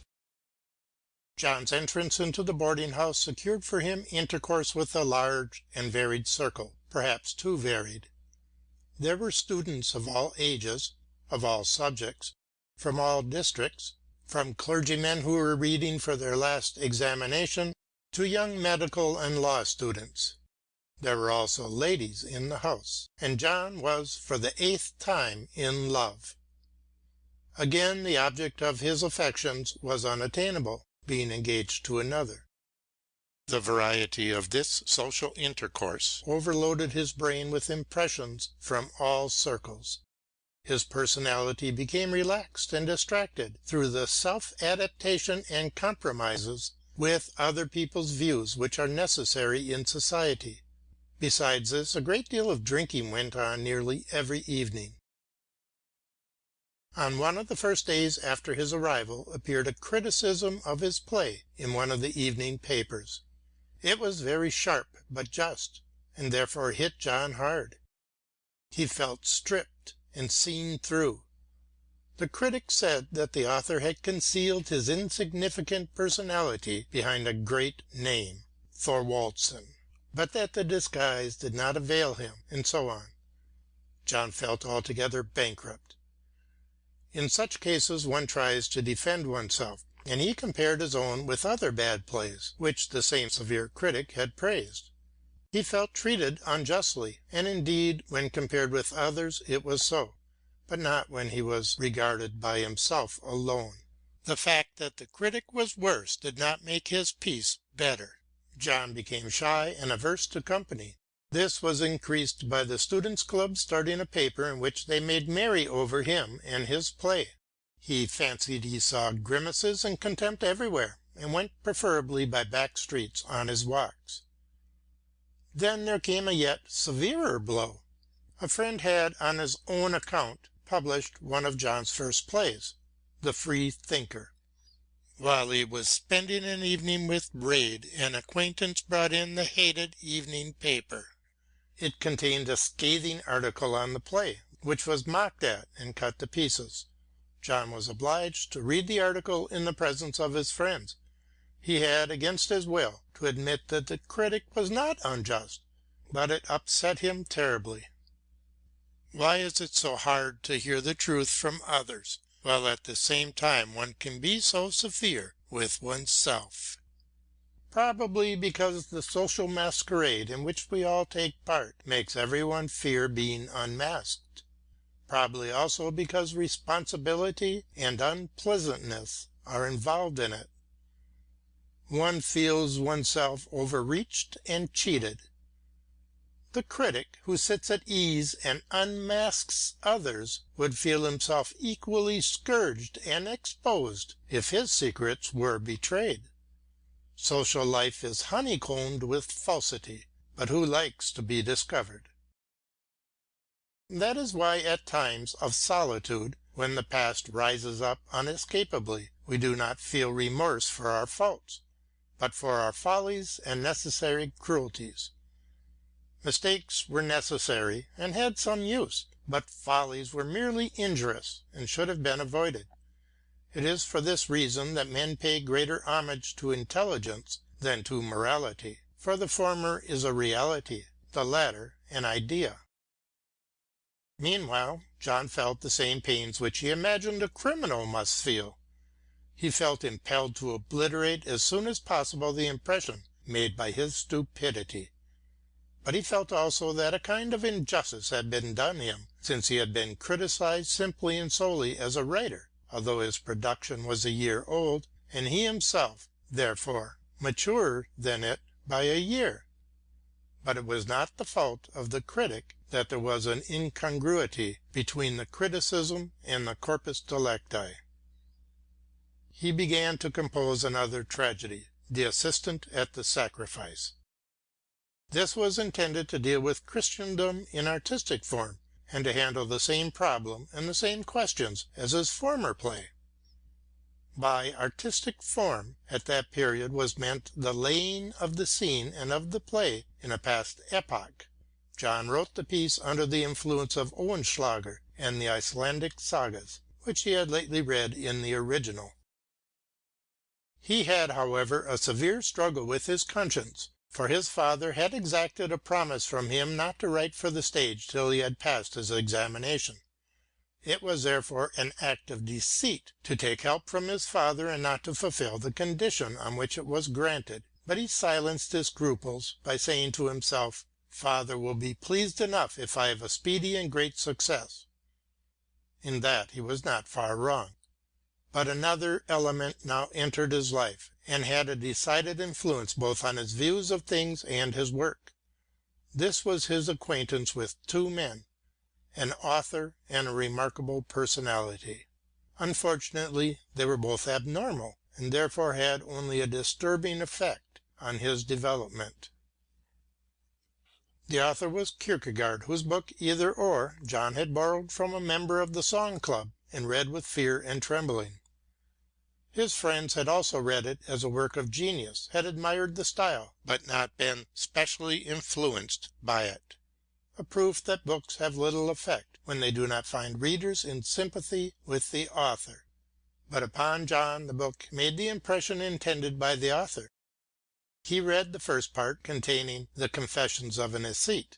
He felt sometimes carried away by it, but always had an uncomfortable feeling as though present at a sick bed. The perusal of the first part left a feeling of emptiness and despair behind it. The book agitated him. The Diary of a Seducer he regarded as the fancies of an unclean imagination. Things were not like that in real life. Moreover, John was no Sybarite, but on the contrary inclined to asceticism and self-torment.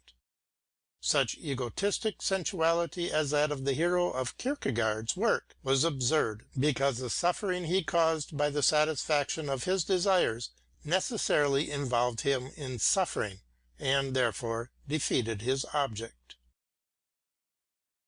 The second part of the work, containing the philosopher's discourse on life as a duty, made a deep impression on John. It showed him that he himself was an æsthete, who had conceived of authorship as a form of enjoyment. Kierkegaard said that it should be regarded as a calling. Why? The proof was wanting, and John, who did not know that Kierkegaard was a Christian, but thought the contrary, not having seen his edifying discourses, imbibed unaware the Christian system of ethics with its doctrine of self-sacrifice and duty. Along with these, the idea of sin returned. Enjoyment was a sin, and one had to do one's duty. Why? Was it for the sake of society to which one was under obligations? No, merely because it was duty. That was simply Kant's categorical imperative. When he reached the end of the work Either Or, and found the moral philosopher also in despair, and that all his teachings about duty had only produced a Philistine, he felt broken in two. Then, he thought, better be an æsthete. But one cannot be an æsthete if one has been a Christian for 5/6 of one's life, and one cannot be moral without Christ. Thus he was tossed to and fro like a ball between the two, and ended in sheer despair. Had he now read Kierkegaard's discourses, he might possibly have come a step nearer to Christianity. Possibly, for it is difficult to decide that now. But to receive Christianity again seemed to him like replacing a tooth which had been torn out and joyfully thrown into the fire, along with the accompanying toothache. It also seemed possible that if he had known that the book Either Or was intended to scourge one to the cross, he might have thrown it away as a Jesuitical writing and been saved from his embarrassment. All that he felt now, however, was a terrible discord. He had to choose and make the jump between ethics and aesthetics, but choose how, and jump whither? He could not jump out into space to embrace a paradox or Christ. That would have been self-destruction or madness. But Kierkegaard preached madness? Was it the despair of the over-self-conscious at finding himself always self-conscious? Was it the longing of one who sees too deeply for the unconsciousness of intoxication? John knew well what the battle between his own will and the will of the others meant. He had given his father trouble even when he crossed his plans, but the trouble was mutual. The whole of life consisted of a web of wills crossing one another. The death of one was life breath to another. No one could gain an advantage without hurting the one he passed by. Life was a perpetual interchange and struggle between pleasure and pain. His sensuality or desire for enjoyment had not injured others nor caused them trouble. He had never seduced the innocent, and had never enjoyed himself without paying the price. He was moral from habit, from instinct, from fear of the consequences, from good taste, or from education, but the very fact that he did not feel himself immoral was a defect and a sin. After reading Either Or, he felt sinful. The categorical imperative stole on him under a Latin name and without a cross on its back, and he let himself be beguiled by it. He did not see that it was a 2,000 years old Christianity in disguise. Kierkegaard would not have made so deep an impression on him if the number of concurrent circumstances had not contributed to that result. In the Letters of the Ascete, Kierkegaard expounded suffering as enjoyment. John suffered from public contumely. He suffered from his hard work. He suffered from unrequited affection. He suffered from unsatisfied desires. He suffered from drink, for he was intoxicated nearly every evening. He suffered as an artist from mental struggles and doubts. He suffered from the ugly scenery of Upsala. He suffered from the discomfort of his rooms. He suffered from examination books. He suffered from a bad conscience because he did not study, but wrote plays. But something else lay at the bottom of all this. He had been brought up to fulfill hard tasks and duties. Now he lived well amid ease and enjoyment. Study was an enjoyment. Authorship, in spite of all its pain, was a wonderful enjoyment. The life with his comrades was sheer festivity and jollity. But his plebeian consciousness awoke, and told him that it was not right to enjoy while others worked. His work was an enjoyment, for it brought him a good deal of honor and perhaps money. This accounted for his persistently uneasy conscience, which persecuted him without a cause. Was it that he felt already the signs of his awakening consciousness of tremendous guilt as regards the lower classes, the slaves who toiled while he enjoyed? Did he already have a foreboding of that sense of justice, which in our days has laid so strong a hold on many of the upper classes, that they have restored capital which was not quite honestly earned, have expended time and toil for the liberation of the lower classes, and have worked from impulse and instinct against their own interests in order to do right? Possibly. But Kierkegaard was not the man to resolve the discord. It was reserved for the evolutionary philosophers to make peace between passion and reason, between enjoyment and duty. They cancelled the deceptive Either Or, and substituted Both And, giving both flesh and spirit their due. The real significance of Kierkegaard became clear to John many years later. Then he saw in him the simple pietist, the ultra-Christian who wished to realize in modern society Oriental ideals of 2,000 years ago. But Kierkegaard was right in one point. If we were to have Christianity, we ought to have it thoroughly. But his Either Or was only valid for the priests of the Church who called themselves Christians. Kierkegaard saw no further, and from him who wrote his book in 1843 and had a clerical education, one could not expect that he should say, either a Christianity like this or none. In that case people would probably have chosen none. Instead of that, Kierkegaard said, whether you are ascetical or ethical, you must cast yourself into the arms of Christ. His mistake was to oppose ethics and aesthetics to each other, for they can go very well together.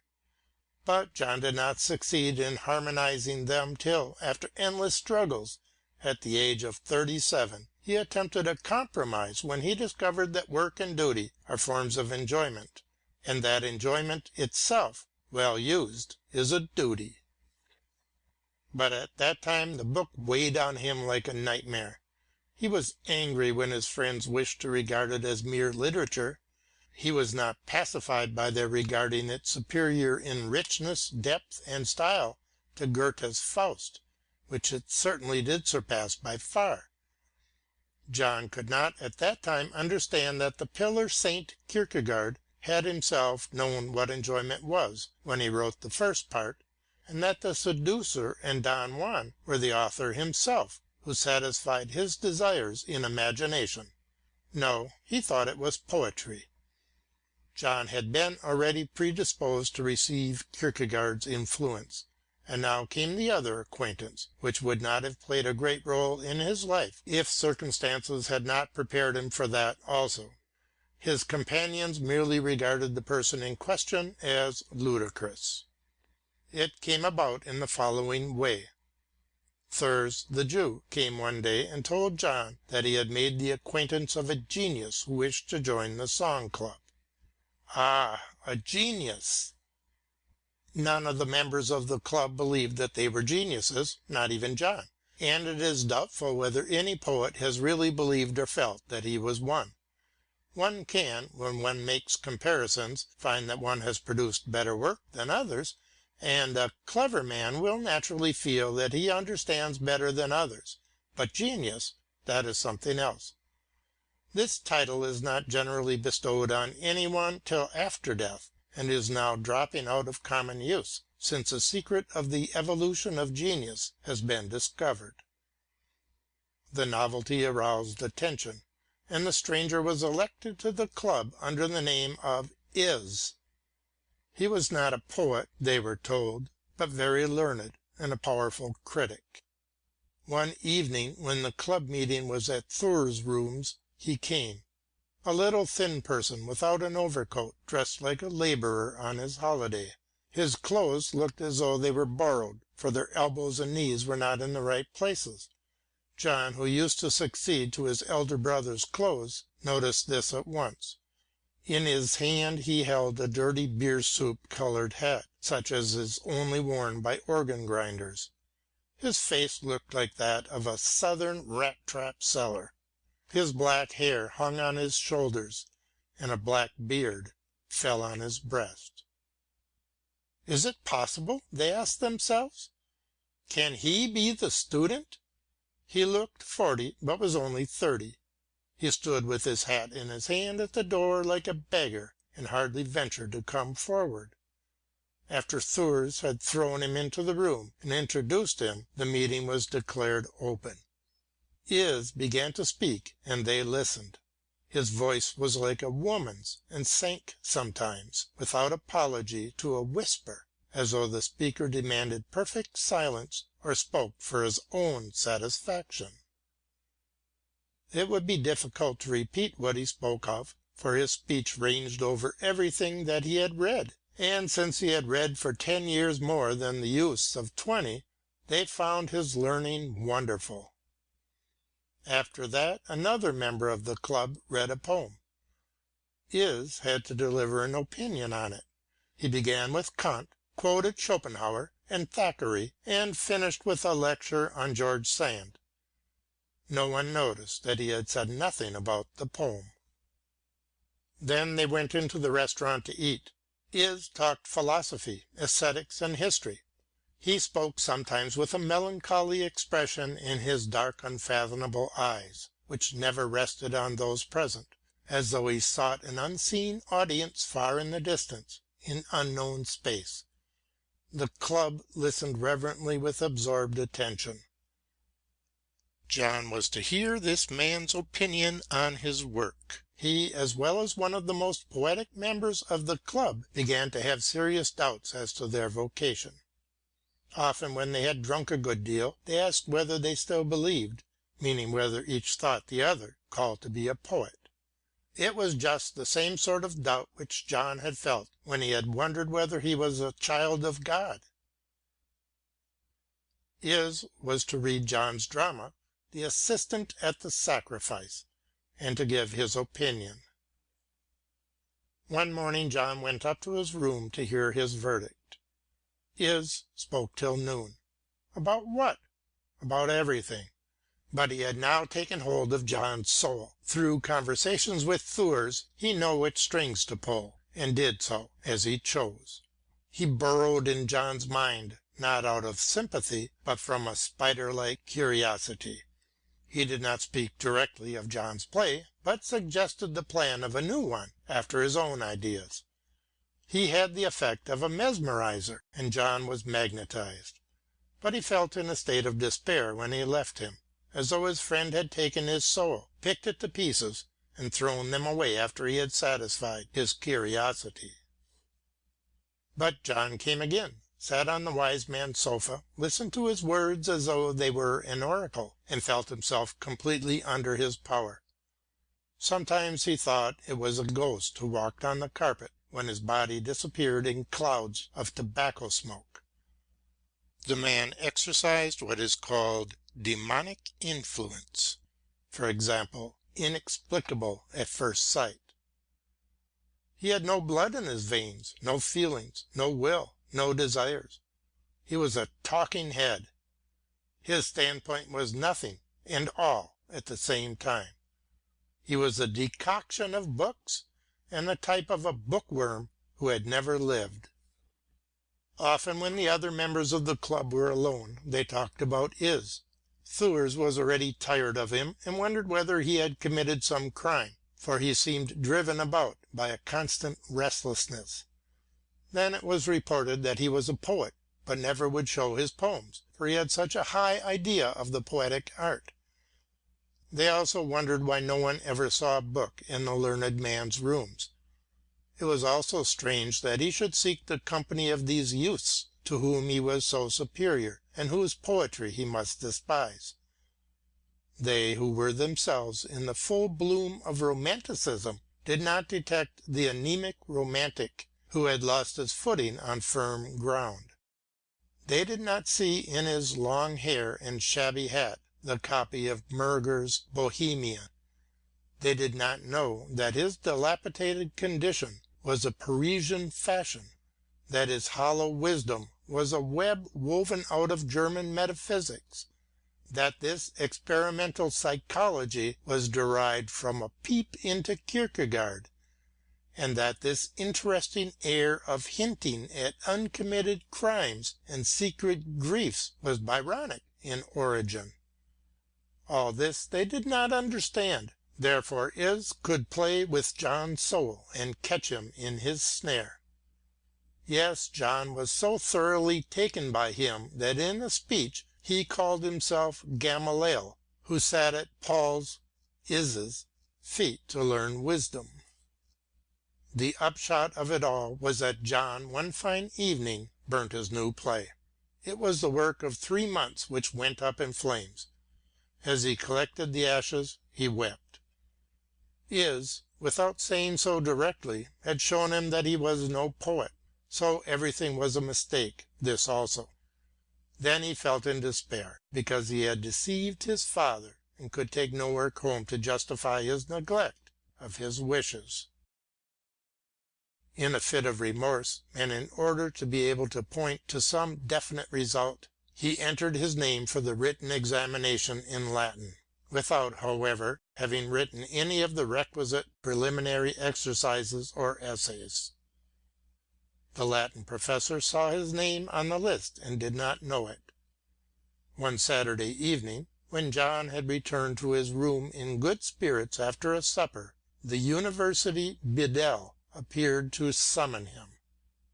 John went boldly to the professor and asked what he wanted. "You wish to take the written examination in Latin?" "Yes." "But I do not see your name on my list." "I entered it myself before, for the medical examination."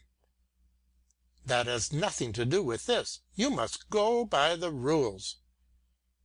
"I know no rules about the 3 essays." "I think you are impertinent, sir." "It may seem so." "Out with you, sir, or—" The door was opened and John was ejected. He swore to himself he would still go up for the written examination, but the next morning he overslept himself, so even that last straw failed. Shortly afterwards, one morning, a friend came and woke him. "Do you know that W. is dead?" W. sat at the same table in the boarding house. "No." "Yes, he has cut his throat." John started up, dressed himself, and hurried with his friend to the Jernbrogaten, where W. lived. They rushed up the stairs and came to a dark attic. "Is it here?" "No, here." John felt for a door. The door gave way and fell upon him. At the same moment he saw a pool of blood on the ground. He turned round, let go of the door, and was at the bottom of the stairs before the door fell on the ground. This scene shook him terribly and woke his memory. Some days previously John had gone into the Caroline Park to work at his play in solitude. W. came up, greeted him, and asked whether he might bear him company or whether he disturbed him. John answered sincerely that he did disturb him, and W. went away with a melancholy air. Was it a case of a lonely drowning man who sought a companion and was repulsed? John felt almost guilty of his death, but he was not intended for a comforter. Now the dead man seemed to haunt him. He dared not go to his room, but slept with his friend. One night he slept with Braid. The latter had to keep a light burning, and was woken several times in the night by John, who could not sleep. One day Braid found John with a bottle of prussic acid. He apparently approved the idea of suicide, but first asked John to take a farewell drink with him. They went to the restaurant and ordered 8 glasses of whiskey, which were brought in on a tray. Each of them drank 4 glasses in 4 pulls, with the desired result that John became dead drunk. He was carried home, but since the house door was locked, he was carried over an empty space of ground and thrown over a fence. There he remained lying in a snowdrift till he recovered his senses and crept up into his room. The last night which he spent in Upsala, some days later, he slept on a sofa in Thur's rooms. His friends kept watch over him and the room was lighted up. They watched good-naturedly till morning. Then they accompanied him to the station and put him in the coupe. When the train had passed Bergsbrunna, John breathed again. He felt as though he had left something dreadful and weird, like a northern winter night with 30 degrees of cold behind him, and registered a vow never again to settle in this town where men's souls, banished from life and society, grew rotten from overproduction of thought, were corroded by stagnant waters which had no outlet, and took fire like millstones which revolved without having anything to grind. End of chapter 10. Torn to pieces.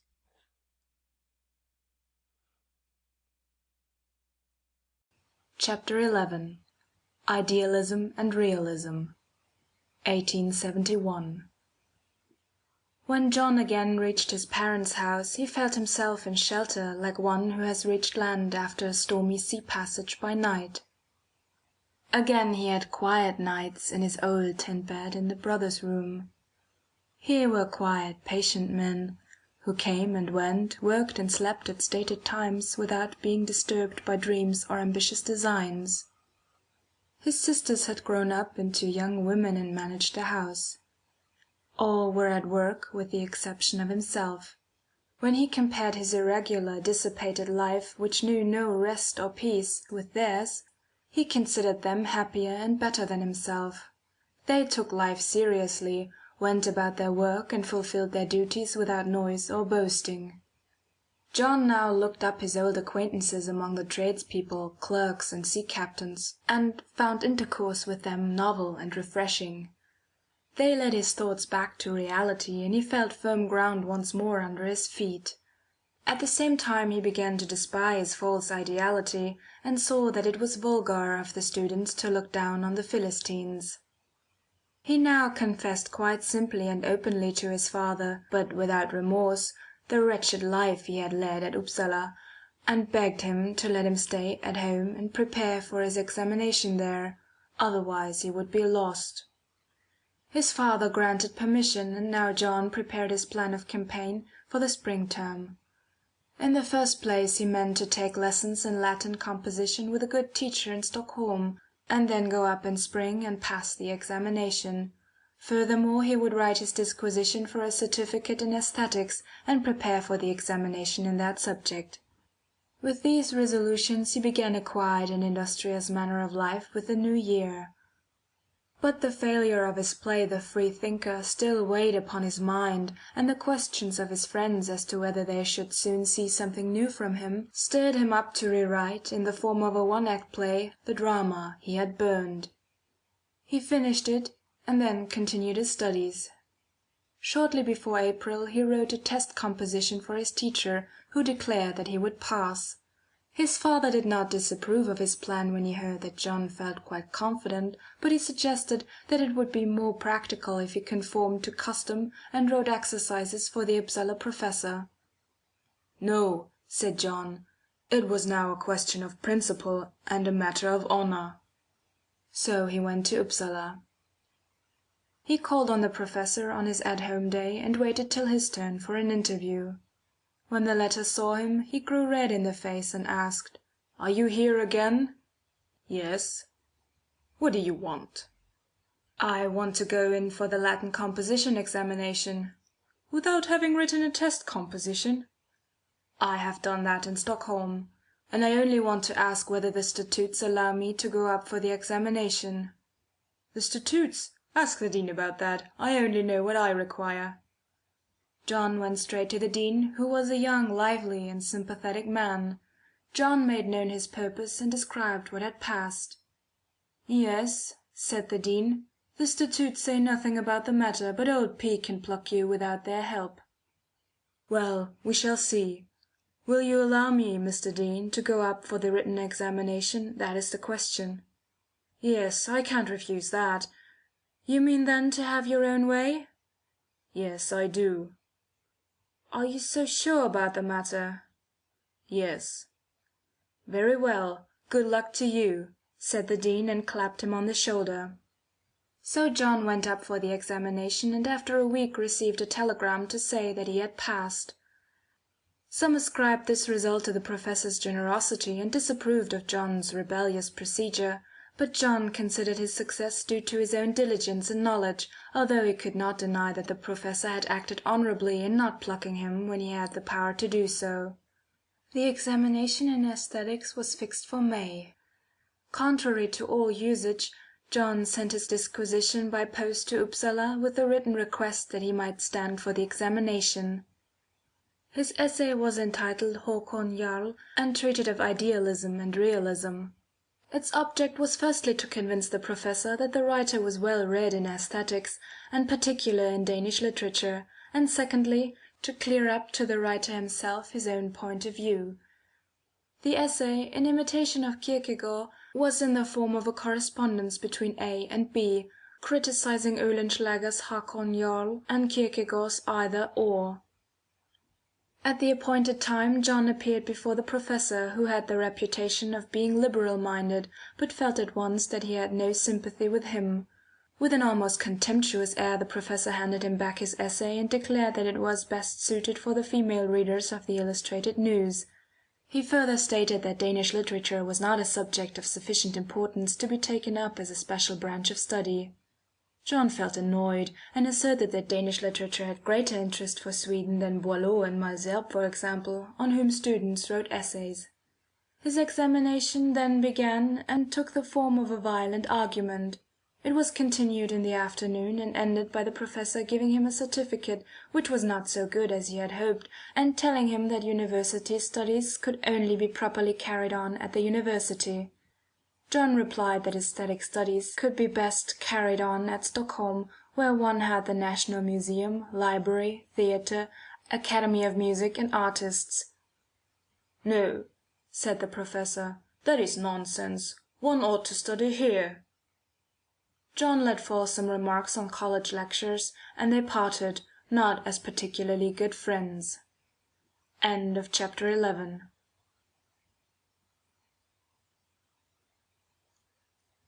Chapter 12. A King's Protégé, 1871. During the whole of this time, John had been on pleasant terms with his father, and the old man had shown himself to a certain extent willing to be educated. But his tactless pride sometimes broke out and annoyed John. The latter, who was now continually at home, spent many evening hours with the old man in conversations on all sorts of subjects, and finally on religion. One day John spoke for half an hour about Theodore Parker, so that his father at last expressed a wish to read some of him. He kept the book for several days, but said nothing, and John found it again in his room. His father was too proud to acknowledge that he liked the book, but John learned through one of his brothers that he was especially delighted with the famous sermon on old age. In the matter of John's opposition to the professor, his father vacillated. His opinion was that right was always right, but he did not like the disrespectful way in which John spoke of the professor. Meanwhile John saw that he had won the game, and that his father had a lively interest in his success. But one day in spring John went into the country, telling the servant that he would be absent for the day. When he returned the next morning he had an unpleasant reception. "You go away without telling me?" "I told the servant." "I require you to ask permission of me as long as you eat my bread." "Ask permission? What nonsense!" John departed, borrowed 300 kronas from a friendly tradesman, and then with 3 of his club associates went to one of the islands near Stockholm, where they hired rooms in a fisher's house at a rent of 30 kronas per month. No one tried to stop him, and probably this crisis was occasioned by the fact that John was exercising a perceptible influence on his father, brothers, and sisters in matters concerning domestic arrangements. The mistress of the house feared that the power would be taken out of her hands. He spent the summer in strenuously working for his examination, for he had now no hope of receiving further supplies from home. It was a healthy and ascetic life with innocent amusements. He went about in dressing gown, drawers, and sea boots, and the toilet of his companions was still more scanty. They bathed, sailed, fenced, and John gave himself over increasingly to a process of decivilization. There were almost always spirituous liquors on the table, and John feared them, for they made him mad. But to this asceticism and industry succeeded a desire to make converts of others, and a great amount of self-satisfaction. The latter is always the case, whether the ascetic feels that in this respect he is better than others, or whether he makes the sacrifice in order to feel himself better. Therefore he preached to one brother who drank, and moralized over the others who did not work, but went to Dalarö to dance or to feast. Kierkegaard's influence was strong upon him. He wished to be moral, and thundered against aestheticism. He now studied philology, and went through Dante, Shakespeare, and Goethe. The last he hated because he was an aesthete. Behind all, like a dark background, was the breach with his father. After their life together during the last winter, he saw him as it were transfigured, justified him with respect to all that had happened in the past, and had forgotten all the petty troubles of his childhood. He missed most of all his brothers and sisters, especially his sisters whom he had really learnt to know. Toiling with a lexicon and investigating roots of words had become painful to him, but he enjoyed this pain, and disciplined his imagination by hard work, looking upon it as his professional duty. Towards the end of the summer he was wild and shy. The clothes, which he rummaged out again, were too tight. His collar, which he had not worn for months, tormented him as though it had been made of iron, and his shoes pinched him. Everything seemed to him constrained, conventional, and unnatural. Once he had been enticed to an evening party at Dalarö, but had immediately returned. He was shy and could not bear frivolity and laughter. This time it was not the consciousness of belonging to the lower classes, for he had ceased to regard himself as one of them. Meanwhile the ascetic life he had been leading increased his will power and his activity. When the next term at Upsala commenced, he took his travelling bag and journeyed thither, without having more than a krona to call his own, and without knowing where he would find a room and something to eat. On his arrival he took up his quarters with Rejd and set about working. The first evening, feeling half famished, he looked up Is, who had remained the whole summer alone in Upsala, and seemed more melancholy than usual. His appearance was that of a shadow, and solitude had made him still more morbid. He went out with John and invited him to supper at a restaurant. He spoke in his usual style and mangled his prey, who, on the other hand, defended himself, struck back and attacked the æsthete. Is contemplated his hungry companion while he ate, and intoxicated himself with the brandy bottle. He adopted a maternal air and offered to lend John money. The latter was touched, thanked him, and borrowed about 10 kronas, for since he believed he had a future before him, he borrowed without fear. Finally Is became drunk and raved. He changed his attitude, called John an egoist, and reproached him for having taken the 10 kronas. To be suspected of egotism was the worst thing John knew, for Christ had taught him that the ego must be crucified. His individuality had grown since it had been freed from pressure and attained publicity. Conspicuous persons obtain a greater individuality through the attention they receive, or they attract attention for the simple reason that they have a greater individuality. John felt that he was working in the right way for his future. He pressed forward with energy and will and the help of many friends, but not as a charlatan or schemer. But Is's accusation struck him in the face, as it must all men who have an ego. He wished to return the money, but Is drew himself up proudly, played the gentleman, and continued to romance. It struck John that this idealist was a mean fellow, who behaved in this fantastic way in order to conceal his vexation at the temporary loss of the 10 kronas. Now the students returned for the term, and all of them with money. John wandered about with his travelling bag and his books, and discovered how soon a welcome is worn out when one lies upon somebody else's sofa. He borrowed money to hire a room with. It was a real rat's nest with a camp bed without sheets or cushions, no candlestick, nothing. But he lay in bed in his underclothes and read by the light of a candle stuck in a bottle. His friends here and there provided him with meals. But then came the winter. He used to go out after dark and buy a quantity of wood which he carried home in his bag. A scientific friend taught him how to make a charcoal fire. Moreover, the shaft of a chimney passed through his room and was warm every washing day. He stood beside it with his hands behind him and read out of a book which he had placed on the chest of drawers, dragging the latter close to him.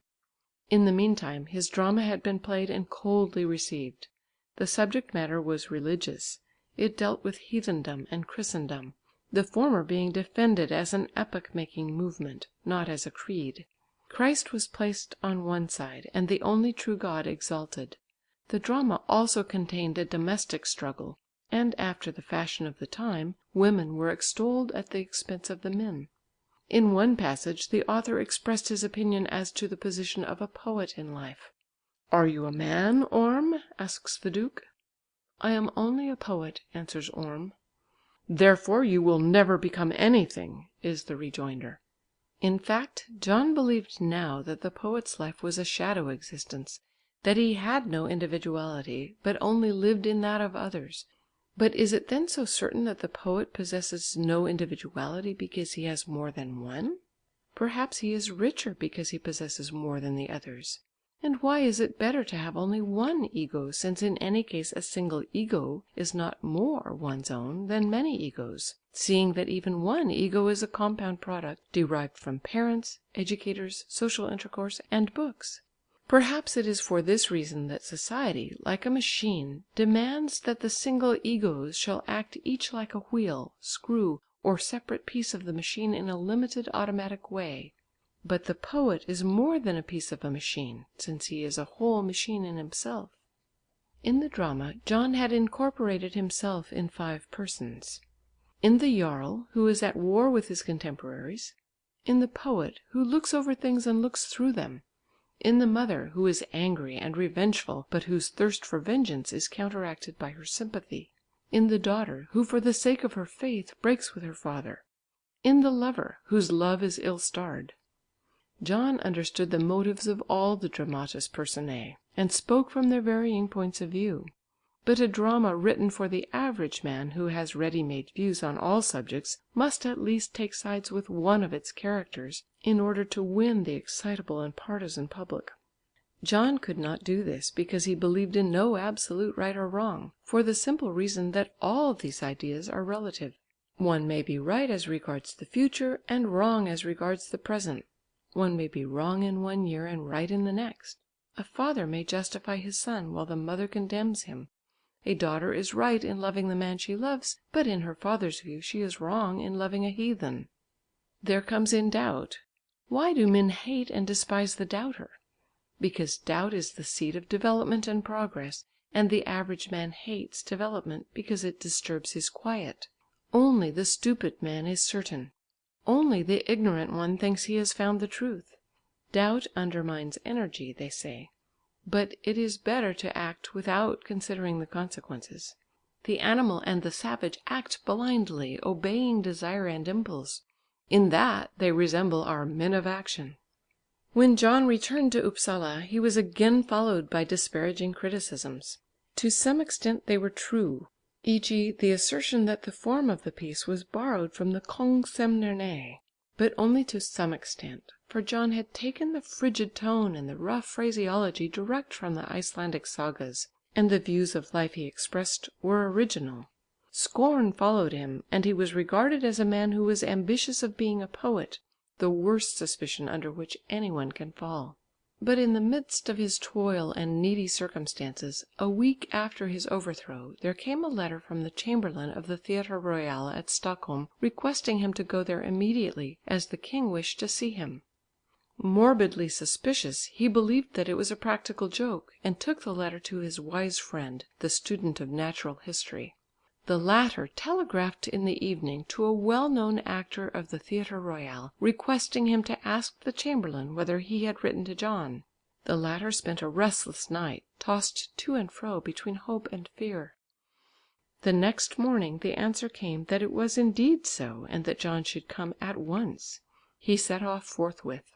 Why did he, a born rebel, accept the royal favour without hesitation? For the simple reason that he did not belong to the democratic party. He had never promised his father or mother not to receive a favour from the king. Furthermore, he believed in the aristocracy or the right of the best to govern, and he considered the upper classes the best, as he had shown in his tragedy Sinking Hellas, in which he expressed contempt for the demagogues. He hated tyrants, but this king was no tyrant. Therefore there was no reason for hesitation within him or without him. Accordingly he travelled to Stockholm and was received in audience by the king. The latter was just now very ill, and looked so emaciated as to make a painful impression. He stood with a benevolent aspect, smoking his long tobacco pipe, and smiled at the young beardless author, walking awkwardly between the rows of aides-de-camps and chamberlains. He thanked him for the pleasure which he had derived from his drama, adding that he himself when young had competed for an academical prize with a poem on the Vikings, and was fond of the old Norse legends. He said that he wished to help the young student to take his doctor's degree, and closed the interview by referring him to the treasurer, who had been ordered to make him a first payment. Later on he would receive more, and the king said he supposed there were still 2 or 3 years to elapse before he took his degree. John's immediate future was now secure. He felt gratefully moved by this kindness on the part of a king who had so many things to think about. On his return to Upsala he saw for 2 months how the court sunshine had turned him into a star. The official who had paid him had asked him whether he thought later on of obtaining a post in some public department or in the royal library. His ambition had never soared so high, and did not yet do so. The chief object of human existence seems to be, and must indeed be, to spend one's life till death in the least unpleasant manner possible. This aim does not exclude solicitude for the good of others, for happiness includes the consciousness of not having infringed others' rights unnecessarily.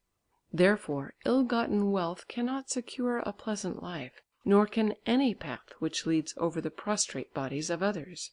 Accordingly utilitarianism, or the philosophy which aims at the greatest happiness of the greatest number, is not immoral. In spite of all his asceticism, John could not help feeling happy. His happiness consisted in the half consciousness that he could live his life without the great anxiety which the insecurity of means of existence causes. He had been threatened by penury and was now secure. Life had been restored to him, and it is a happy thing to be able to live before one has done growing. His chest, which had been narrowed by hunger and over-exertion, broadened itself. His back grew straighter. Life no longer seemed so melancholy. He was contented with his lot. Things took on a more cheerful aspect, and he would have been ungrateful had he still remained among the malcontents. But this did not last long. When he saw his old comrades round him in a position in which his happiness had effected no change, he found that there was a want of harmony between them. They had been accustomed to help him as one in need, and now he needed their help no longer. They had liked him because they protected him, and were accustomed to see him below them. But when he came upwards, near them and above them, they found him necessarily altered by altered circumstances. The necessitous man is not so bold in his opinions nor so stiff in the back as the prosperous one. He was altered for them, but was he therefore worse? Self-esteem under other circumstances is generally well thought of. Enough! He annoyed others by the fact that he was fortunate, and still more because he wished to help others to be so. The present he had received entailed obligations, and John gave himself diligently to study. He passed his examinations in philology, astronomy, and political science, but received in none of these subjects such a good testimonial as he had expected. He had studied too much in one way and too little in another. In examination time he generally had an attack of aphasia. Physiologists usually ascribe this weakness to an injury in the left temple, and as a matter of fact John had 2 scars above his left eye. One was caused by the blow of an axe, the other by a rock against which he had struck himself in jumping down the observatory hill. He was inclined to trace to this the great difficulty he had in delivering public addresses and speaking foreign languages. Accordingly, during examinations he would sit there, unable to give an answer although he knew more than was asked. Then there came over him a spirit of defiance, of self-torment, of ill humour, and he felt tempted to throw up the whole thing. He criticised the textbooks and felt dishonest in learning what he despised. The rôle assigned to him began to oppress him. He longed to get away from it all to something else, wherever it might be. It was not that he regarded the king's present as a benefaction. It was a stipend, a reward for merit, such as artists at all periods have received for the purpose of carrying on their self-cultivation. His royal patron was not merely the king, but his personal friend and admirer. Therefore the gift exercised no kind of restraint upon his rebellious thoughts. He only let himself be temporarily deceived, and believed that all was right with the world because he prospered. His radicalism had been considerably mitigated. He no longer thought that all which was wrong in the state was the fault of the monarchy, nor did he believe with the pagans that better harvests would follow if the king was sacrificed on an idol altar. His mother would have wept for joy at his distinction had she lived, so strong were her aristocratic leanings. All of us, including crown princes, are democrats, inasmuch as we wish those above us to come down to our level. But when we ascend, we do not wish to be pulled down. The question is only whether that winch is above us, is so in a spiritual sense, and whether it ought to be there. That was what John began to be doubtful of. End of chapter 12 of The Growth of a Soul.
Chapter 13. The Winding Up, 1872. At the beginning of the spring term, John took up his quarters with an elder comrade in order to continue his studies. But when he had again the old books before him which he had already studied so long, he felt a distaste for them. His brain was full of impressions, of collected literary material, and refused to take in any more. His imagination and thought were busily at work and would not let memory be alone active. He had fits of doubt and apathy, and often remained the whole day lying on the sofa. Then the desire would sometimes awake to be altogether free and to plunge into the life of activity. But the royal stipend held him fast in fetters and imposed on him obligations.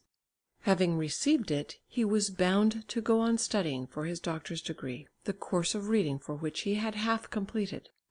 So he applied himself to philosophy, but when he read the history of it, he found all systems equally valid or invalid, and his mind resisted all new ideas. In the literary club there was disunion and lethargy. All their youthful poems had been read and no one produced any more, so that they only met together to drink punch. Ys had exposed himself, and after a scene with another member he had been thrown out. He drew his knife and got well thrashed.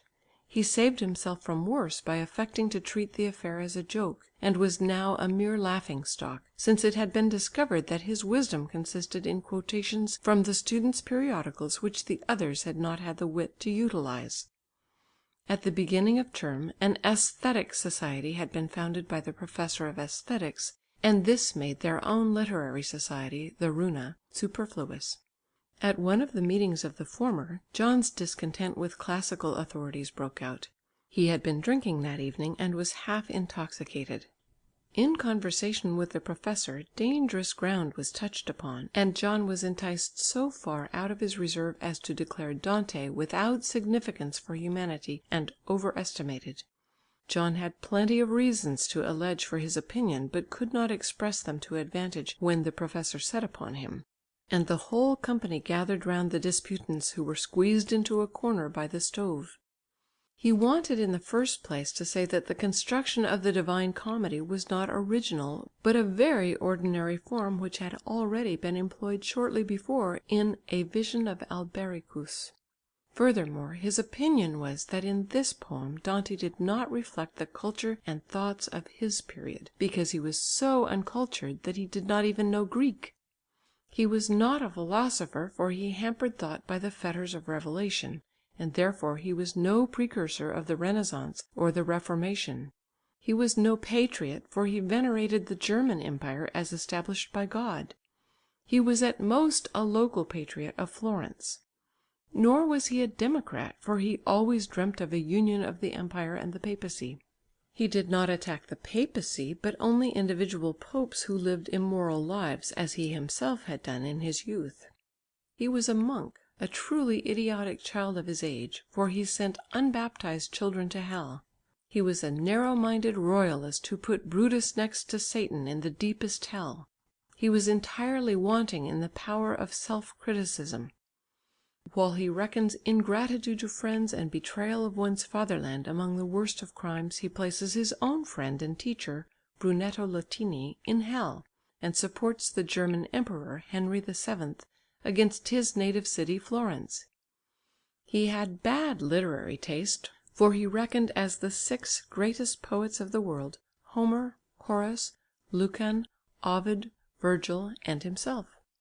How could modern critics who were so severe on all scandalous literature praise Dante, who in his poem cast dishonour on so many contemporary persons and families? He even scolds his own dear native city, exclaiming when he finds 5 nobly born Florentines in hell, "Rejoice, O Florence, for thy name is not only great over land and sea, but also in hell. 5 of thy citizens are in thieves' company. My cheeks blush at the sight of them.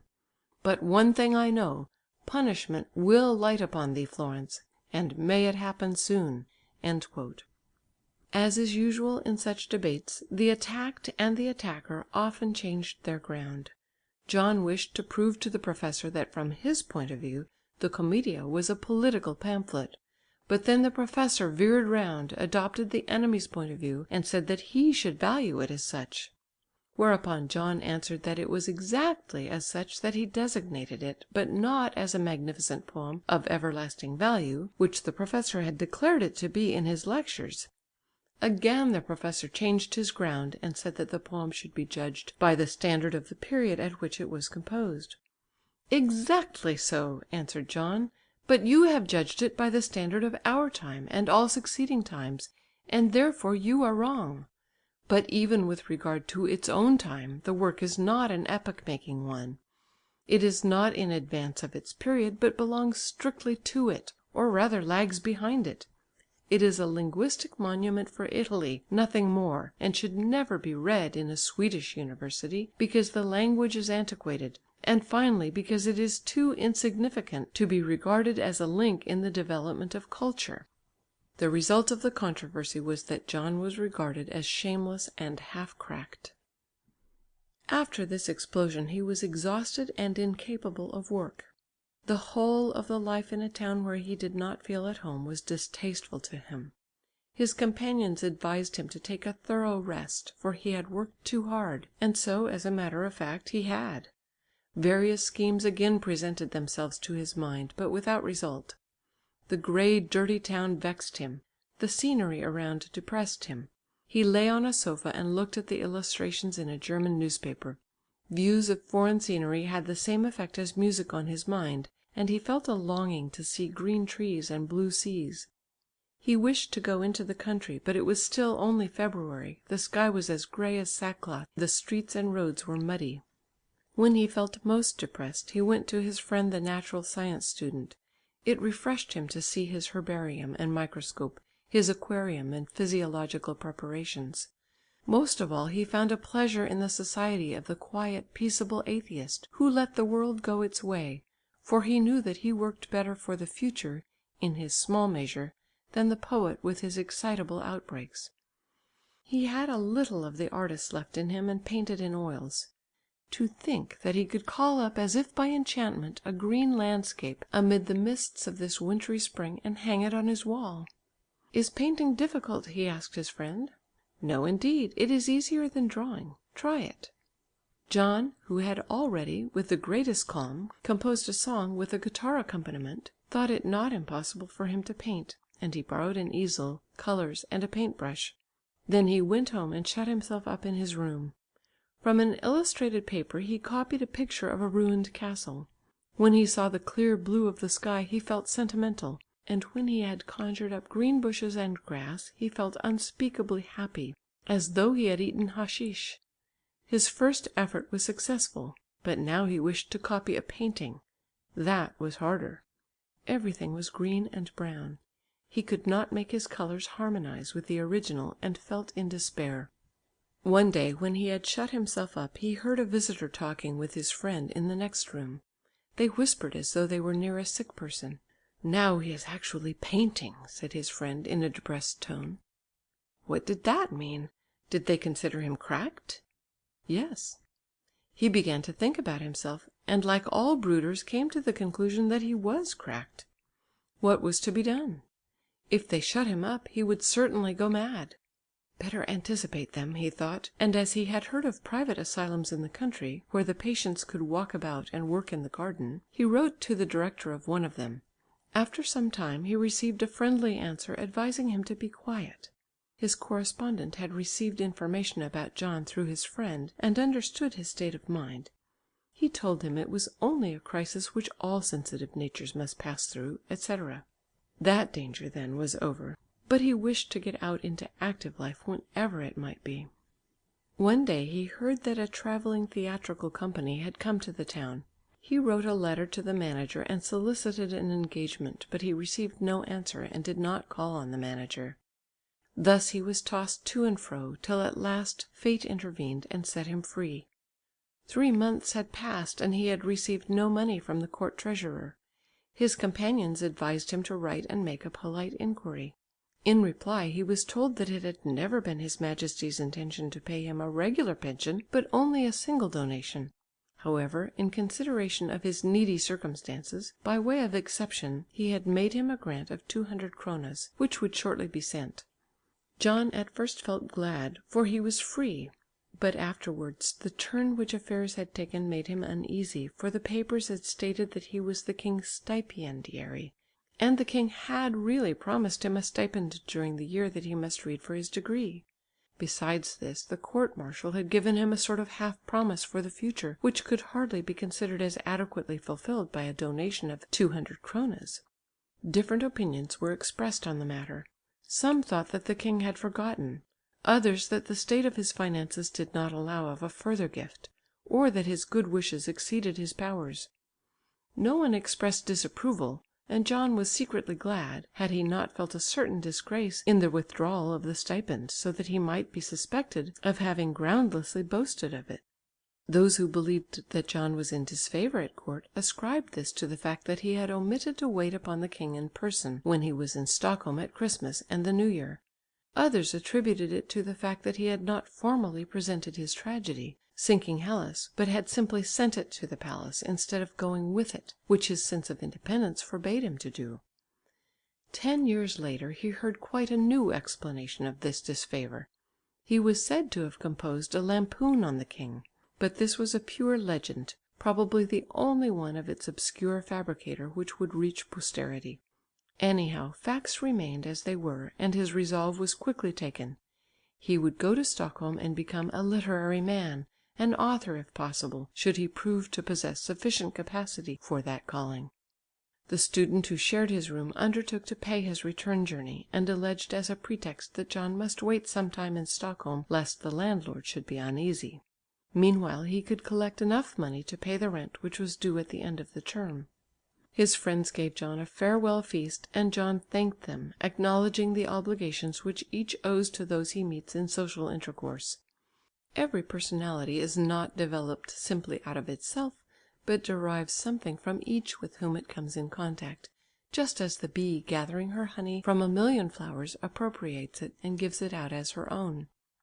Thus he stepped into life, abandoning dreams and the past to live in reality and the present. But he was ill prepared, and the university is not the proper school for life. He felt also that the decisive hour had come. In a clumsy speech he called the feast a svensexa, i.e. a farewell supper, for a bachelor on the eve of his marriage. For he was now to be a man and leave boyhood behind.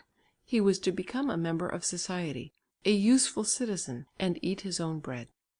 So he believed at the time, but he soon discovered that his education had unfitted him for society, and as he did not wish to be an outlaw, the doubt awoke in him whether society, of which after all school and university were a part, was not to blame for his education, and whether it had not serious defects which needed a remedy. End of chapter 13 of The Growth of a Soul.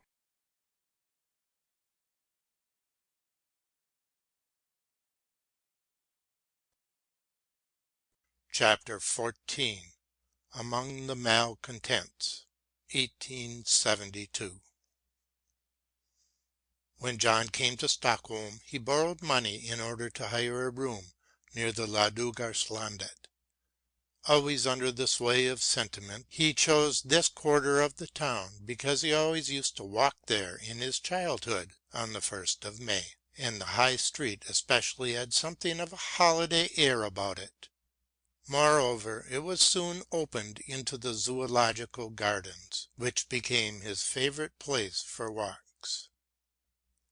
The barracks with their drums and trumpets had something exhilarating about them, and there were fine views over the sea which was close at hand.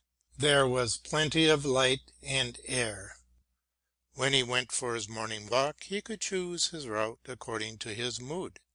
If he was sad and depressed he went along the Siriusvägen. If he was cheerful he turned off to the level ground of Manila, where the Paradisio Rose Valley exhaled joy and delight. If he was despairing and anxious to avoid people, he went out to Ladugarslandet, where no one could disturb his self-communings and his prayers to God. Sometimes when his soul was in tumult he remained standing at the crossways above the bridge, near the Zoological Gardens, irresolute which way to take. On such occasion 1,000 forces seemed to pull him in all directions. His room was very simple and commanded no view. It smelt of poverty, as the whole house did, in which the only person of standing was the deputy landlord, a policeman.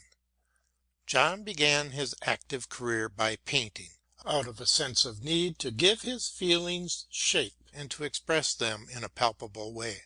For the little letters huddled together on the paper were dead, and could not express his mind so plainly and simultaneously. He did not think of being a painter in order to exhibit or sell pictures. To step to the easel was for him like sitting down and singing. At the same time he renewed his acquaintance with his friend the sculptor, who introduced him to a circle of young painters. These were all discontent with the academy and the antiquated methods which could not express their vague dreams.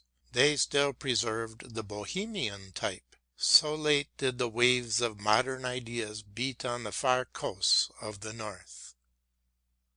They wore long hair, slouched hats, brilliant cravats, and lived like the birds of heaven. They read and quoted Byron, and dreamt of enormous canvases and subjects such as no studio could contain. A sculptor and a Norwegian had conceived the idea of hewing a statue out of the Dover rock. A painter wished to paint the sea, not merely as a level, but with such a wide horizon as to show the convex curve of the globe. This took John's fancy.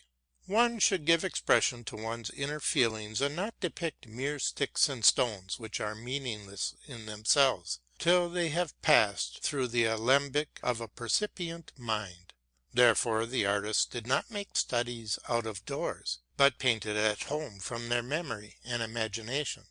John always painted the sea with the coast in the foreground, some gnarled pine trees, a couple of rocky islets in the distance, and a white painted buoy. The atmosphere was generally gloomy, with a weak or strong light on the horizon. It was always sunset or moonlight, never clear daylight.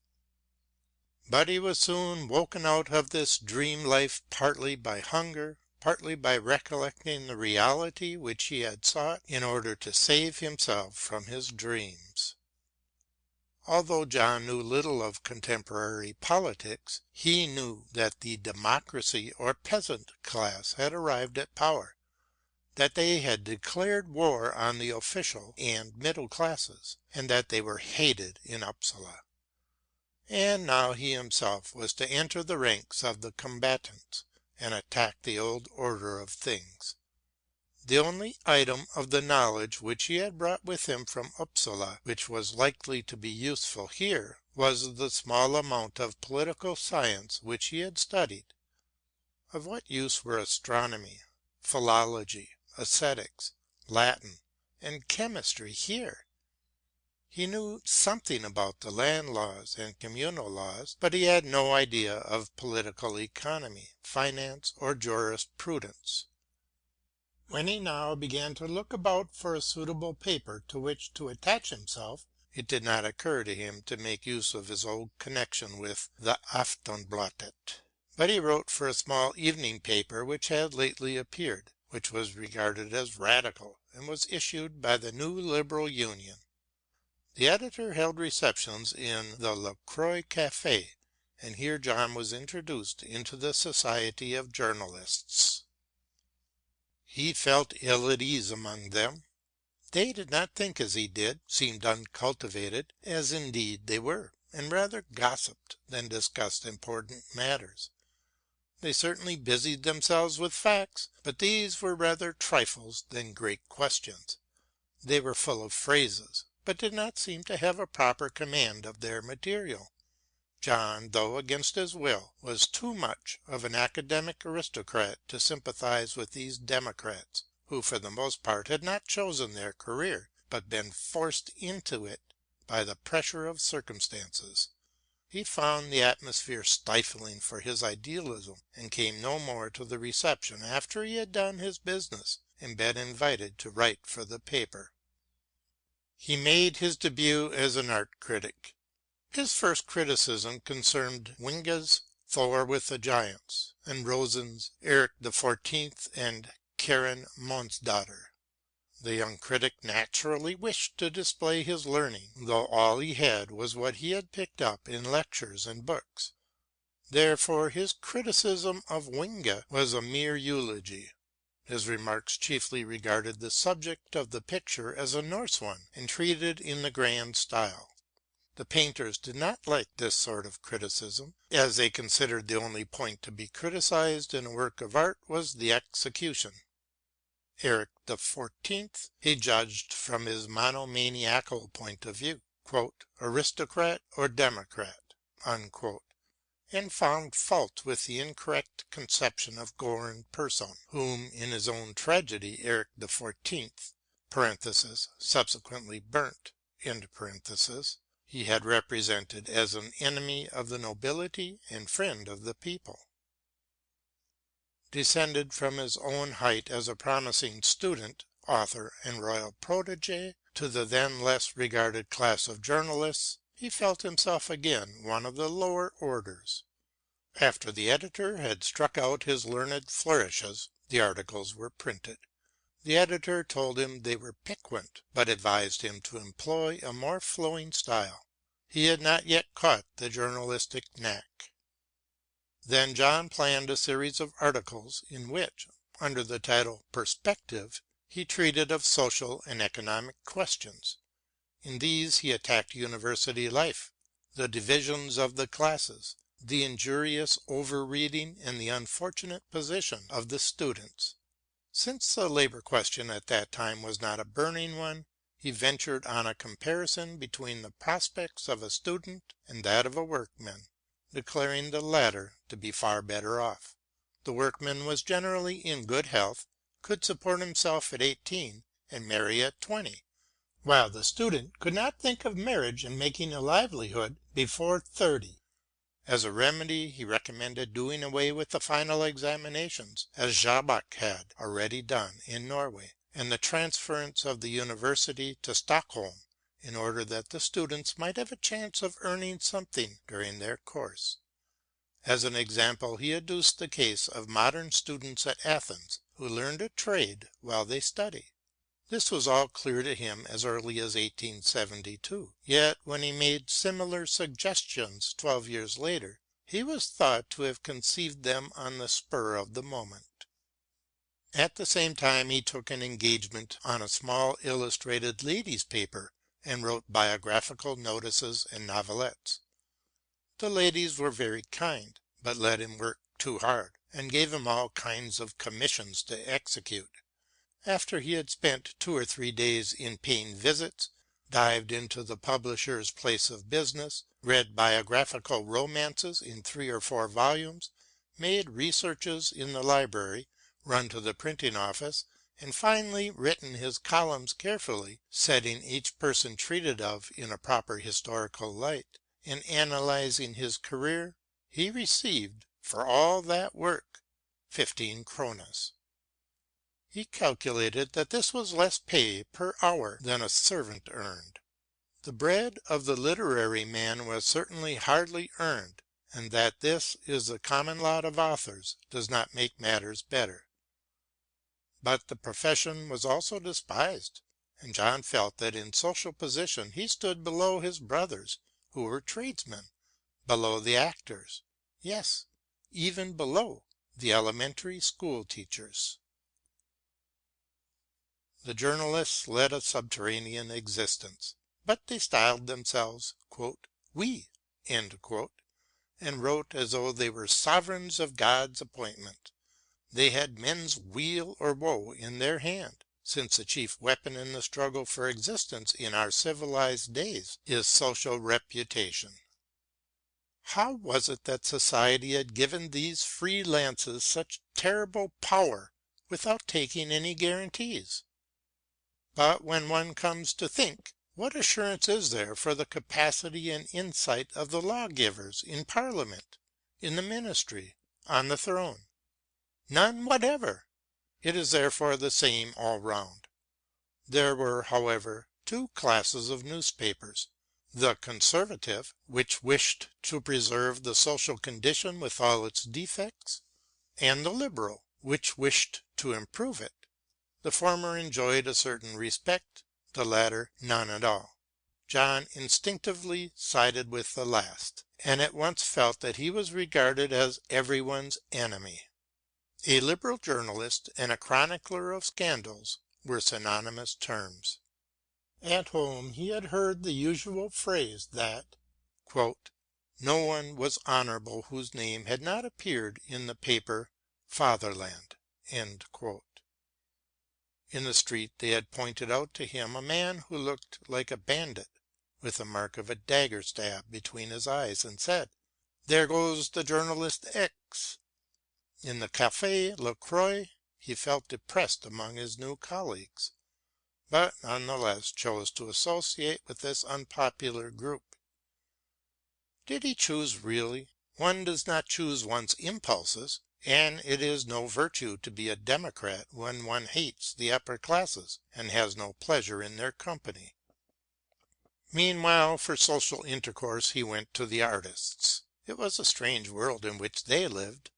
There was so much nature among these men who busied themselves with art. They dressed badly, lived like beggars. One of them lived in the same room with the servant, and ate what they could get. They could hardly read, and had no knowledge of orthography. At the same time they talked like cultivated people. They looked at things from an independent point of view, were keenly observant, and unfettered by dogmas. One of them 4 years previously had minded geese, a second had wielded the smith's hammer, a third had been a farmer's servant and walked behind the dung cart, and a fourth had been a soldier. They ate with knives, used their sleeves as napkins, had no handkerchiefs, and only one coat in winter. However, John felt at home with them, though of late years he had been conversant only with cultivated and well-to-do young people. It was not that he was superior to them, for that they did not acknowledge. Nor was it any use to quote books to them, for they accepted no authority. His doubts as regards books, especially text books, began to be aroused, and he began to suspect that old books may injure a modern man's thinking powers. This doubt became a certainty when he met one of the group whom all regarded as a genius. He was a painter about 30 years old, formerly a farmer's servant who had come to the academy in order to become an artist. After he had spent some time in the painting school, he came to the conclusion that art was insufficient as a medium for expressing his thoughts, and he lived now on nothing, while he busied himself by reflecting on the questions of the time. Badly educated at an elementary school, he had now flung himself on the most up-to-date books, and had a start of John, since he had begun where the latter had left off. Between John and him there was the same difference as between a mathematician and a pilot. The former can calculate in logarithms, the latter can turn them to practical use. But Måns also was critically disposed and did not believe in books blindly. He had no ready-made scheme or system into which to fit his thoughts. He always thought freely, investigated, sifted, and only retained what he recognized as tenable. More free from passions than John, he could draw more reckless inferences, even when they went against his own wishes and interests, though with certain matter-of-course limitations. He was moreover prudent, as indeed he must have been to have worked himself up from such a low position, and understood how to be silent as to certain conclusions, which, if expressed tactlessly and in the wrong place, might have injured him. As his literary adviser, he had a telegraph assistant whose knowledge Måns knew better how to use than its owner himself. The latter had not a very lively intellect, although in his knowledge of languages he possessed the key to the three great modern literatures. Passionless and self-conscious, with a strong control over his impulses, he stood outside everything, contemplating and smiling at the free play of thought which he enjoyed as a work of art, with the accompanying certainty that it was after all only an illusion. With both of these John had many friendly disputes. When he drew up his schemes for the future of men and society, he could rouse Mann's enthusiasm and carry him along with him. But when he had taken his hearer a certain way with his emotional and passionate descriptions, the latter took out his microscope, found the weak spot where to insert his knife, and cut. On such occasions John was impatient and motioned his opponent away. "You are a pedant," he said, "and fasten on details." But sometimes it turned out that the detail was a premise the excision of which made the whole grand fabric of inference collapse. John was always a poet, and had he continued as such unhindered, he might have brought it to something. The poet can speak to the point like the preacher, and that is an advantageous position. He can rattle on without being interrupted, and therefore he can persuade if not convince. It was through these two unlearned men that John learned a philosophy which was not known in Upsala. In the course of conversation his opponents often referred to an authority whom they called Buckle. John rejected an authority of whom he had heard nothing in Upsala, but the name continually recurred and worried him, to such an extent that he at last asked his friends to lend him the book. The effect of reading it was such that John regarded his acquaintance with the book as the vestibule of his intellectual life. Here there was an atmosphere of pure naked truth. So it should be, and so it was. Mons, like all other organized beings, was under the control of natural laws. All so-called spiritual qualities rest on a material basis, and chemical affinities are as spiritual as the sympathies of souls. The whole of speculative philosophy, which wished to evolve laws from the inner consciousness, was only a better kind of theology, and what was worse, an inquisition, which wished to confine the many-sidedness of the world process within the limits of an individual system. "No system," is Buckle's motto. Doubt is the beginning of all wisdom. Doubt means investigation and stimulates intellectual progress. The truth which one seeks is simply the discovery of natural laws. Knowledge is the highest. Morality is only an accidental form of behavior, which depends upon different social conventions. Only knowledge can make men happy, and the simple-minded or ignorant, with their moral strivings, their benevolence and their philanthropy, are only injurious or useless. And now he drew the necessary conclusions. Heavenly love and its result, marriage, is conditioned as to that result by such a prosaic matter as the price of provisions. The rate of suicide varies with wages, and religion is conditioned by natural scenery, climate, and soil. His mind was predisposed to receive the new doctrines, and now they made their triumphant entry. John had always planted his feet firmly on the earth, and neither the balloon voyages of poetry nor the will-o'-the-wisps of German philosophy had found a sincere adherent in him. He had sat in despair over Kant's Kritik der reinen Vernunft, the critique of pure reason, editor, and asked himself with curiosity whether it was he who was so stupid or Kant who was so obscure. The study of the history of philosophy, in which he had seen how each philosopher pointed to his system as the true one and championed it against others, had left him amazed. Now it was clear to him that the idealists who mingle their obscure perceptions with dear presentations of facts were only savages or children, and that the realists who were alone capable of clear perceptions, were the most highly developed in the scale of creation.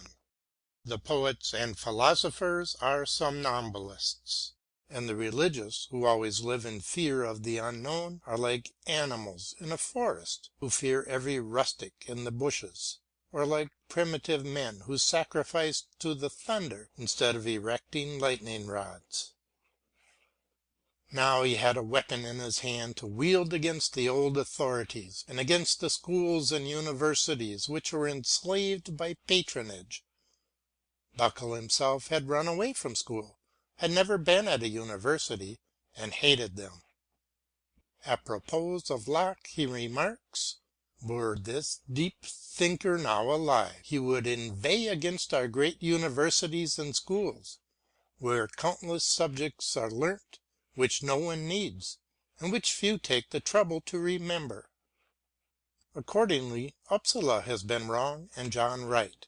He knew that there were ignorant savants there, and that it was on account of their own want of culture that the professors of philosophy could teach nothing but German philosophy. They neither knew English nor French philosophy for the simple reason that they only understood Latin and German. Buckle's History of Civilization in England was written in 1857, but did not reach Sweden till 1871–72. Even then the soil was not ready for the seed. The learned critics were unfavourable to Buckle, and the seed took root only in some young minds who had no authoritative voice. "No literature," says Buckle himself, "can be useful to a people if they are not prepared to receive it." Thus it was with Buckle and his work, which preceded that of Darwin (1858), and contained all its inferences. A proof that evolution in the world of thought is not so strictly conditioned as has been believed. Buckle did not know Mill or Spencer, whose thoughts now rule the world, but he said most of what they said subsequently. Now, if John had had a character, i.e., if he had been ruled by a single quiet purpose directed towards one object, he would have extracted from Buckle all that answered his purpose, and left out all that told against it. But he was a truth seeker, and did not shrink from looking into the abyss of contradictions, especially as Buckle never asserted that he had found the truth, and because truth is relative, and it is often found on both sides. Doubt, criticism, inquiry are the chief matter, and the only useful course to pursue, as they guarantee liberty. Sermons, programs, certainty, system, "truth," are various forms of constraint and stupidity. But it is impossible to be a consistent doubter when one is crammed full with "complete evidence," when one's judgment is swayed by class prejudice, anxiety for a living, and struggles for a position. John became calm when he learnt that all that was wrong in the world was wrong in accordance with necessary law, but he became furious when he made the further discovery that our social condition, our religion and morality were absurdities. He wished to understand and pardon his opponents, since in their actions they were no more free than he was, but he was in duty bound to strangle them, since they hindered the evolution of society towards universal happiness, and that was the only and greatest crime that could be committed. But as there were no criminals, how could one get hold of the crime? He was rejoiced that the mistakes had now been discovered, but despair oppressed him again when he saw that the discovery was premature. Nothing could be done for many years to come. Social evolution was a very slow process. Consequently he must lie at anchor in the roadstead, waiting for the tide. But this waiting was too long for him. He heard an inner voice bidding him to speak. For if one does not spread what light one has, how can popular views be changed? Yes, but a premature promulgation of new ideas can do no good. Thus he was tossed to and fro. Everything round him now seemed so old and out of date that he could not read a newspaper without getting an attack of cramp. They only had regard to the present moment. No one thought of the future. His philosophical friend comforted and calmed him, through, among other sayings, a sentence of La Bruyère: "Don't be angry because men are stupid and bad, or you will have to be angry because a stone falls. Both are subject to the same laws. One must be stupid and the other fall." "That is all very well," said John, "but think of having to be a bird and live in a ditch, air, light."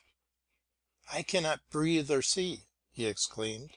"I suffocate." "Right," answered his friend. "Yes, but what?" Where should he begin? Buckle had already written everything, and yet it was as though it had not been written. The worst thing was that he felt he lacked the power. Hitherto he had only felt a very moderate degree of ambition. He did not wish to march at the head, to be a conqueror and so on, but to go in front with an axe as a simple pioneer, to fell trees, root up thickets, and let others build bridges and throw up redoubts, was enough for him. It is often observable that great ambition is only the sign of great power. John was moderately ambitious, because he was now only conscious of moderate powers. Formerly, when he was young and strong, he had great confidence in himself. He was a fanatic, i.e., his will was supported by powerful passions, but his awakened insight and healthy doubt had sobered his self-confidence. The work before him took the form of rock walls which must be pulled down, but he was not so simple as to venture on the task.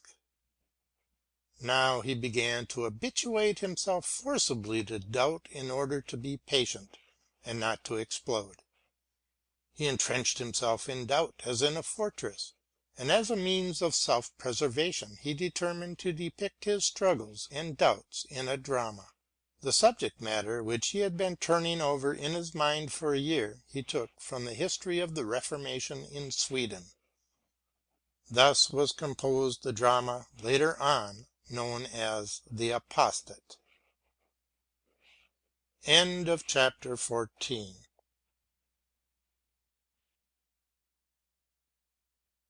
Part 1 of Chapter 15. The Red Room, 1872. In autumn occurred the death of Charles XV. With the mourning, which was fairly sincere and widespread, there mingled gloomy anxieties for the future. One of the young painters who belonged to John's circle of friends had just received a royal stipend and gone to Norway. He had now to return quite destitute and without any prospects for the future. John was accustomed to go with him into the zoological gardens in order to paint and occupy his mind while he was waiting for an answer from the theatrical manager to whom he had sent his drama. There is indeed no occupation which so absorbs all the thoughts and emotions so much as painting. John watched and enjoyed the delicate harmonies of the lines in the branch formation of the trees, in the wave-like curves of the ground, but his paint-brush was too coarse to reproduce the contours as he wished. Then he took his pen and made a drawing in detail, but when he tried to transfer it to his canvas and paint it, the whole appeared but a smudge. Pelé, on the other hand, was an impressionist and took no notice of details. He took up the landscape at a stroke, so to speak, and gave the colours their due value, but the various objects melted into uncertain silhouettes. John thought Pelé's landscapes more beautiful than the reality, although he cherished great reverence for the works of the Creator. After he had whiled away about a month in painting, he went one evening into the Café La Croix. The first person he met was his former editor, who said, "I have just heard from X, a young author, that the Theatre Royal has refused The Apostate." "I know nothing about it," answered John. He did not feel well and left the company as soon as possible. The next day he went to his former instructor to find how the matter stood. The latter began first to praise and then to criticize it, which is the right method.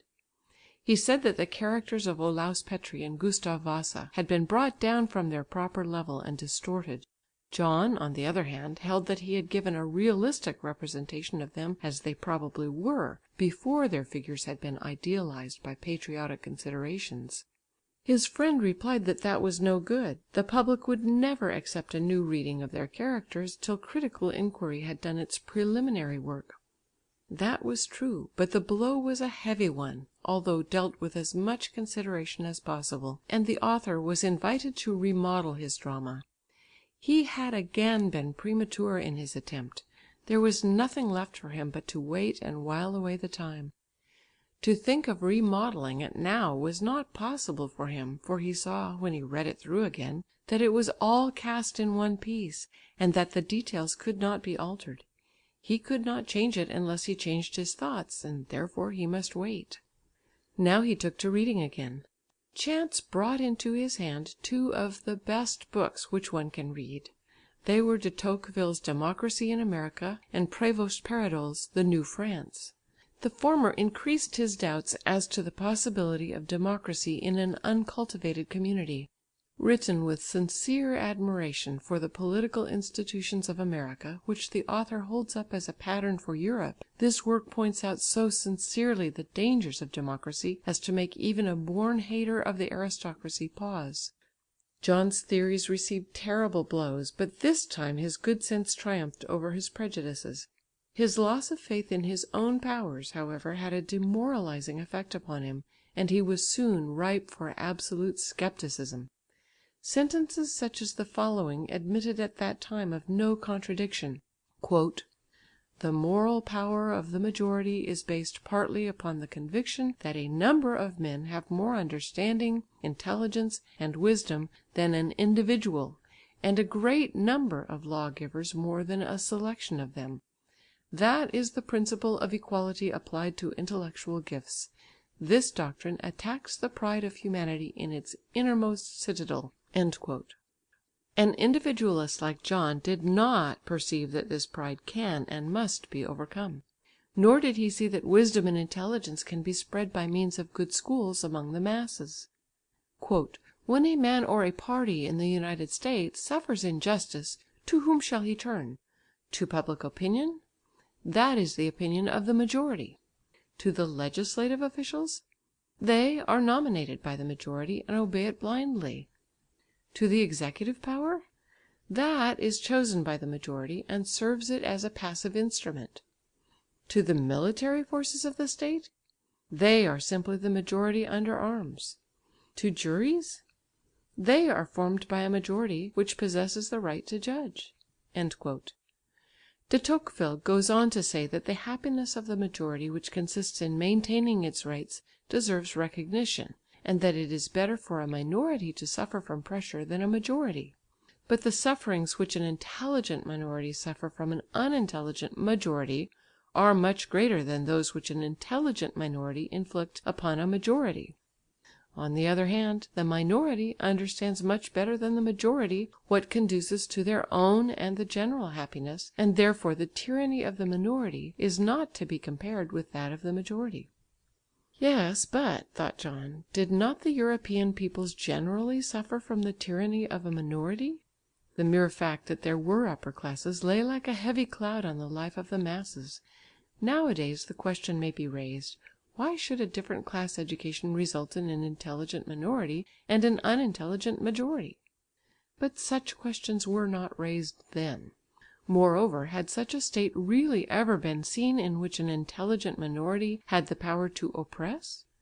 No, for sovereigns, ministers, and parliaments had usually the due modicum of intelligence. That which more than anything else inclined John to fear the power of the masses was the fact noted by de Tocqueville that they tyrannized over freedom of thought. "When one tries to ascertain," he says, "how much freedom of thought there is in the United States, it becomes apparent how much the tyranny of the masses transcends any despotism known in Europe. I know no country where there is, generally speaking, less independence of opinion and real freedom of discussion than America. The majority draw a terribly narrow circle round all thought. Within that circle an author may say what he likes, but woe to him if he step across the limit. He has no auto da fe to fear, but he is made the mark for all kinds of unpleasantness and daily persecutions. Every good quality is denied him, even honour. Before he published his views he thought he had adherents. After he has made them known to all the world, he sees that he no longer has any, for his critics have raised an outcry, and those who thought as he did, but lacked the courage to express themselves, are silent and withdraw. He gives way, he finally collapses under the strain of daily renewed effort, and resumes silence, as though he regretted having spoken the truth. In democratic republics, tyranny lets the body alone and attacks the soul. In them the dominant power does not say, "You must think as I do or die." It says, "You are free to differ from me in opinion, your life and property will remain untouched, but from the day that you express a different view from mine, you will be a stranger among us. You will retain your rights and privileges as a citizen, but they will be useless to you. You will remain among men, but be deprived of all a man's rights. When you approach your equals, they will flee you as though you were a leper. Even those who believe in your innocence will abandon you, lest they should be themselves abandoned. Go in peace. I grant you life, but a life which shall be harder and bitterer than death." That is the true and credible picture which the noble de Tocqueville, friend of the people and tyrant-hater as he was, has drawn of the tyranny of the masses, those masses whose feet John had felt trampling on him at home, at school, in the steamer and the theatre, those masses whom he had satirised in the play Sinking Hellas, and whom he had described as throwing the first stone at Olaus Petri just at the moment when he was preaching to them of freedom. If it is thus in America, how can one expect anything better in Europe? He found himself in a cul-de-sac. His hereditary disposition prevented his becoming an aristocrat, nor could he come to terms with the people. Had he not himself suffered lately from an ignorant theatre management, behind which stood the uncultivated public, and found the way blocked for his new and liberal ideas? There was then already a mob despotism in Sweden, and the director of the Theatre Royal was only their servant. It was all absurdity. And even suppose society were ruled by those who knew most, then they would be under professors with their heads full of antiquarian ideas. Even if the director had put his drama on the stage, it would have certainly been hissed off by the tradesmen in the stalls, and no critics could have helped him. His thoughts struggled like fishes in a net, and ended by being caught. It was not worth the trouble of thinking about, and he tried to banish the thought, but could not.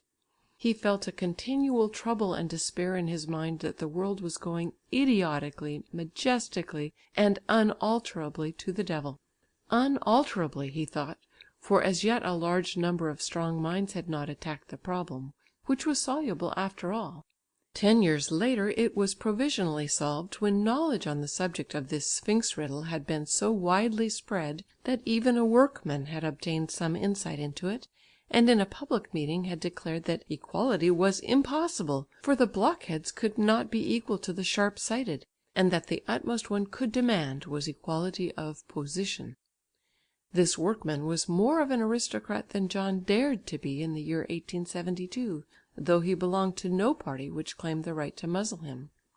Prévost Paradol had dealt with the same theme as Tocqueville, but he suggested a secret device against the tyranny of the masses, the cumulative vote, or the privilege of writing the same name several times on the ballot paper.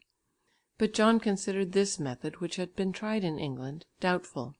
He had set great hopes on his drama, and borrowed money on the strength of them, and now felt much depressed. The disproportion between his fancied and his real value galled him. Now he had to adopt a rôle, learn it, and carry it out.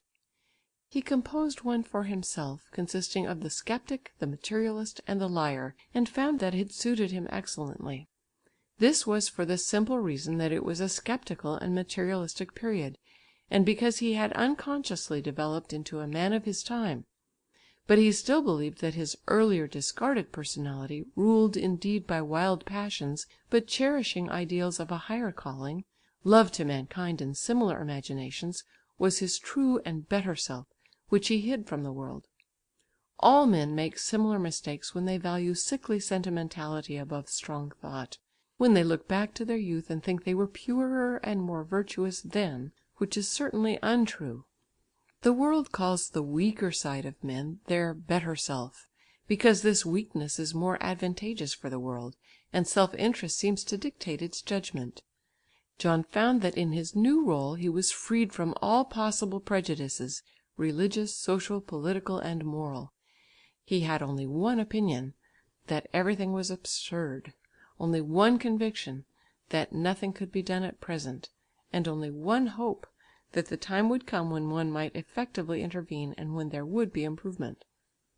But from that time he altogether gave up reading newspapers. To hear stupidity praised, selfish acts lauded as philanthropic, and reason blasphemed, that was too much for a fanatical sceptic. Sometimes, however, he thought that the majority were right in just being at the point of view where they were, and that it was unnecessary that some few individuals, because of a specialized education, should run far ahead of the rest. In quiet moments he recognized that his mental development, which had taken place so rapidly, without his ever seeing an idea realized, could be a pattern for such a slowly working machine as society is. Why did he run so far ahead? It was not the fault of the school or university, for they had held him back equally with the majority. Yes, but those already out in the world, by their own hearths, had already reached the stage of Buckle's scepticism as regards the social order, so that he was not so far ahead after all. The slow rate of progress was enough to make one despair.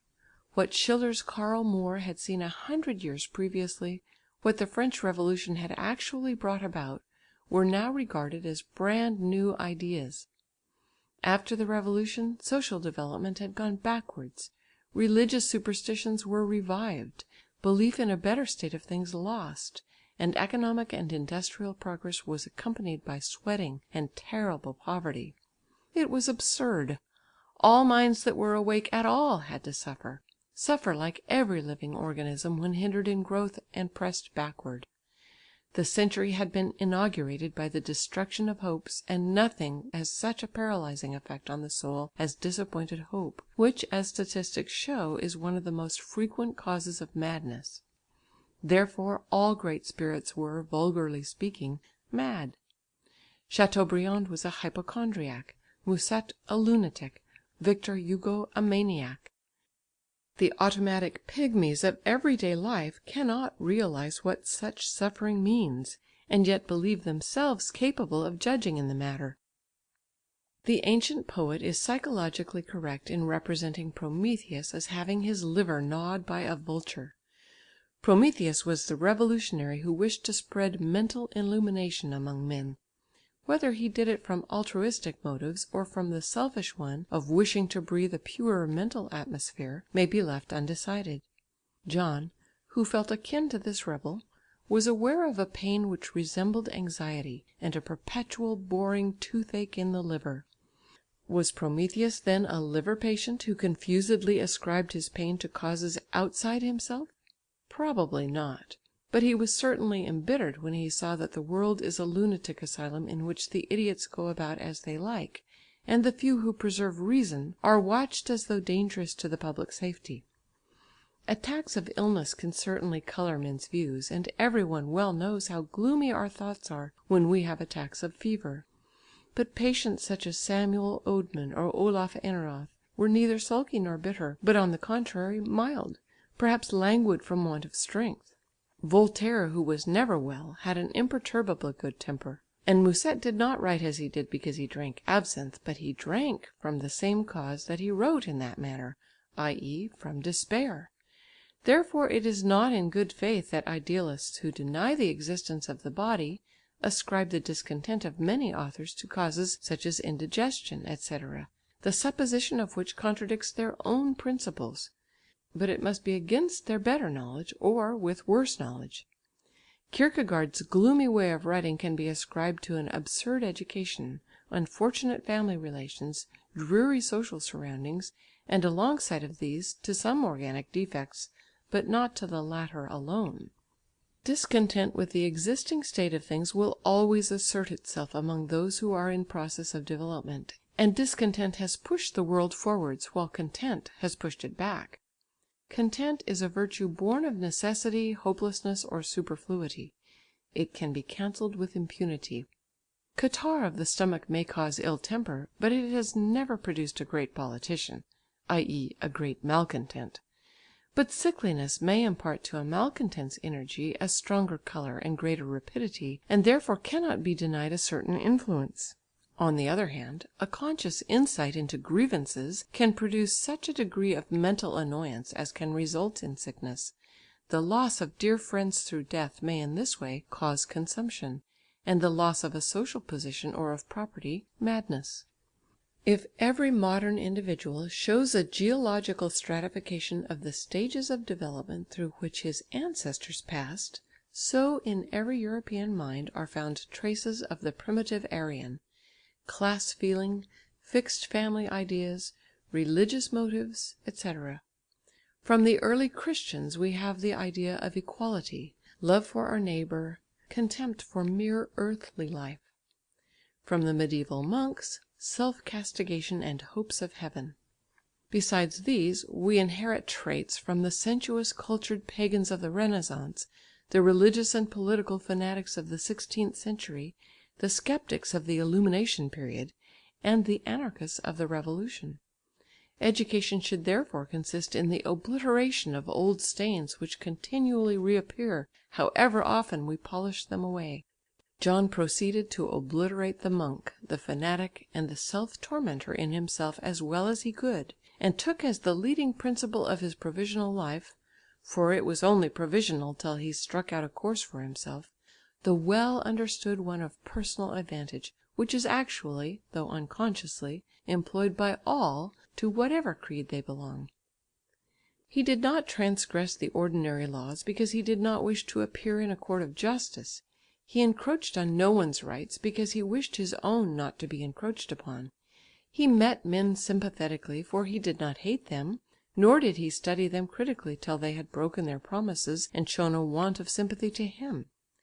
He justified them all so long as he could, and when he could not, well, he could not. But he tried by working to place himself in a position to be able to do so. He regarded his talent as a capital sum which, although at present it yielded no interest, gave him the right and imposed on him the duty to live at any price. He was not the kind of man to force his way into society in order to exploit it for his own purposes. He was simply a man of capacity, conscious of his own powers, who placed himself at the disposal of society modestly, and in the first place to be used as a dramatist. The theatre, as a matter of fact, needed him to contribute to its Swedish repertory. After a solitary day's work, it was his habit to go to a café to meet his acquaintances there. To seek more elevated recreations in family circles, such as meaningless gossip, card playing, and such like, had no attraction for him. Whenever he entered a family circle, he felt himself surrounded by a musty atmosphere like that exhaled from stagnant water. Married couples who had been badgering each other were glad to welcome him as a sort of lightning conductor, but he had no pleasure in playing that part. Family life appeared to him as a prison in which two captives spied on each other, as a place in which children were tormented and servant girls quarrelled. It was something nasty from which he ran away to the restaurants. In them there was a public room where no one was guest and no one was host. One enjoyed plenty of space and light, heard music, saw people, and met friends. John and his friends were accustomed to meet in a back room of Bern's great restaurant, which because of the colour of the furniture was called the Red Room. The little club consisted originally of John and a few artistic and philosophical friends, but their circle was soon enlarged by old friends whom they met again. They were first of all recruited by the presentable former scholars of the Clara School, a postal clerk who was at the same time a bass singer, pianist and composer, a secretary of the court treasurer, and the trump card of the society, a lieutenant of artillery. To these were added later the composer's indispensable friend, a lithographer who published his music, and a notary who sang his compositions. The club was not homogeneous, but they soon managed to shake down together. But since the laymen had no wish to hear discussions on art, literature and philosophy, Their conversations were only on general subjects. John, who did not wish to discuss any more problems, adopted a sceptical tone, and baffled all attempts at discussion by a play upon words, a quibble, or a question. His ultimate why beyond every penultimate assertion threw a light on the too sure conclusions of stupidity, and let his hearers surmise that behind the usually accepted commonplaces there were possibilities of truth stretching out in endless perspective. These views of his must have germinated like seeds in most of their brains, for in a short time they were all sceptics, and began to use a special language of their own. This healthy scepticism in the infallibility of each other's judgments had, as a natural consequence, a brutal sincerity of speech and thought.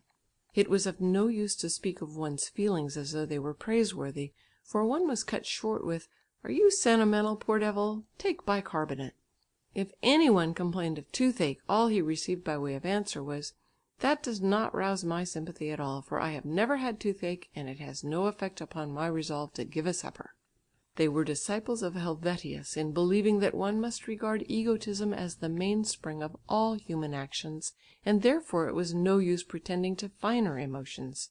To borrow money or to get goods on credit without being certain of being able to pay was rightly regarded as cheating, and so designated. For instance, if a member of the club appeared in a new overcoat which seemed to have been obtained on credit, he was asked in a friendly way, "Whom have you cheated about that coat?" Or on another occasion another would say, "To-day I have done Samuel out of a new suit." Nevertheless, as a matter of fact, both overcoat and suit were generally paid for. But as the purchaser at the time he took them was not sure whether he would be able to pay, he regarded himself as a potential swindler. This was severe morality and stern self-criticism. Once during such a conversation, the lieutenant got up to go and attend church parade with his company. "Where are you going?" he was asked. "To play the hypocrite," he answered truthfully. This tone of sincerity sometimes assumed the character of a deep understanding of human nature and the nature of society. One day the company were leaving John's lodgings for the restaurant. It was winter, and Måns, who was generally ill-dressed, had no overcoat.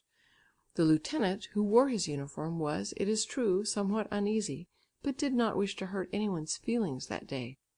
When John opened the door to go out, Måns said, "Go in front, I will come afterwards. I do not want Jean to injure his position by going with me."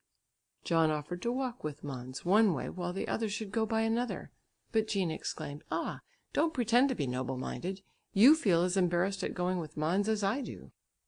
"True," replied John, "but—" "Why, then, do you play the hypocrite?" "I did not play the hypocrite. I only wished to try to be free from prejudice." "The deuce! What is the good of being free from prejudice when no one else is, and it does you harm? It would really show more freedom from prejudice to tell Måns your mind than to deceive him." Måns had already departed and arrived about the same time at the restaurant as they did. He took part in the meal without betraying a trace of ill humour. "Your health, Måns, because you are a man of sense," said the lieutenant to cheer him up. The habit of speaking out one's inner thoughts without any regard to current opinion resulted in the overthrow of all traditional verdicts.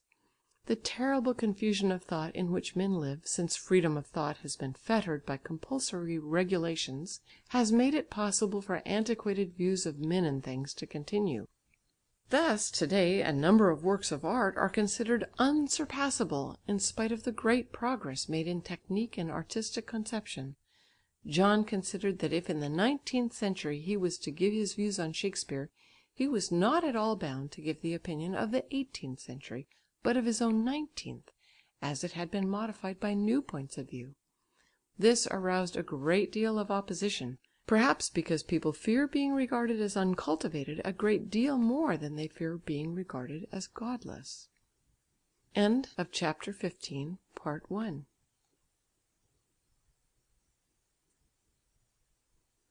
Part 2 of chapter 15, The Red Room, 1872. Everyone attacked Christ, for he was thought to have been overthrown by learned criticism, but they were afraid of attacking Shakespeare. John, however, was not. Thoroughly understanding the works of the poet, whose most important dramas he had read in the original, and whose chief commentators he had studied, he criticized the composition and meagre character drawing of Hamlet. It is noteworthy that the Swedish Shakespeare worshipper, Schuck, through an inconsistency due to the current confusion of thought and compulsory cowardice, made just as severe criticisms of Hamlet regarded as a work of art, though he had previously extolled it above the skies. If John had at that time been able to read the book of Professor Schuck, he would not have needed courage in order to subscribe such criticisms as the following: "Hamlet is the most unsatisfactory of all. The composition is superficial and incoherent. After the action of the play has reached its climax, it suddenly breaks off. Hamlet is suddenly sent to England, but this journey does not in any way arouse the spectator's interest. Still worse is the management of the catastrophe. It is a mere chance that Hamlet's revenge is executed at all, and a similar caprice of chance causes his overthrow. His killing Claudius just before his own death has more the appearance of revenge for the attempt on his own life than that of a judgment executed in the name of injured morality." And then the obscurity which envelops the motives of the principal persons in the play. "The spectator is left in uncertainty regarding such an important point as Ophelia's and Hamlet's madness. Moreover, in King Lear, Edward's treachery is so palpable that not the most ordinarily intelligent man could have been deceived by it." If then the drama was defective precisely in the chief elements of a drama, construction and characterisation, how could it be incomparable? The reverence for what is ancient and celebrated is rooted in the same instinct which creates gods, and pulling down the ancient has the same effect as attacking the divine. Why else should a sensible, unprejudiced man fly in a rage when he hears some one express a different opinion to his own, or what he thinks his own, about some old classic? It ought to be a matter of indifference to him. The national and intellectual pantheon can be as angrily defended by atheists as by monotheists, perhaps more so. People who are otherwise sincere cringe before a well-established reputation, and John had heard a pietistic clergyman say that Shakespeare was a pure writer. In his mouth that was certainly false. A determinist, on the other hand, would not have used the words pure or impure because they would have been meaningless to him. But the poor Christ worshipper did not dare to bear a cross for Shakespeare. He had enough already to bear for his own master. Meanwhile John's method of judging old things from the modern point of view seemed to be justified, for it gained him a following. That was the whole secret of what was so little understood later on by theistic and atheistic theologians, his irreverent handling of ancient things and persons. They thought in their simplicity, quite innocently, that it was what one calls in children a spirit of contradiction. His aim rather was to bring people's confused ideas into order, and to teach them to apply logically their materialistic point of view. If they were materialists, they should not borrow phrases from Christianity, nor think like idealists. This gave rise to a catchword which showed how what was ancient was despised. That is old. As new men, they must think new thoughts, and new thoughts demanded a new phraseology. Anecdotes and old jokes were done away with. Stereotyped phrases and borrowed expressions were suppressed. One might be plain spoken and call things by their right names, but one might not be vulgar. The latest opera was not to be quoted, nor jokes from the newest comic paper repeated. Thereby each became accustomed to produce something from his own stock of original observation, and acquired the faculty of judging from a fresh point of view. John had discovered that men in general were automata. All thought the same, all judged in the same fashion, and the more learned they were, the less independence of mind they displayed. This made him doubt the whole value of book education. The graduates who came from Upsala had, one and all, the same opinions on Raphael and Schiller, though the differences in their characters would have led one to expect a corresponding difference in their judgments. Therefore these men did not think, although they called themselves free thinkers, but merely talked and were merely parrots. But John could not perceive that it was not books qua books which had turned these learned men into automata. He himself and his unlearned philosophical friends had been aroused to self-consciousness through books. The danger of the university education was that it was derived from inferior books published under sanction of the government, and written by the upper classes in the interest of the upper classes, i.e. with the object of exalting what was old and established, and therefore of hindering further development. Meanwhile John's scepticism had made him sterile. He had perceived that art had nothing to do with social development, that it was simply a reflection or phenomena, and was more perfect as art the more it confined itself to this function. He still preserved the impulse to remould things, and it found expression in his painting. His poetic art, on the other hand, went to pieces since it had to express thoughts or serve a purpose. His failure to have his play accepted had an adverse effect on his pecuniary circumstances. The friends from whom he had borrowed money came one evening to John's rooms in order to hear the play read, but they were so tired after the day's work that, after hearing the first act, they asked him to put off the rest for another occasion. One of the audience who had kept more awake than the others thought that there were too many biblical quotations in the piece, and that these were not suitable for the stage. John's resources were dried up, and the spectre of want loomed upon him, unbribable and stone deaf. After he had gone without his dinners for a time, he began to feel weary of life, and looked about him for the means of subsistence. How should he get bread in the wilderness? The best means that suggested itself was to seek an engagement in a provincial theatre. There mere nobodies often played leading rôles in tragedies, made themselves a name, and finished by getting an appointment at the Theatre Royal. He quickly made his resolve, packed his travelling bag, borrowed money for his fare, and went to Göteborg. It was just about the time of the great November storm of 1872. Since the environment in which he had been living had had a great effect on him, he conceived a great dislike to this town. Gloomy, correct, expensive, proud, reserved it lay, pent in its circle of stone hills, and depressed the lively native of Upper Sweden, accustomed to the rich and smiling landscape of Stockholm.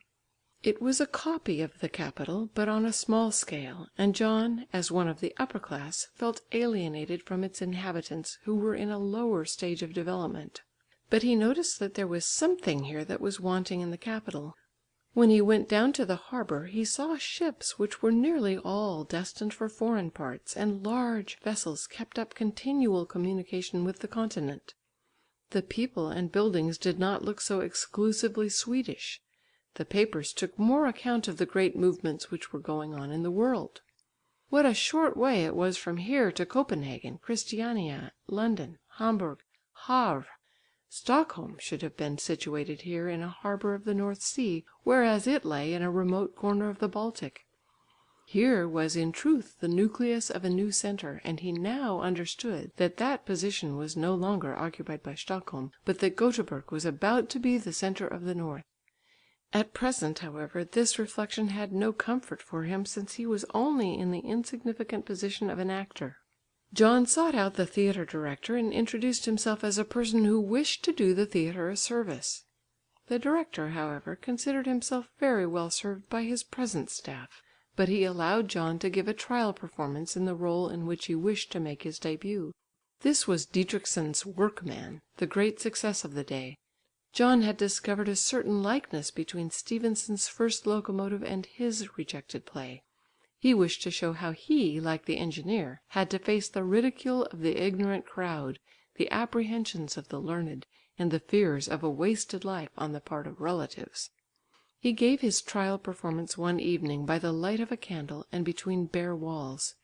Naturally he felt hampered and asked to repeat it in costume. But the director said it was not necessary, he had heard enough. John, in his opinion, possessed talent, but it was undeveloped. He offered him an engagement at 1200 kronas yearly, to commence from the 1st of January. John considered. Should he spend 2 months idly in Göteborg, and then only have a supernumerary's part in a provincial theatre? No, he would not. What remained to be done? Nothing except to borrow money and return home, which he did. Thus his efforts had again ended in failure. His friends had given him a farewell feast, lent him journey money, done all they could to help him, and now he came back without having settled anything. Again he had to hear the old too true accusation that he was unstable. To be unstable in an ordered society is the extreme of unpracticality. There, persistent and exclusive cultivation of some special branch of industry or knowledge is necessary in order to outstrip competitors. Every orderly member of society feels a certain discomfort when he sees some one wandering from his proper place. This discomfort does not necessarily spring from excessive egotism, but possibly from a feeling of solidarity and solicitude for others. John saw that his countless changes of plan disquieted his friends. He felt ashamed and suffered on account of it, but could not act otherwise. So he found himself at home and spent the long evenings in the Red Room, asking himself whether he really could find no place in a society which for others opened up so many rich possibilities of a career. At Christmas time John travelled again to Upsala, for he had been invited thither as one of the contributors to a literary calendar which had just appeared. The calendar, which was received with universal disapprobation, was not without significance as an exponent of the state of literature. The reader who was desired to wade through these elegant extracts might justifiably ask, "What have I got to do with them?" The poetry they contained, like that of Snoilsky and Björk, might have been written 50 or 100 years before. It was of indifferent quality, and sometimes even bad. Bad because it gave no sign that the poet had developed any powers of perception, indifferent because it was not rooted in its own period. The date of the book was 1872, but it contained no echo of the Jubilee of 1865, no hint of 1870, not a whiff of the conflagration of 1871. Had these young versifiers been asleep?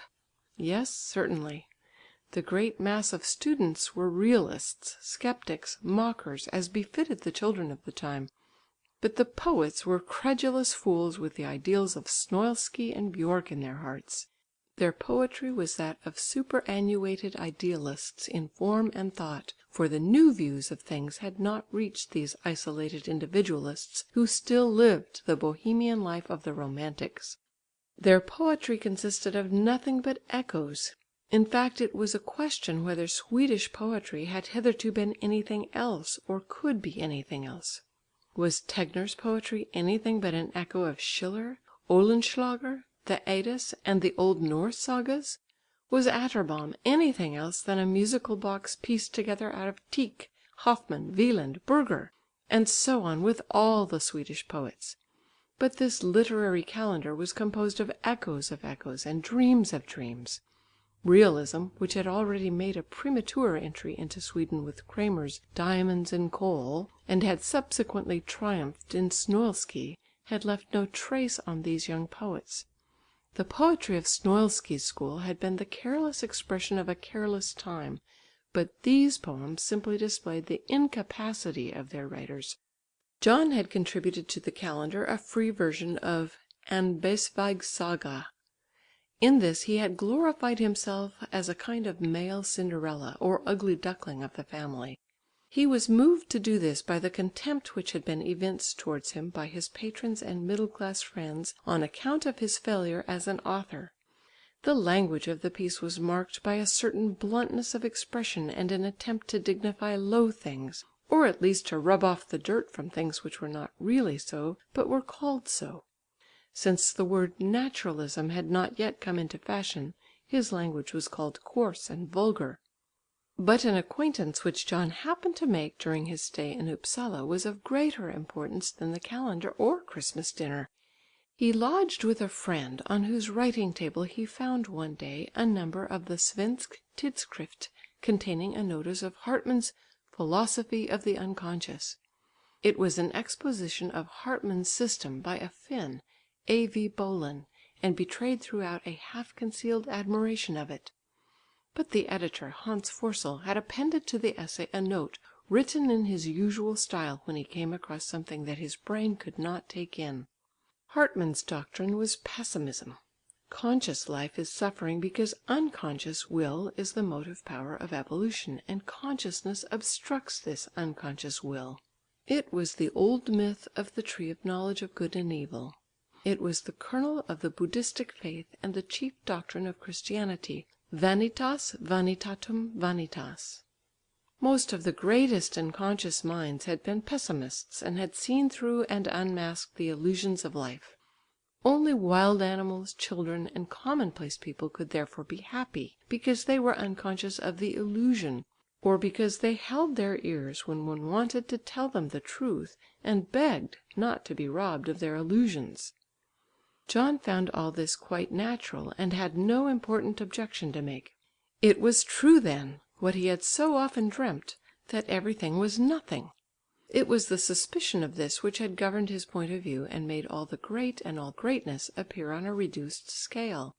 This consciousness had lurked obscurely in him when, as a child, although well formed, healthy and strong, he wept over an unknown grief, the cause of which he could not find within him or without. That was the secret of his life, that he could not admire anything, could not hold to anything, could not live for anything, that he was too wide awake to be subject to illusions. Life was a form of suffering which could only be alleviated by removing as many obstacles as possible from the path of one's will. His own life in particular was so extremely painful because his social and economical position constantly prevented his will from expressing itself. When he contemplated life, and especially the course of history, he saw only cycles of errors and mistakes repeating themselves.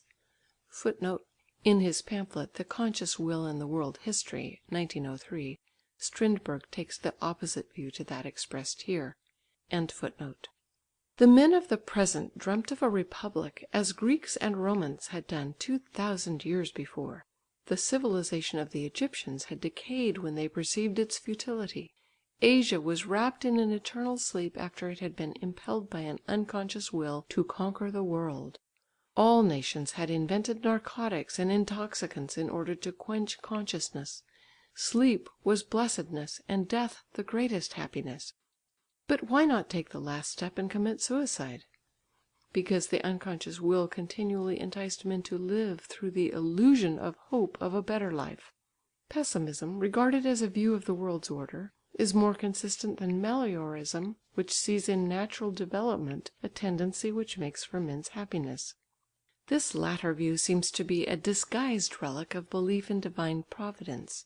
Can one believe that the mechanical, blindly ruling laws of nature have any regard for the development of human society when they produce glacial periods, floods, and volcanic outbreaks?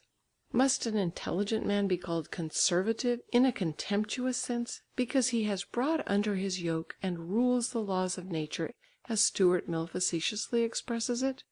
Have men devised any certain preventives against shipwreck, strokes of lightning, economic crises, losses of relatives by death and sickness? Can men control at pleasure the inclination of the earth's axis, and do away with cloud formations which are likely to injure harvests?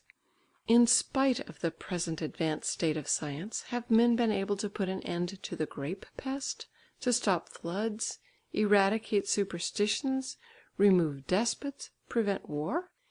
Is it not presumptuous or simple-minded to believe that man, himself governed by chemical, physical, and physiological laws of nature, stands above them, because he understands how to use some of them to his own advantage, as birds use the wind for their progress, or beavers the pressure of the stream in constructing their dams? Are not the wings of the falcon and the fly more perfect means of locomotion than railways and steamers? How can men be so simple as to think that they stand above nature when they are themselves so subordinate to nature that they cannot will or think freely? It looks like a residue of our primitive illusions. If the present development of European society ends in atheism, that has already been the case with the Buddhists. If in religious freedom, that has already been witnessed in the early history of China. If in polygamy, that already exists among the savages of Australia. If in community of goods, this prevailed among primitive peoples. The fact is that Europe has been the last of all the great ethnical groups to wake to consciousness. It is now in the act of waking, and turning itself, not like some Oriental nations, to torpid quietism, but to removing as far as possible the pains and unpleasantnesses of earthly existence, although the best way of doing so has not been yet discovered. The mistake of the industrial socialists is that they, according to the formula of the ambiguous evolution theory, wish to build upon existing conditions, which they regard as the product of necessity and tending to the good of all.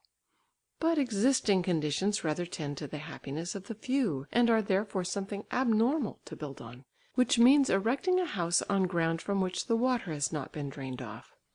Probably the form of society which they desire, however absurd it is a necessary mistake through which men must pass to reach a better.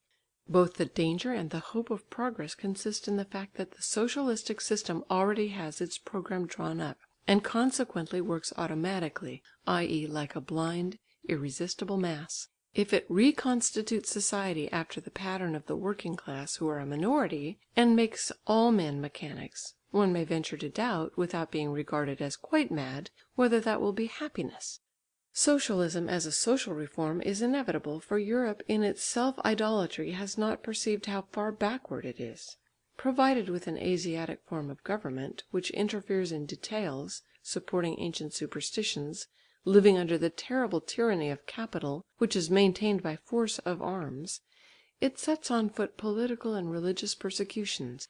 It venerates embalmed monarchs like mummies of the Pharaohs. It civilises savages with waste goods and Krupp guns. It forgets that its civilisation came from the East and was better then than it is now. Hartmann and the pessimists believe that the social reform which is called socialism will come, but that afterwards it will be succeeded by something else. The bourgeois is an optimist because he cannot see or think outside the narrow circle of everyday occurrences. That is his good fortune, but not his merit, for he has no choice in the matter. Nay, he does not even understand what pessimism is, but thinks it means the opinion that this is the worst of all worlds. How could any one have a well-grounded view on that? Voltaire, who was no pessimist, wrote a whole book to demonstrate that this world, at any rate, was not the best of worlds for us, as Leibniz imagined. It is naturally the best for itself, although not for us. And the difference between the point of view of the hypochondriac and the pessimist consists in the fact that the former believes that the world is the worst possible for him, while the pessimist disregards what it may be for the individual. Hartmann is no hypochondriac as people have tried to make out, and he seeks to alleviate the pain of life as much as possible by placing himself in a state of unconsciousness. The men of the younger generation of today are sad because they have awoke to consciousness and lost many illusions. But they are not hypochondriacal and work at bringing the world forward into the last stage of illusion or a new social system, as though hoping thereby to alleviate their pain, and they work the more fanatically the deeper they feel it.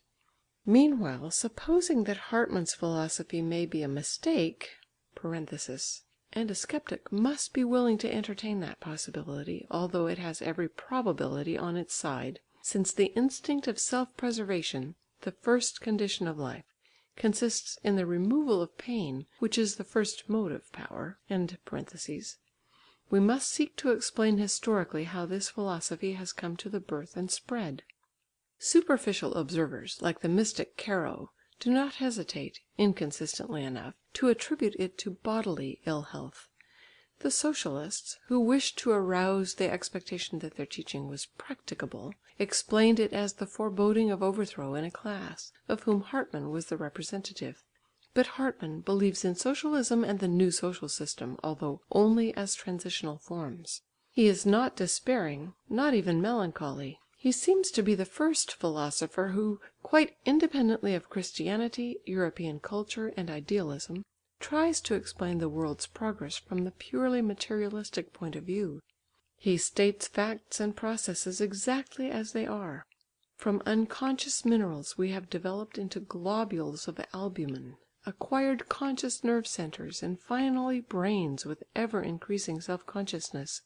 The more highly organised the life, the greater the capacity for pain and susceptibility to impressions. Not till our time did the cosmic brain succeed in arriving at clear perception and, accordingly, at divining the order of the world. Hartmann can therefore be regarded as one who arrived at the highest degree of consciousness, and he will be remembered as the great unmasker before whose keen gaze the bandages fell away. It is consequently a mistake to call him "the prophet of despair."